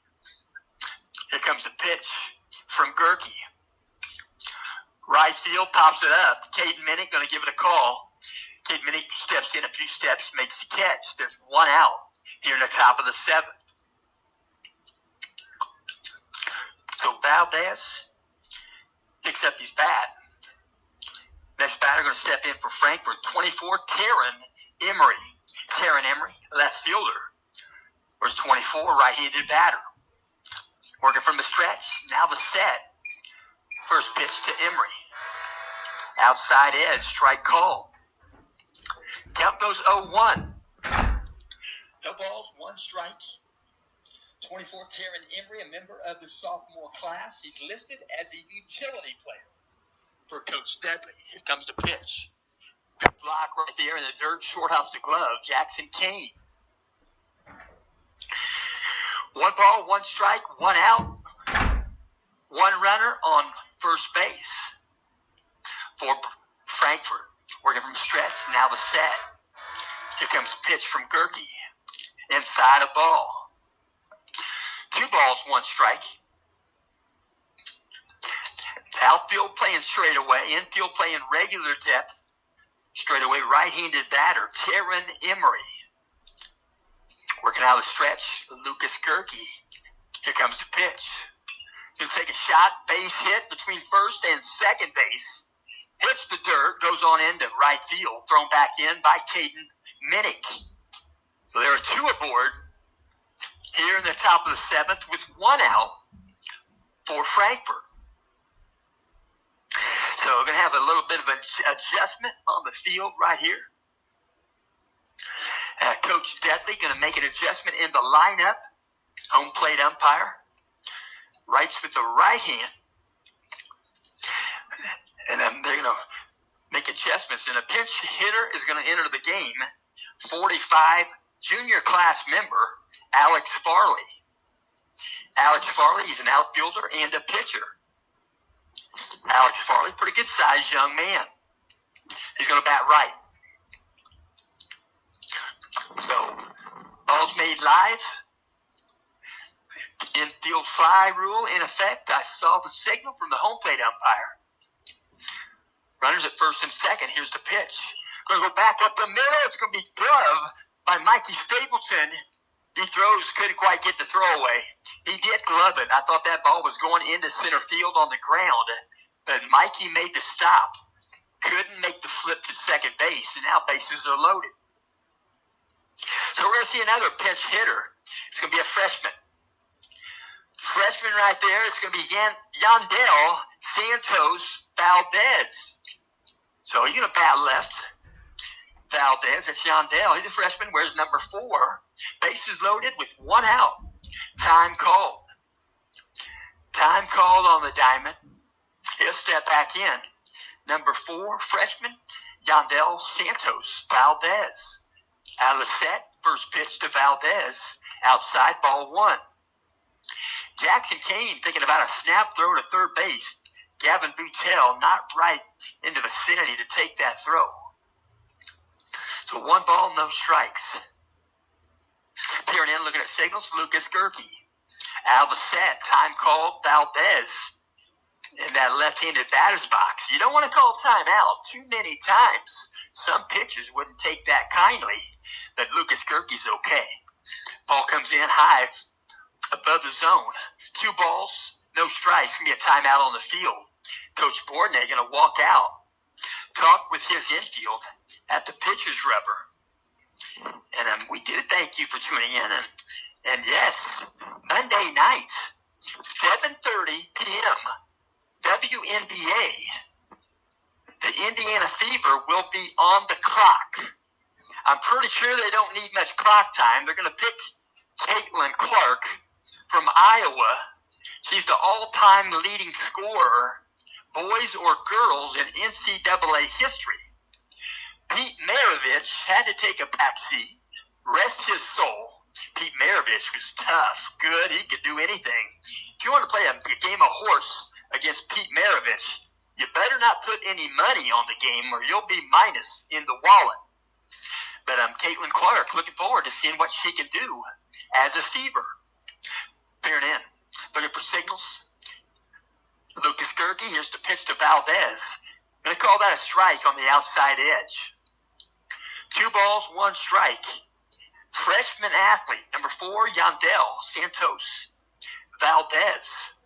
Out of the set position, Gerke. Here's the 2-1 pitch. He's going to take a drive to right field. Cade Minnick is there. He'll make the catch. They're not going to tag, but they're going to get bunched up between second and third base. There's going to be a tie-up. They're going to give the run away. They're not going to get the out. Did they get the out? Yes. Did the run count? I think so. I think the run scored prior to the final out. And, yeah, I believe they'll put that on the scoreboard. That's going to complete the ball game, 6.5 innings. Central Catholic Knights capture a win. Central Catholic 4, Frankfurt 1. And we do thank you for tuning in. And we thank my wife back home for sound check and making sure everything works well. We thank Robbie Kendall at AudioSportsOnline.net for taking personal time to help get the ball games in. We had a little difficulty last game. Had a server difficulty, but everything's going to be good. So we thank you for tuning in. We'll mention the Knights next game on their agenda. They're going to play Tuesday, April 16th. It's coming right up. It's going to be a nice warm weather day. Might be scattered showers, they said. Central Catholic will be at West Lafayette. That'll be a Hoosier West conference game, and that'll mean quite a bit in the conference category. And we'll mention Frankfurt Hot Dogs. Frankfurt Hot Dogs have two coming up. They're both conference games. Tuesday also, they'll play on the 16th, 6 o'clock. Frankfurt will be at Southmont. Then they'll turn around on Wednesday. They'll switch places, and Southmont will be at Frankfurt. We do thank you for tuning in. We'll mention, no matter if you're home or away, if you're doing the teaching and the learning, don't let him go. Keep the fire burning.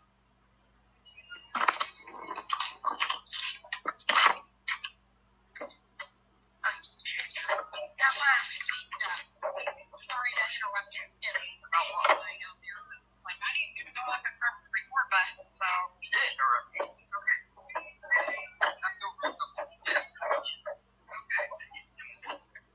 Glad that he didn't get on base because I might have screamed, and that might not have been good.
wanted him. They chose him. Right. You know why I think so? They got the same Osmina folks. Oh. Check that out. I didn't even realize that. I brought that bat flying. Yeah.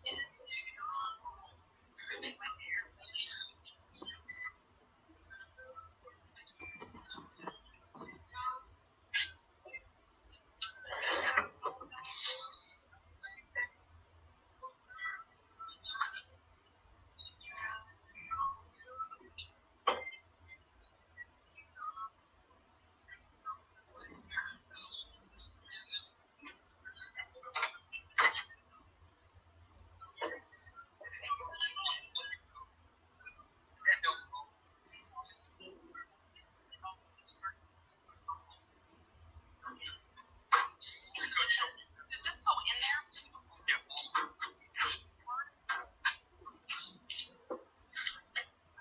Oh yeah, the battery died, so of course I got roasted for coming up here to push the button.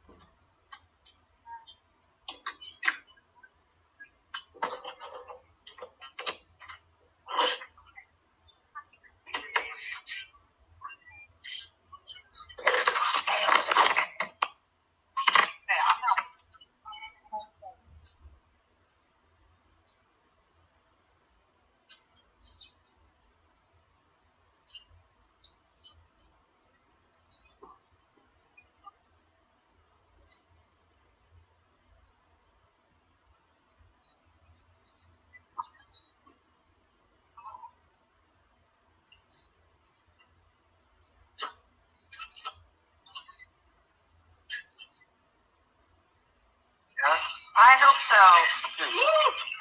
I was worried about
Hey, we're posting right now. Going to talk to Coach Bourdonnais. Coach Bourdonnais, a couple of games today on a wonderful day to play. Yeah, it's nice to be able to play with nice weather, and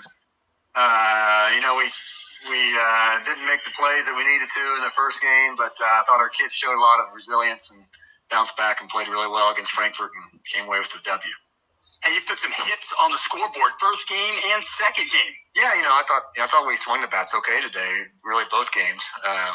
I thought even in the second game, we only scored 4 runs, but I thought we hit the ball really well. We had a tough luck double play in the first inning. That could have opened that up a little bit, but they made a nice play on that. So you got to tip your cap when the other team makes a good play. So, but I was pleased. I thought we had good at bats all day and put pressure on the defense. McCutcheon made the plays, so that's kind of the difference in that game. So, but overall, the split today is a good day for us.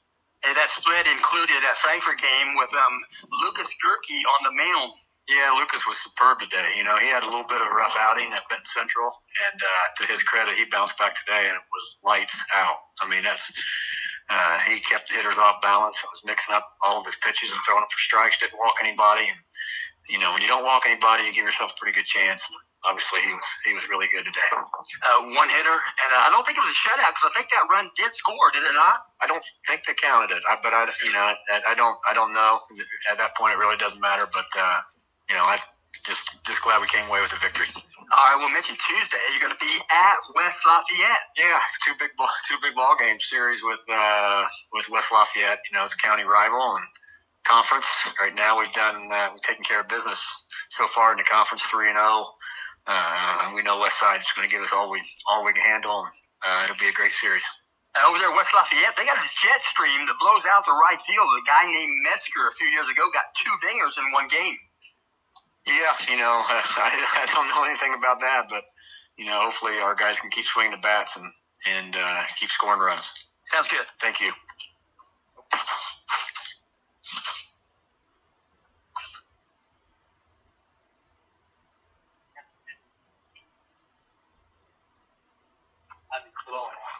I don't know. Left-handed box like he was.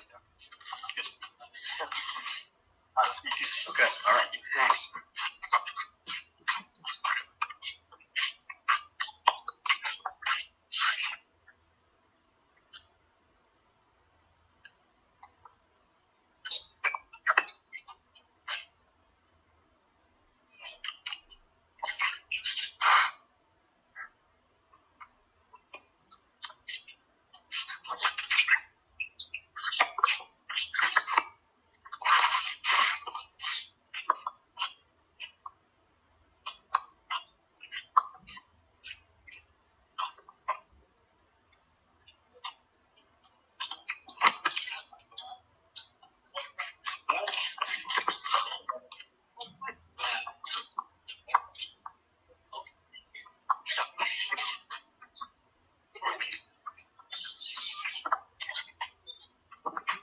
Shut your